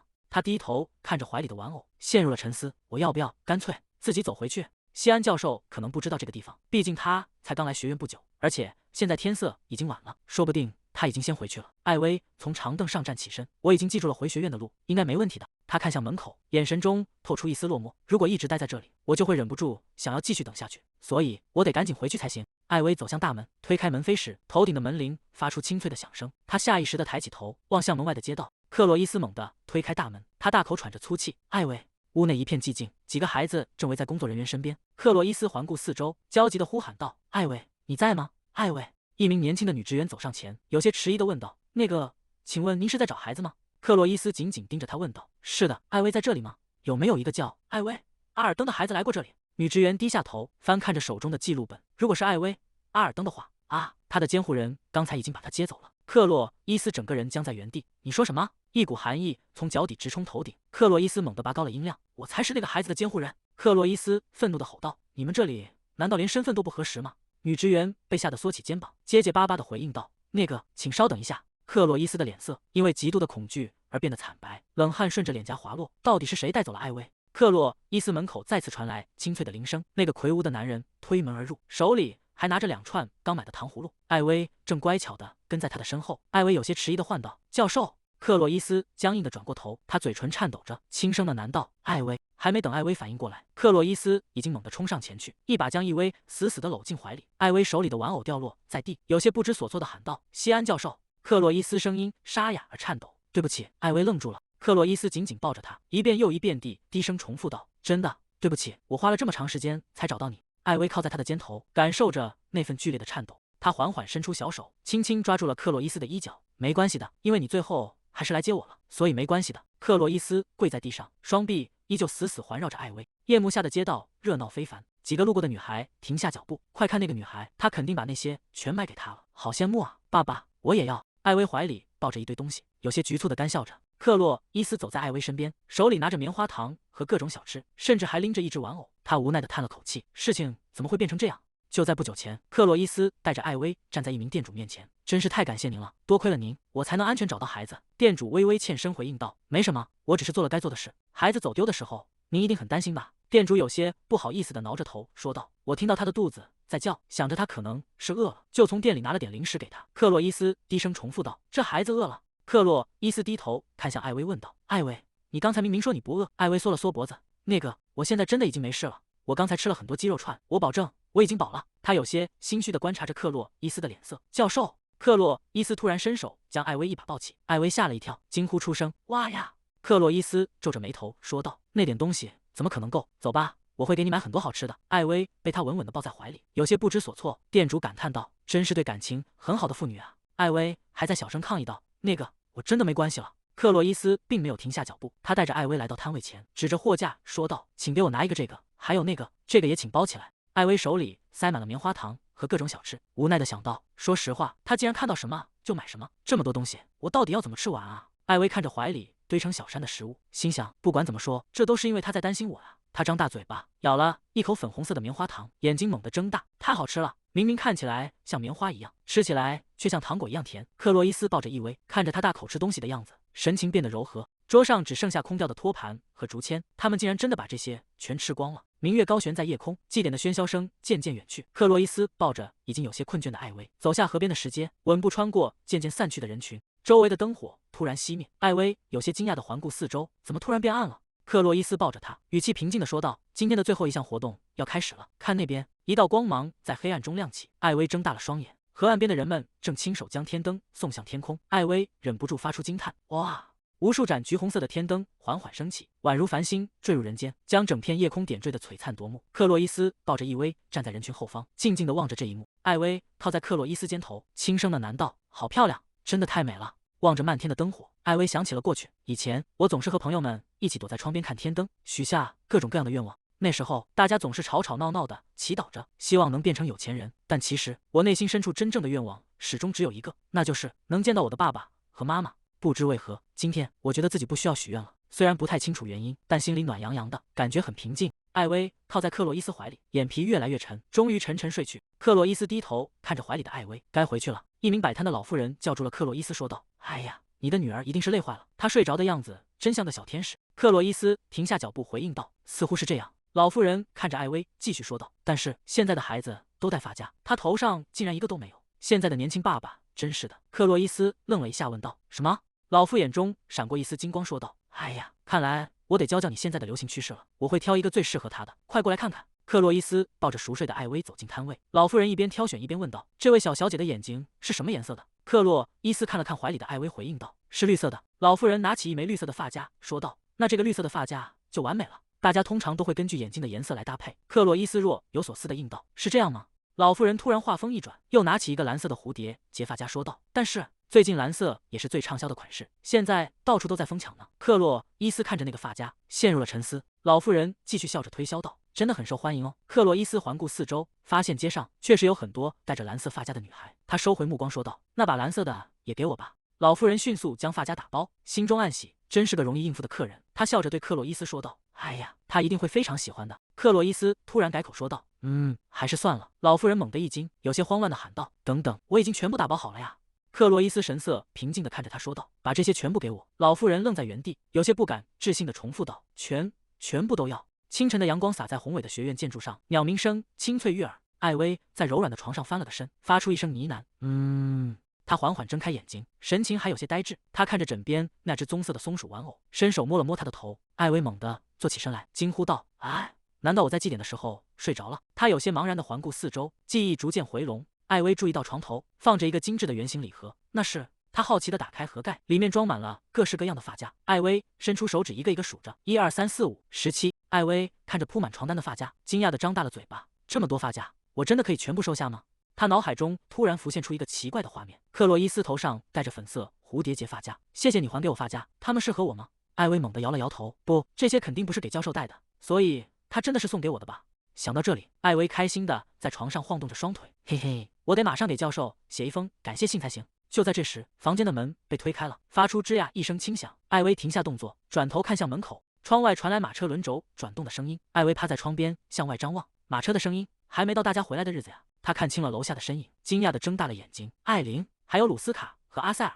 楼下的空地上，行李箱被重重地摔在地上。艾琳双手抱胸，到底发生了什么？为什么你们这么早就回来了？艾琳咬着牙，看起来非常生气。我本来计划好要和艾薇单独相处的。艾薇已经飞快地跑下楼，大声喊着艾琳的名字：“艾琳！”他像一颗小炮弹一样撞进艾琳怀里，紧紧抱住了她。艾琳被这突如其来的拥抱撞得后退了一步，脸上的怒气瞬间消散。艾琳被撞得后退半步。艾薇，你吓了我一跳。艾薇仰起头，嘿嘿，我只是见到你太开心了。他松开手，有些疑惑地看着面前的三人问道：“不过你们不是说明天才回来吗？”虽然我很开心，但是阿塞尔开口解释道：“其实……”三人异口同声地说道：“我想着今天也许可以和你一起去祭典。”话音刚落，三人同时愣住，气氛陷入了短暂的沉默。艾琳率先打破沉默：“这是怎么回事？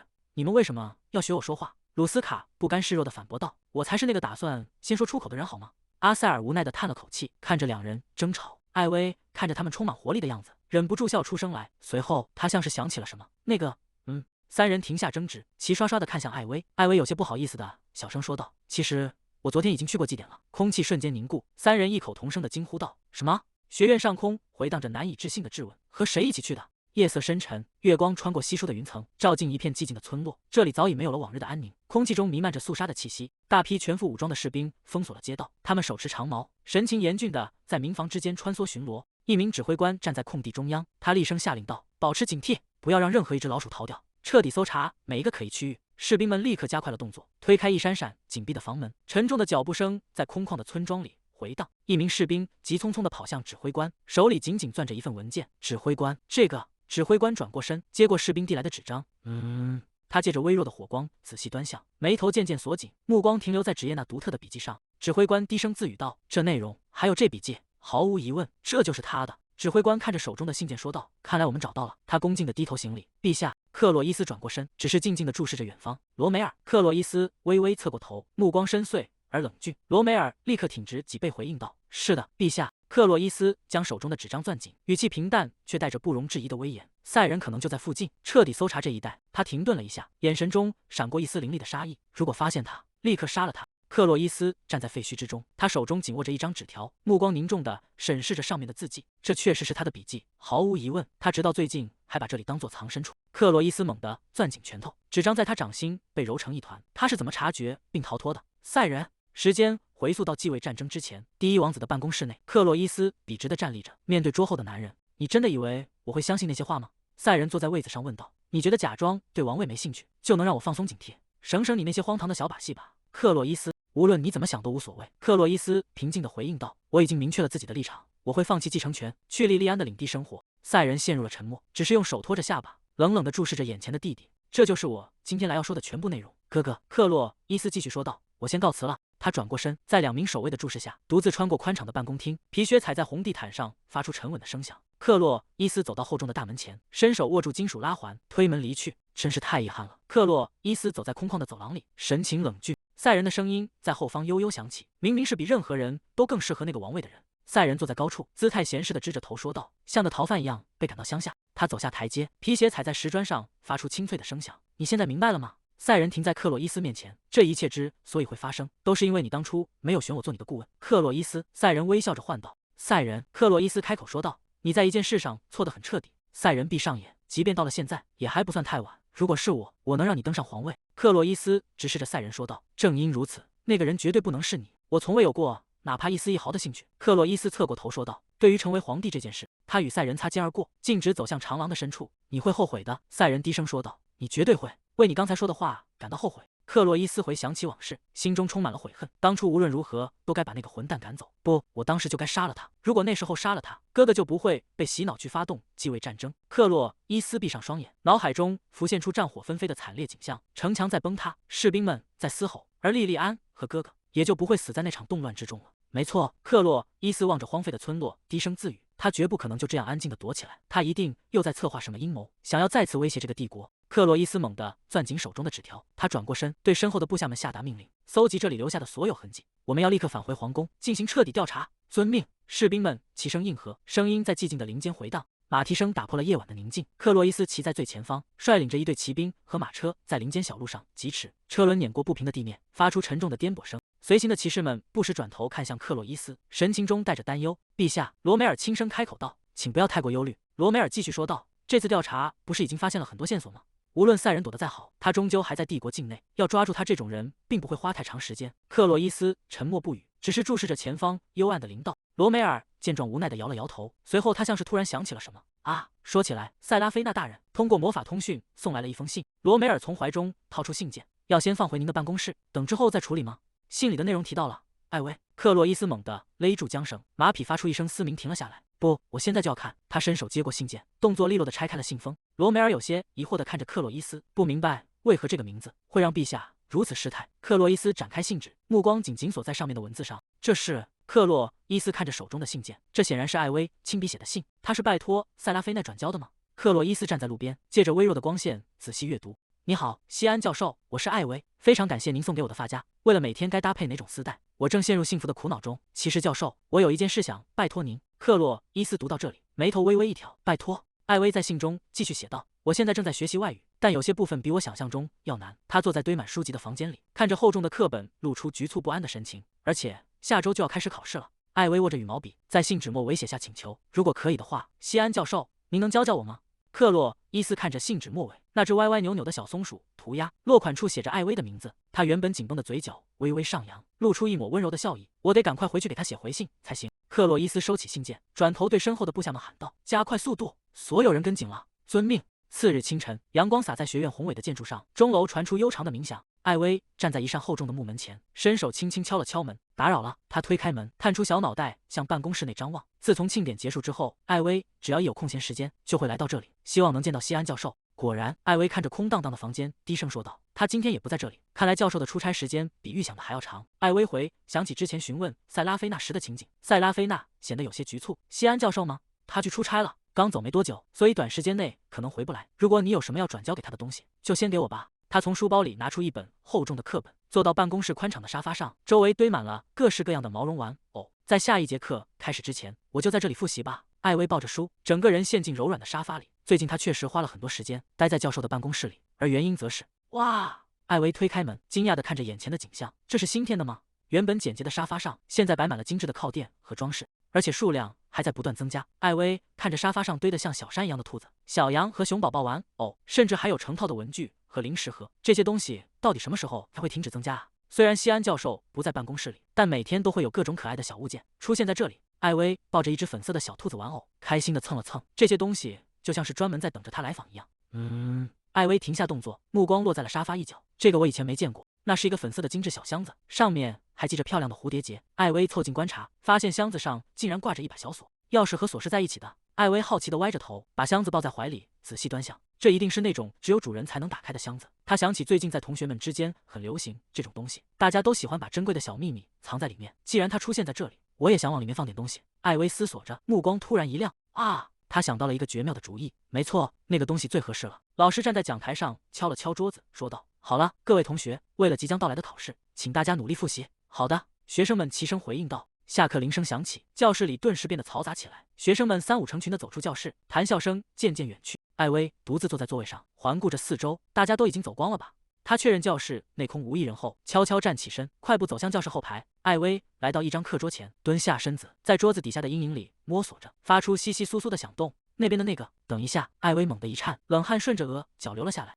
你在这种地方做什么？一个声音从后方传来。休息时间快要结束了。艾薇惊慌地转过头。你好，伊兹瑞拉小姐，免了那些寒暄吧。伊兹瑞拉冷冷地打断道。我问你刚才在做什么？艾薇依旧蹲在地上，局促不安地绞着手指回应道。那个，我为什么不回答？伊兹瑞拉步步紧逼，看起来你似乎有什么事情想隐瞒。刚才你往那个包里塞了。艾薇，原来你在这里啊！鲁斯卡快步走进教室，手里高举着一本书，喊道：我找到你要找的那本书了。艾薇愣在原地，发出一声疑惑的惊叹。鲁斯卡凑到艾薇身边，压低声音耳语道：你现在处境很尴尬吧？别担心，我会帮你的。哎呀，抱歉，伊兹瑞拉小姐，我打断你们的谈话了。伊兹瑞拉沉默地盯着他，脸色阴沉。没关系，你们继续聊吧。鲁斯卡毫不在意地摆了摆手，我就在这里等着。伊兹瑞拉露出难以置信的神情，问道：你说什么？在这里等？为什么？鲁斯卡微笑着问道：难道有什么对话是我不能听的吗？伊兹瑞拉紧锁眉头，沉默地盯着他，气氛一时间变得有些僵持。伊兹瑞拉最终收回了目光，不，没什么重要的事，那我先走了。他踩着皮鞋，头也不回地离开了教室。鲁斯卡和艾薇站在原地，直到脚步声彻底消失。呼，鲁斯卡如释重负地松了口气，那股敌意可真强烈啊！你怎么会被那种性格的人给盯上？艾薇有些不好意思地挠了挠头，回应道：不知不觉变成这样了。谢谢你帮了我，鲁斯卡，别放在心上。鲁斯卡双手抱胸，显得十分大方。以后如果还有什么需要帮忙的，尽管跟我说。艾薇开心地笑了起来。好啊。鲁斯卡像是突然想到了什么，他转过身，看着艾薇说道：我刚好也有一件事想拜托你。艾薇有些意外地睁大眼睛，看着鲁斯卡那副神采奕奕的样子。你能帮我一个忙吗？鲁斯卡笑着问道。书房内堆叠着厚厚的文件，克洛伊斯坐在桌前，手中羽毛笔不停地在纸张上游走，发出沙沙的声响。克洛伊斯看着眼前的文献，本以为已经掌握了阿尔西斯语，但现在看来，其中还有不少生僻且复杂的语法，幸好提前学习过。宰相看着克洛伊斯，他犹豫着开口说道：那个，陛下。他翻过一页，觉得这部分内容很重要，便顺手折起了页角。克洛伊斯没有抬头，继续翻阅着手中的资料。宰相微微躬身说道：我相信您一定能在时限内完成。当然，我只是担心您贵人多忘事，所以特意提醒一下。宰相将手压在厚厚的文件堆上，说道：“这些文件截止日期是明天。”克洛伊斯猛地停下笔，看着那叠如山高的纸张，露出难以置信的神色。他低声问道：“已经到那个时候了吗？”宰相点头回应道：“是的，而且这还是我为您争取到的延期截止日。”克洛伊斯轻咳一声：“谢谢你的提醒，我会赶在明天之前处理完的，不用担心。”宰相微微躬身说道：“谢谢您，陛下。”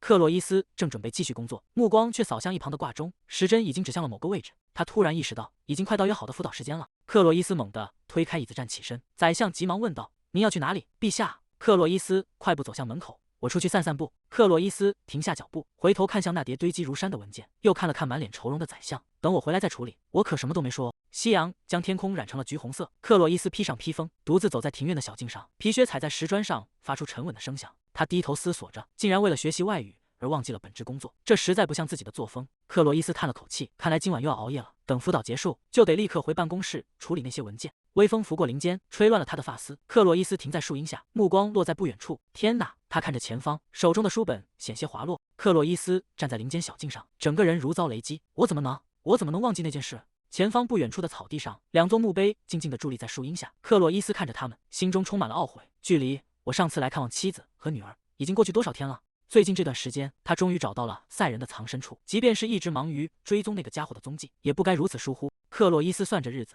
脸色愈发阴沉。2周，竟然已经过去2周了。以前无论有多忙，至少每3天都会来这里一次。我得过去，现在就得去见他们。一种不安感涌上心头，谁知道在我离开的这段时间里会发生什么事？克洛伊斯停下脚步，看着远处露台边散落的书本。如果我现在离开，那我和艾薇的约定该怎么办？他站在原地陷入了沉默，内心不断挣扎。我在犹豫什么？去见妻子和女儿，这本该是理所当然的选择。克洛伊斯脑海中浮现出艾薇那张总是带着灿烂笑容的脸庞。虽然对不起正在等待的艾薇，但他一定会理解的。没错，授课随时都可以进行，不一定非要是今天。一阵狂风卷过林间，落叶在空中狂乱的飞舞。对不起，他低声呢喃，请再等我一下，莉安，还有伊芙比安。我不认为自己能让那个孩子再次等待了。他猛地转过身，背对着墓地的方向，朝着艾薇所在的露台奔跑起来。克洛伊斯在余晖中疾驰，心中只有一个念头：我不想再看到艾薇受伤的表情了。门被推开的声音响起，艾薇猛地抬起头，眼睛亮了起来。克洛伊斯走进房间，艾薇立刻小跑着迎了上去。老师好。克洛伊斯关上门，等很久了吗？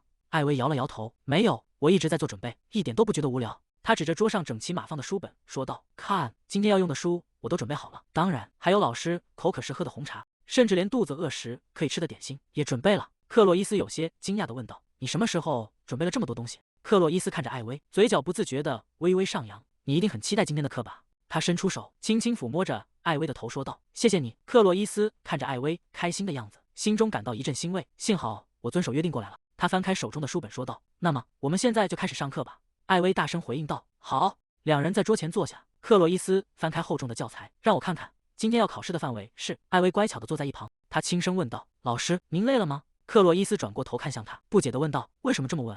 艾薇伸出小手，指了指自己的眼周，说道：“因为这里。”他凑近了一些，温热的手指轻轻触碰克洛伊斯的脸颊，继续说道：“您的黑眼圈好重，而且眼睛里还有血丝。”克洛伊斯整个人僵住了，摸了摸自己的眼角，怎么会？他心中充满了震惊。我明明像往常一样，完美的隐藏了所有的表情。作为一名皇帝，绝不能轻易向他人展露情感，尤其是在登上皇位之后，为了用威严震慑臣民，压抑情绪早已变得像呼吸一样自然。克洛伊斯看着艾薇那双清澈的眼睛，一时间竟不知该如何作答。直到最近，除了身边最亲近的几名亲信，从来没有人察觉过我的异样。克洛伊斯看着眼前的女孩，心中满是诧异。然而，这个年仅7岁的孩子，竟然一眼就看穿了。艾薇眼神中写满了担忧。克洛伊斯靠在椅背上，难道只要待在艾薇身边，我的防备就会彻底瓦解吗？艾薇愣住了，她盯着克洛伊斯的眼睛，像是突然意识到自己做了什么不得了的事情。艾薇猛地缩回手，对不起，我刚才太失礼了，竟然没意识到。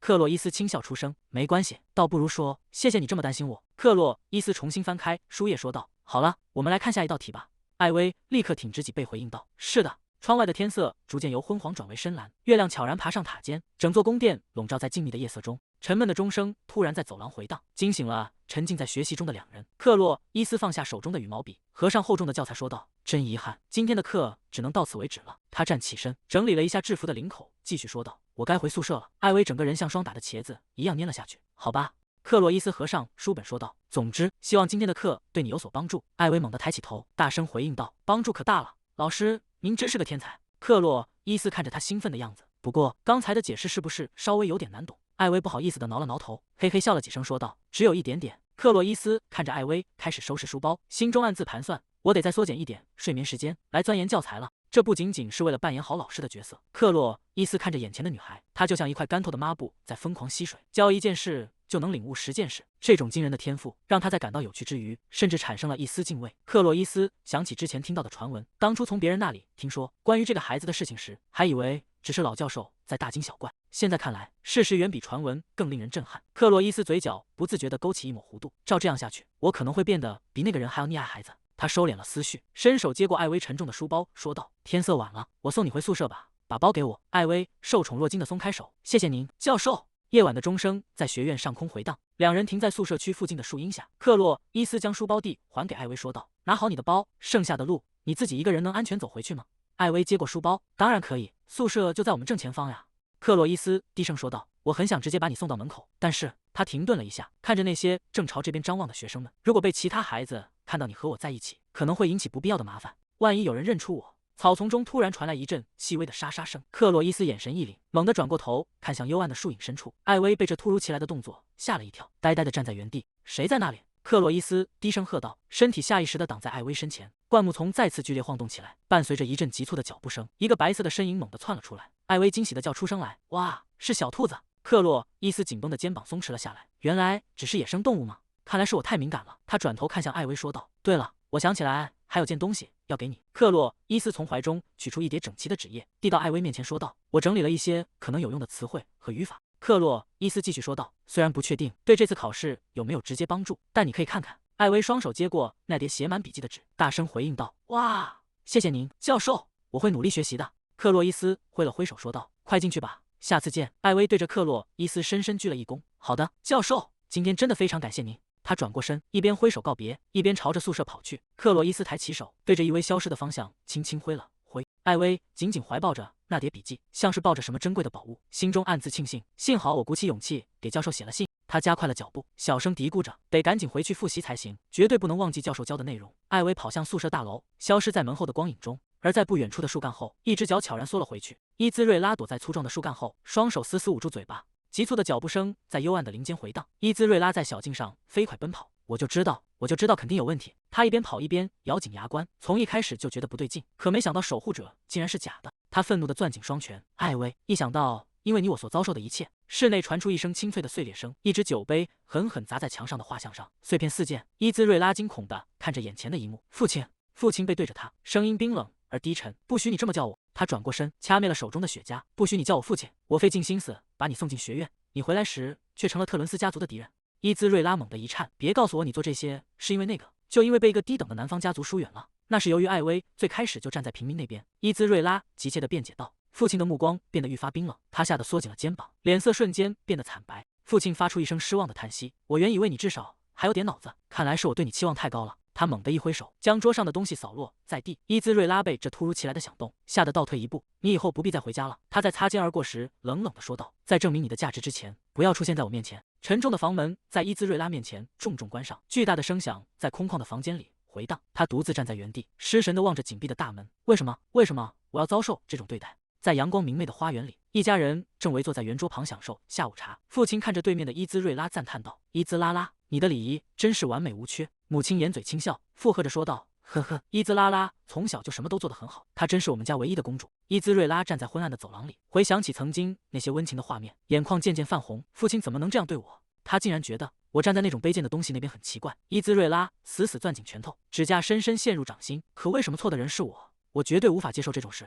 啧，我就知道你会是这副样子。一个嘲讽的声音从身后传来。伊兹瑞拉猛地转过身，看到一名戴着眼镜的年轻人正靠在门边，他双臂环抱在胸前，脸上挂着戏谑的笑意。考入学院的时候，你不是很神气吗？偏偏要去招惹特伦斯家族的人。如果你是来嘲笑我的，就给我滚出去！伊兹瑞拉愤怒地吼道。你懂什么，哥哥？哎呀，冷静点！年轻人不以为意地摊开手。他转过身走向门口，在推开门的一瞬间侧过头，嘴角勾起一抹深不可测的弧度。我是来帮你的，信不信由你。我听到了一个相当有趣的消息，那个平民女孩得到了一块魔石，对吧？伊兹瑞拉猛地抬起头，看着坐在沙发上的哥哥，而且那块魔石的个头还不小，那种尺寸的魔石，价值恐怕要超过1000万金币吧。伊兹瑞拉在房间里焦躁地踱步，所以这根本不合理。哥哥，你也在研究魔石？你应该很清楚，就算是贵族也很难弄到那种东西。年轻人陷入了沉思，手指抵住下巴。伊兹瑞拉凑到他身边，急切地抓住他的手臂。你知道那个守护者是谁吗？守护者。伊兹瑞拉低声重复着这个词，眉头紧锁。现在回想起来，那个名字好像是西安·罗谢尔。我想他应该是一位教授。年轻人的动作僵住了，镜片后的双眼微微睁大。他沉默了片刻，神情变得异常凝重。怎么了？你认识他吗？伊兹瑞拉追问道。到底怎么了？年轻人依然没有说话，只是静静地坐在沙发上。伊兹瑞拉不安地看着他。如果我的记忆没出错的话，这件事确实非常可疑。年轻人扶了扶眼镜。我现在还不能确定，所以我会再深入调查一下。他看向伊兹瑞拉，叮嘱道。在此期间，你要盯紧那个叫艾薇的孩子，这可能会变得非常有趣。伊兹瑞拉独自坐在书桌前，台灯的光映照着他凝重的脸庞，他手中紧紧攥着几页调查报告，反复确认着上面的文字，无论看多少遍都没有错。根据哥哥调查的结果，西安·罗谢尔应该是一个70岁的老人，而且很久以前就因为生病回老家了。伊兹瑞拉盯着报告，脑海中浮现出在树林里见到的那个身影，可我看到的那个家伙到底是谁？伊兹瑞拉回想起那个背影，什么老头子，看那体格，简直就像个骑士。他懊恼地咬住嘴唇，我不该只是躲起来的，应该想办法看清他的脸才对。那个男人到底是什么人？伊兹瑞拉想起他之前悄悄递给艾薇的那份文件，艾薇当时看起来那么开心，那上面到底写了什么？伊兹瑞拉盯着手中的调查报告，陷入了长久的沉默。他突然低声笑了起来，肩膀随着笑声微微颤抖。正如哥哥所说，从现在开始，事情真的变得越来越有趣了。等着瞧吧，艾薇，很快我就会亲手把你赶出学院。远在校园另一端的艾薇猛地打了个寒战，一股莫名的寒意顺着脊背爬了上来。怎么回事？是我的错觉吗？好冷啊！艾薇站在树影下，手里还拿着那份文件。他有些茫然地环顾四周。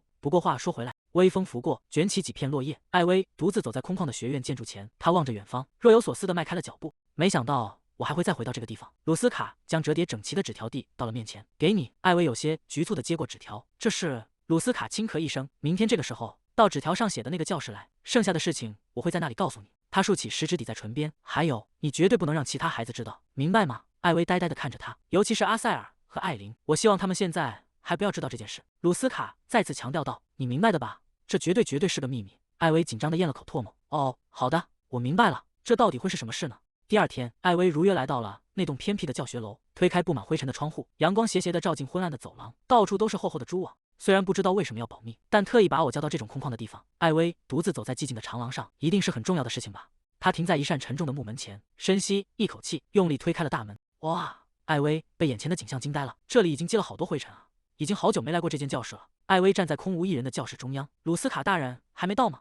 艾薇小心翼翼地走进教室，正好奇地四处张望，一只手突然从背后重重地搭在他的肩膀上。哇！鲁斯卡猛地跳到他面前，大喊一声，艾薇被吓得尖叫起来。鲁斯卡双手枕在脑后，看着艾薇的反应，笑得十分开心。你来得真早啊，还没到约定的时间呢。艾薇拍着胸口，顺着气，委屈地说道：“鲁斯卡大人，你吓死我了。”他从地上爬起来，好奇地问道：“那么现在可以告诉我了吗？为什么一定要单独约我出来见面呢？”鲁斯卡收起了笑意，有些局促地抓了抓后脑勺。他避开艾薇那双亮晶晶的翠绿色眼睛，喉咙紧张地滑动了一下。艾薇，他脸上泛起了一层可疑的红晕。你能答应我，听完之后绝对不许笑吗？艾薇虽然有些困惑，但还是认真地保证道：“不管你说什么，我都绝对不会笑的。”艾薇歪着头，她握紧小拳头，满脸期待地看着眼前的少年。鲁斯卡侧过脸，脸颊长得通红，额角渗出一丝汗水。他支支吾吾地开口说道：“其实你听完之后也可以拒绝的。”艾薇睁大了一双翠绿色的眼睛，屏住呼吸，一动不动地注视着他。如果……鲁斯卡猛地抬起头，如果你没意见的话，艾薇，